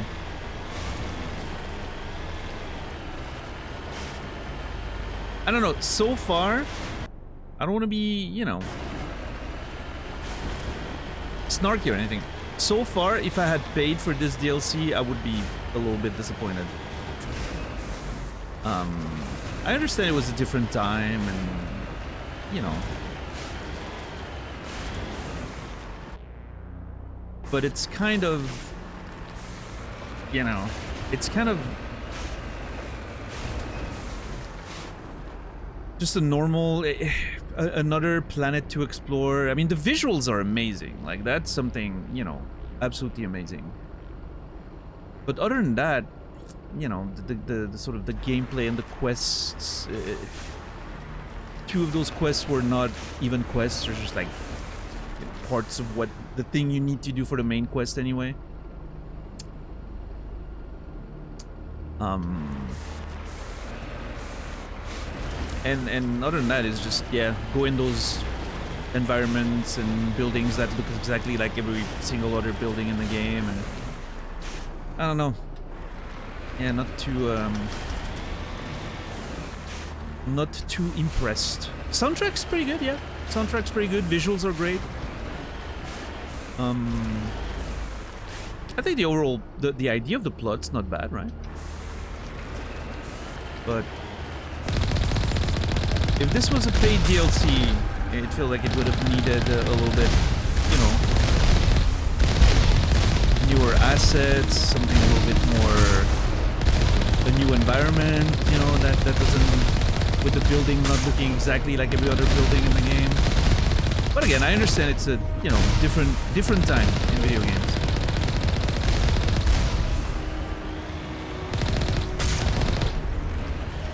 I get it. I've seen worse. These were the days where you would pay $5 to put fucking armor on your horse, okay? Those were different days.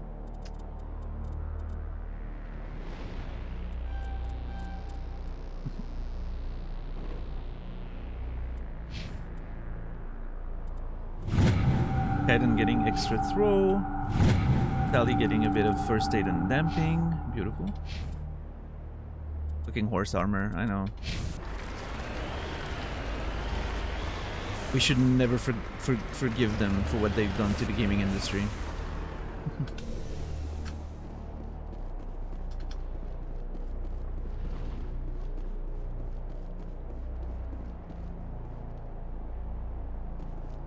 But yeah, visually, this is, you know, this is pretty cool. I like it.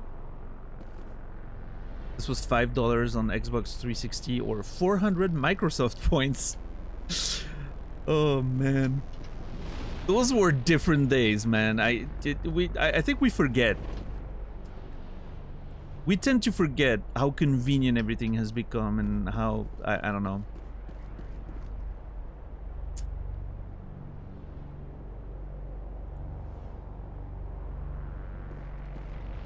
Though, I mean, some of that nonsense still exists, right? Having to buy another currency.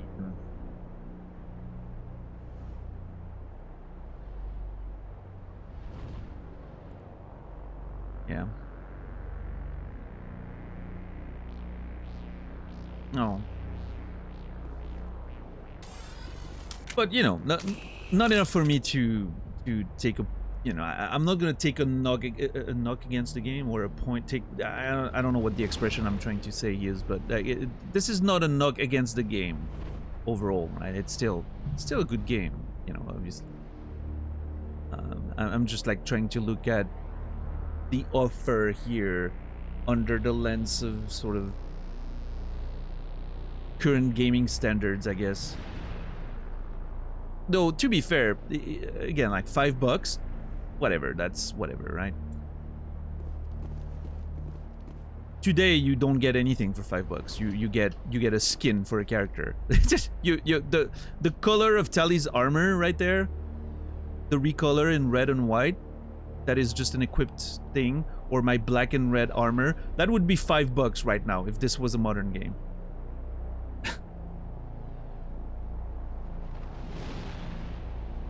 So, you know, we need to remember that too. My Spectre like gear that I have on right now, that would have been like a pre-order bonus or something, unobtainable in game otherwise.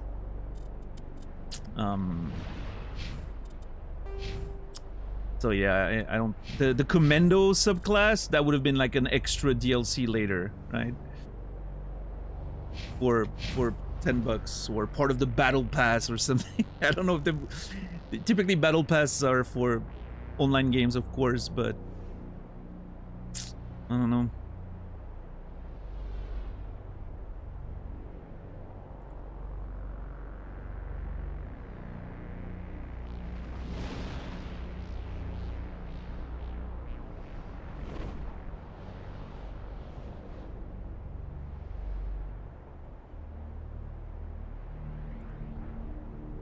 What's the modern value of a Microsoft point adjusting for deflation? It's an interesting question.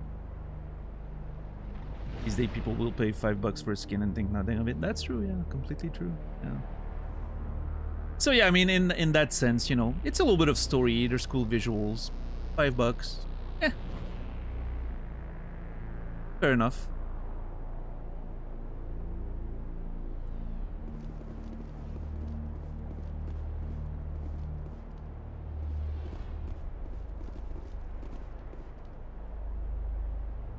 It's just interesting to think that, what was it, like a few years after that, you start getting, you know, like super impressive DLCs.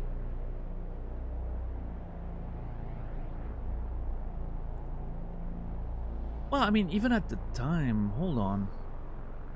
I don't remember, what was, I mean, as much as, I wasn't a fan of Oblivion, but Oblivion DLC was pretty good, right? Even Morrowind DLC before that was a pretty decent chunk of content, but it was like $20 or something, probably. I mean, even, you know, going all the way back to like Diablo 2, right? How great was that fucking expansion? Or StarCraft. Obviously Blizzard setting some standards back in those days, right?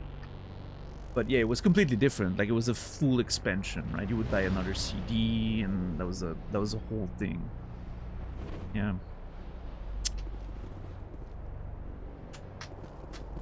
Those were the early days of like digital, you know, add-ons, so to speak. Yeah. It's just interesting, like, it feels like a trip down like the history of video games, and seeing sort of everything about this game's been sort of felt like that, right?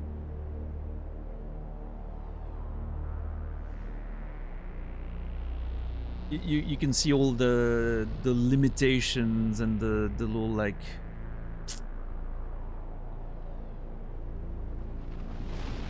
limits, struggles of video games of the time, with the UI, with the voice acting direction, with the overall jank, the constraints. Yeah. But it's cool. It's interesting. I've mentioned that when we started playing the game, but it reminds me of when we did the Cageathon, right? Going through the history of those games since like 2005 all the way to the more recent one, right? Detroit. It was fun to see that evolution over time, right? Yeah, I wonder if this is gonna feel the same when we get to Mass Effect 2, Mass Effect 3, if we're gonna see sort of that evolution of that period of time, the mid to late 2010s, which I remember being a very significant period in video game sort of evolution and progress, right? Going from like sort of like the PS2 era to PS3, and then the PS3 era, you know, that sort of era, there was we went from super simple stuff to things like, you know, Uncharted 2. Like technologically there was a lot of new improvements, even like The Last of Us and all that, right? Like it's crazy to think that this is the same generation of hardware.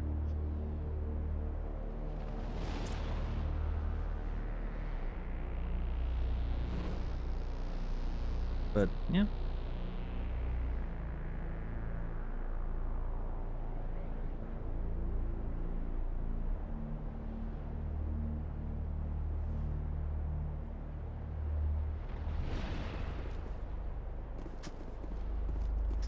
Anyway, let's get in there. Are we gonna negotiate again? Oh, this is new.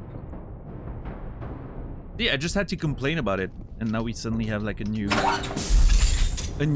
asset library.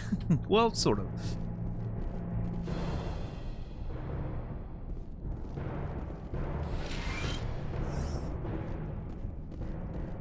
Yeah, we're gearing up for combat based on what we just picked up.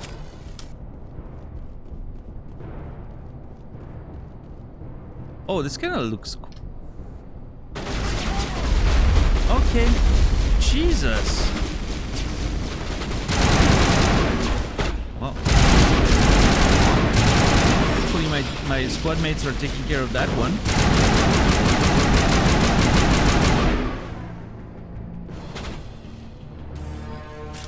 That man just ran.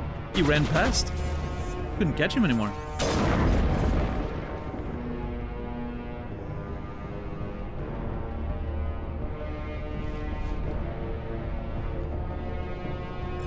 The music is absolutely incredible there.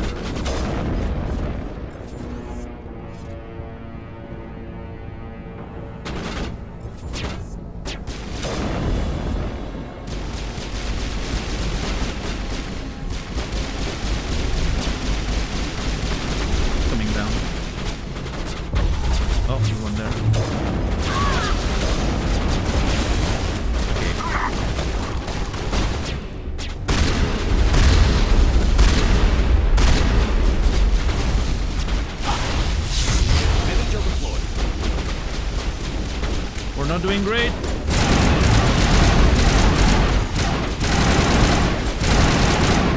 Where's my weapon? I feel like my weapons... That must have been one of the tech stuff they hit me with. My weapon's fire rate was...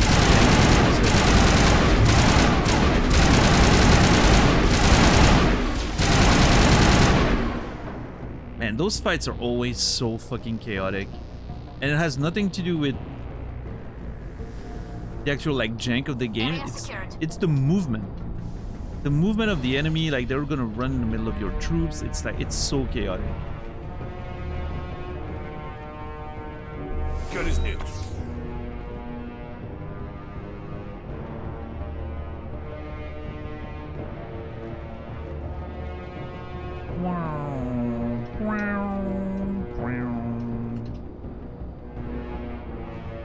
That's where we came up from, okay.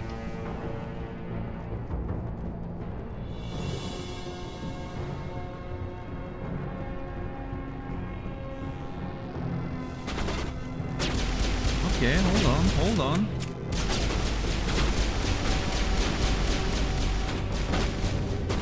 What? Oh, there you are. I couldn't see him. You humans. Oh.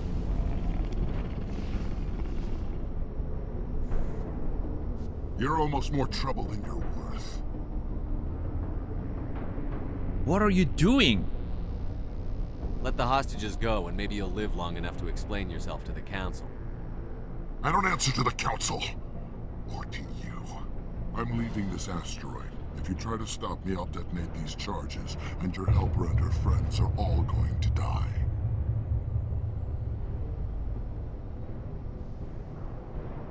Hold on.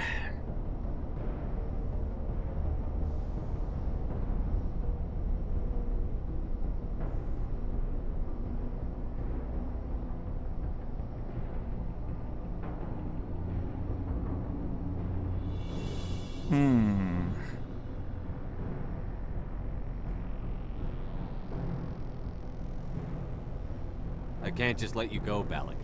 Not after what happened here. This is nothing. You humans have done far worse to the Batarians. We've been forced into exile, forced to survive on what we can scrounge up.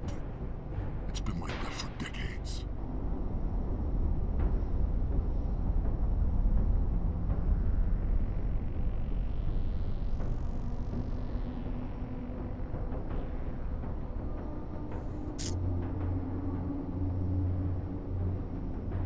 Why take it out on these people? They didn't do anything to you or the Batarians. Didn't do anything. Aside from colonizing a world that could have been ours. Aside from using resources that should have been ours. We were left to defend ourselves. But the humans were stronger than us. We knew that. The Council knew that. But it didn't matter. It was you. You and your kind are the only reason we're in this position. It's your point, that doesn't make it right.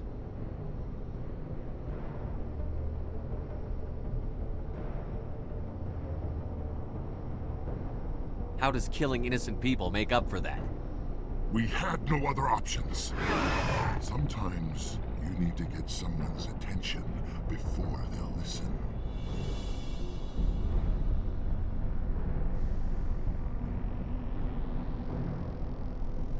That was the Skillian Verge attack, right?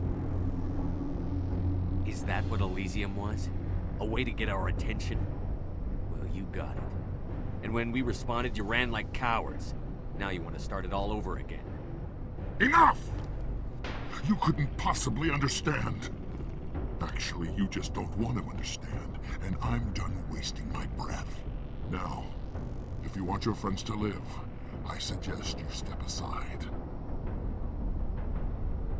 Oh, shit. Okay. I mean, there should have been an option for me to shoot while he was talking, like mid-sentence. Just bam, in the head. So he can't activate the charges. I'm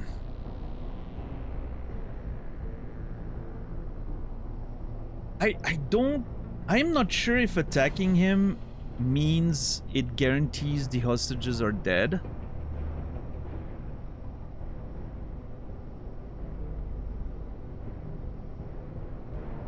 But that's what it seems like it implies, right? Let him go to save the hostages. So it seems to imply that attacking him would necessarily mean the death of the hostages, which I'm not a big fan of. I think there is an argument to let him go now, and we'll somehow, you know, the idea would be we'll let him go now, we'll find him later.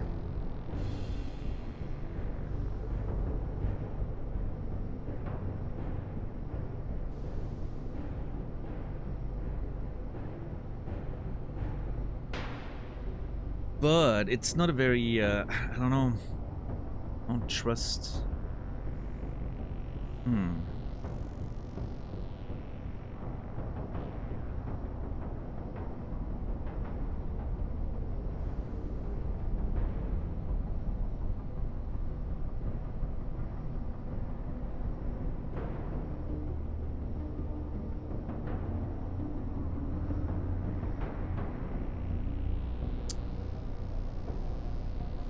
I kind of wish there was a, you know, maybe a Paragon or a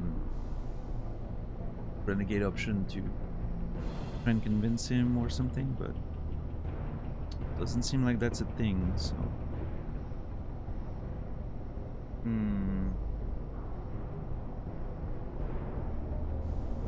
I mean, the hostages aren't my friends, but I think, you know, I am concerned about saving them.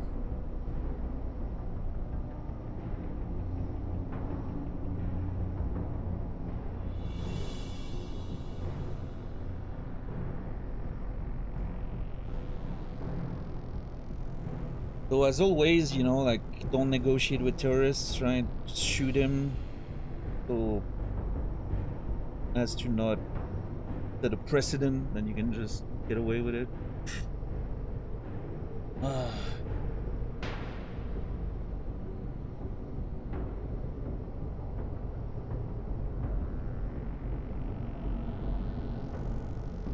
I think I'm gonna let him go with the hope that we can do something about it later.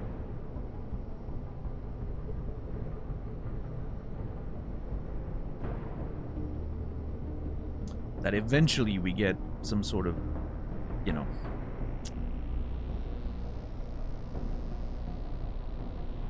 reckoning. Is that the word? I'm not sure.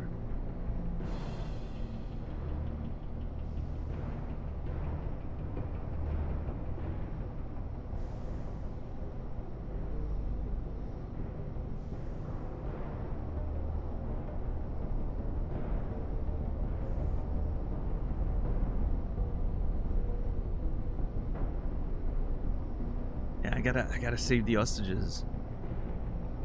I think.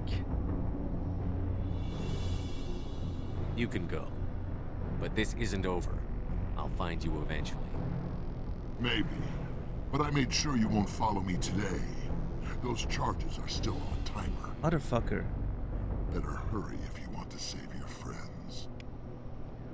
I think we got him, Commander. That was not the deal! Hold on. Heads up!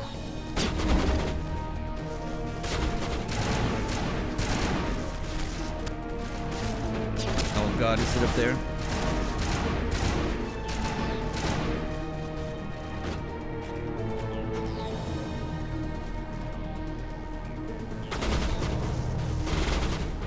His arm.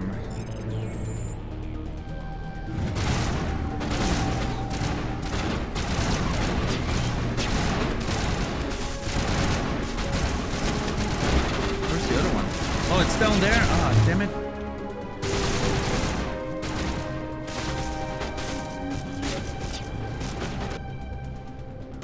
And then there's one on the other side too. You guys got this, right?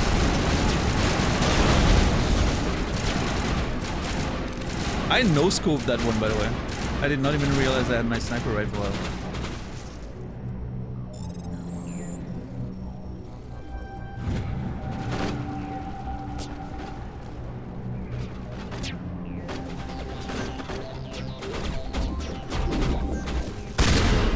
No, wrong weapon. Okay, I think that's the shortest way forward.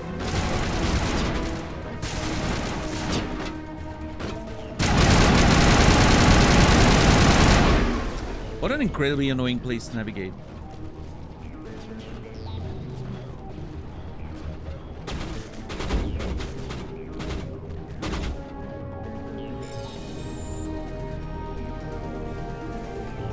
Oh, come on. My cursor was stuck against the freaking thing. All demolition charges have been deactivated. Release the scientists from the prison cell in the lower level offices. Oh. He left. Is that all right? Was the only option. That's not your problem. You should have stayed put. Was the only option. Well, actually, that's not your problem. You know, don't worry about it. Forget it. Can you tell if the asteroid's stable? You did it. Another hour and our course would have been irreversible. I ran the numbers, Shepard. X-57 would have struck near the capital city, the most densely populated region. I feel like that's not how physics work. But that's not going to happen, thanks to you. Is Katie in here? Is she all right? Is her team?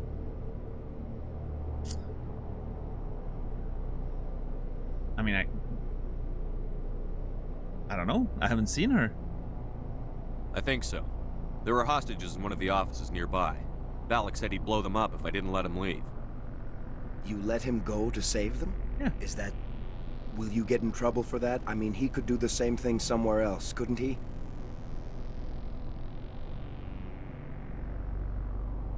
He won't get the chance. The Alliance has a whole navy full of people like me, waiting to take him down. We'll be watching. Shepard, thank you for my grandchildren's lives. I don't think I'll stick around, though. Not with the team gone. Too many ghosts. It's time for me to get back and spend some time with my family. Before I go, I'd like to offer you something. Maybe you'll have more use for it than I will. As lead engineer, I get some quality items. Take your pick. You've earned it. Oh, interesting. How about your Omni tool? Hand over your Omni tool. That's crazy. The fact that it's a special option makes me believe that it's the better choice compared to any of these. I'm gonna go for that. I know it's a lot to ask, but that Omni tool of yours? I could really use something like that. Shepard, I think I mentioned that you saved my kids and grandkids. What's an Omni tool compared to that? Take it, with my blessing. I hope you get good use out of it.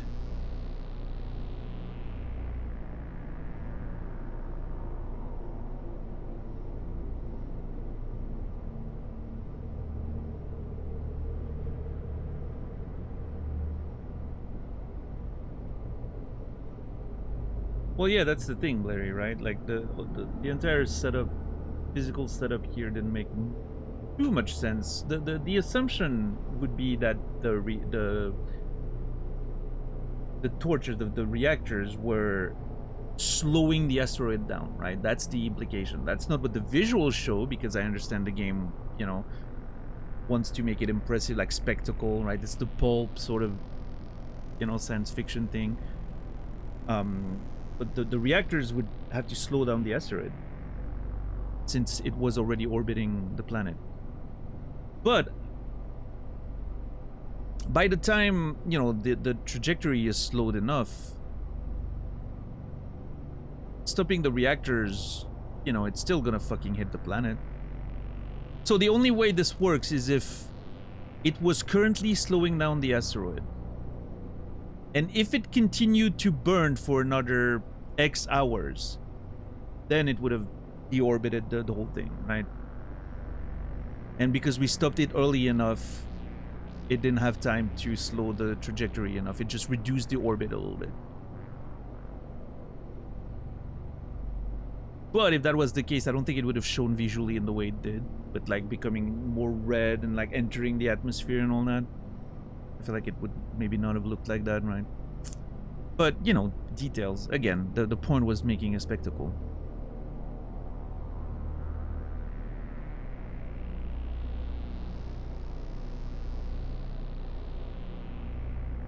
About your 3 engineers. One more thing. You asked me to look into your missing engineers. Have you found them? They didn't make it. Yes, all of them. Their bodies, anyway. Oh. I see. Well then, I guess it's better than not knowing. Take care of yourself. Be well, Shepard. We owe you. The Savant X. Oh, okay. That sounds great. And a bunch of weapons. I'm gonna give it to Tali, but I just wanna... Ooh, okay. Those are some nice stats. In the Asari Consortium, the Ceres Council is the creator of the most powerful bioamp on the market. Not just concerned with profit, they typically make customers undergo a rigorous screening process before being approved to purchase their products. Ceres Council amps are incredibly rare and highly prized items on the galactic market. Omnitools are multi-purpose okay, that's not specific to this one. I'm excited to give this one to Tali. Oh, she's there. For whatever reason, I thought she was on the ship. Yeah, Tali, you get a new... Here's a gift. You get a new... Omnitool. I hope you are happy with it.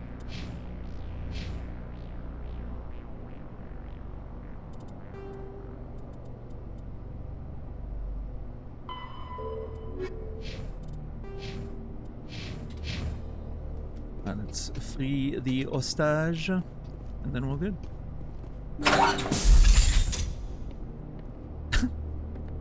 Not even a thanks. You let Balak just a little, you know. To save us. It's a little nod. I half expected you to just let us die. Sacrifice the few for the many.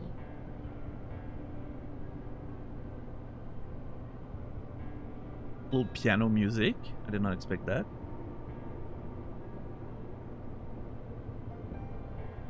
Oh, damn.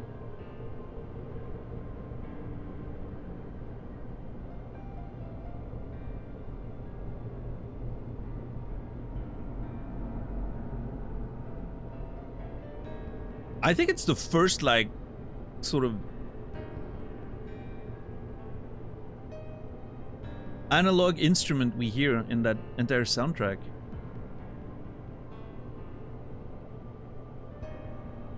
What a track.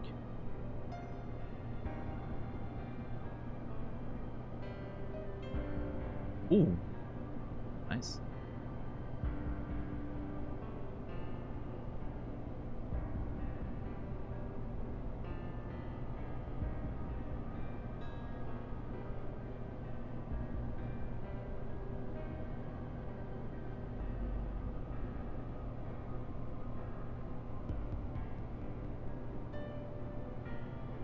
Nice. That's not my way. I couldn't do that.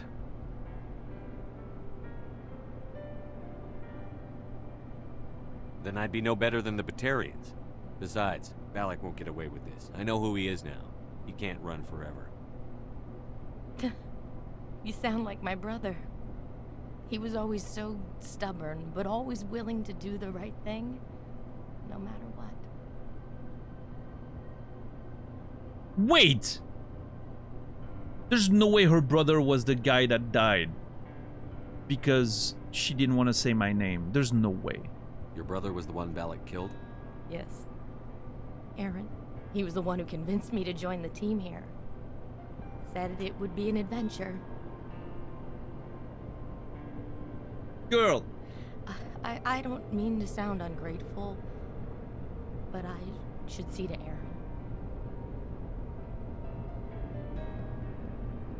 This is crazy that she let her brother die just to not tell Balak my name.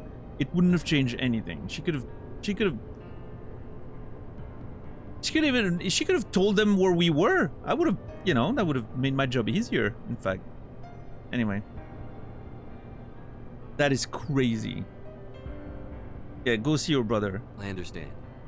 You've been through enough today. I'll get out of your way. Thank you. I don't even know your name. I'm a Spectre, Commander Shepard. Well, maybe she couldn't tell the name because she didn't know. Shepard. Commander Shepard. Thank you, Commander Shepard. You're not exactly what I expected, but thank you. What does that mean? What can you tell me about the Batarians? What were they hoping to achieve with all this? I don't even think they knew. When they first arrived, they were talking about getting us back to their ship. They wanted to sell us as slaves. When Balak showed up, everything changed. It was his idea to redirect the asteroid. Said it was the will of the Batarian Rebellion, whatever that is. Yeah. They followed him quickly enough, but I don't know. I don't think they're all as fanatical as he was. I hope there's going to be a follow-up on that. That would make it very interesting. That was a brave thing you did, Kate. Contacting me on the radio, risking your life. Stubborn and determined runs in the family. My father was in the Alliance back on Earth. I think he was disappointed none of us kids signed up, but he'd be proud of Aaron. Sorry. I mean, this is sad, but I can't overlook the fact that she literally let her brother die. How did the asteroid get all the way over here? Why wasn't someone alerted sooner? The asteroid was scheduled to arrive in a day or two. Balak just sped it up. This rock is full of valuable minerals, but it was too far from Terra Nova to be profitable, so we attached some fusion rockets to it and drove it back. It was all going smoothly until... We'll get everything back to normal soon enough. Almost everything. Yeah, Larry, going back to the conversation from before, I think they just didn't think very much about the orbital mechanics of this. It's just, they're driving it like a ship, right? This is like this is very much the fantasy space travel rules, right? It's not orbital mechanics. It's like we drive it like a plane, right? Strap a reactor to it and we just go there.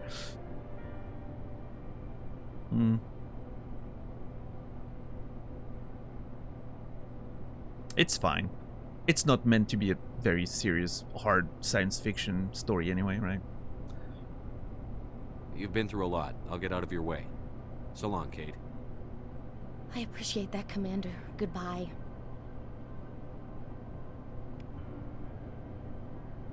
Alright, well, I think that's it.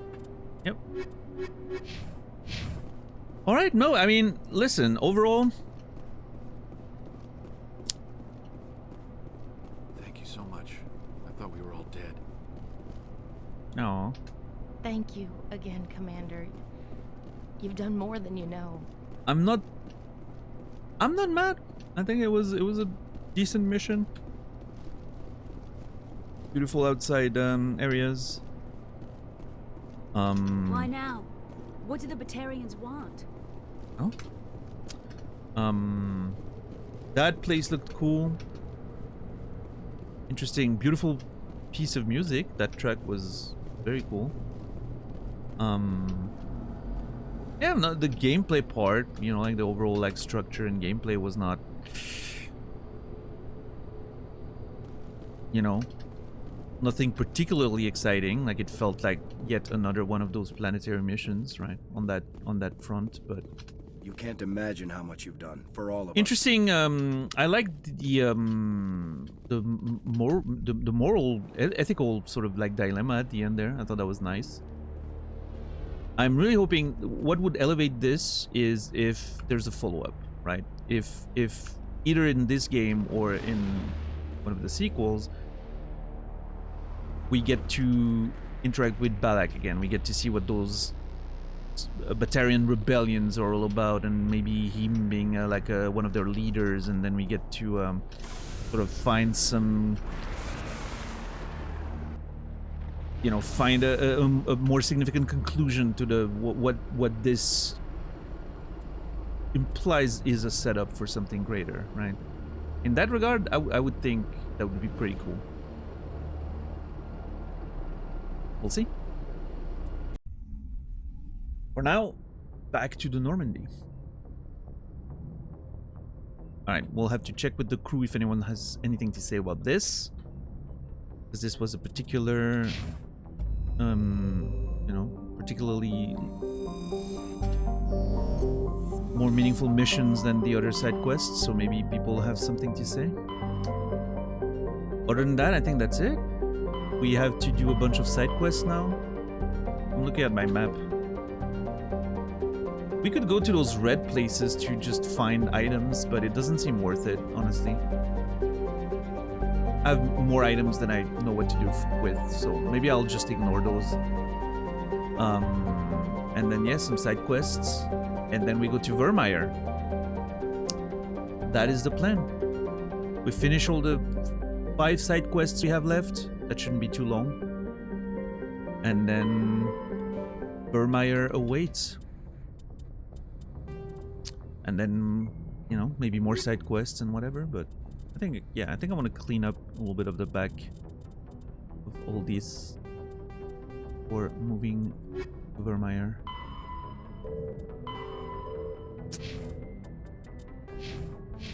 But that, ladies and gentlemen, is a story for next time. Save 123. Nice. Alright, everybody. That's gonna be it for me tonight. I will be back on Sunday, presumably, for more adventures of Mass Effect. Thank you guys for hanging out. I hope that was a good time for those of you who were here. And yeah, thank you for the resubs, the primes, the lurks, and the conversations. We'll see you guys on Sunday, 7 p.m. Central European Time, 1 p.m. Eastern, 10 a.m. Pacific. Starting next week, I'm going to try to be more on time. I can promise that I'm going to be at 7 on the dot, but I'm going to try to make it 7:50 rather than 7:40 like today. I've been really bad with the schedule. I'll try to be back to normal starting next week. It would be great.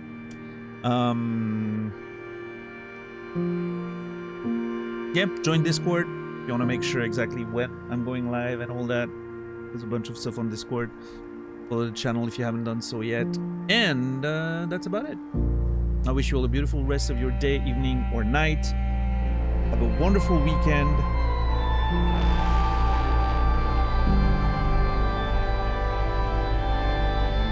The overlap of the two music is really weird.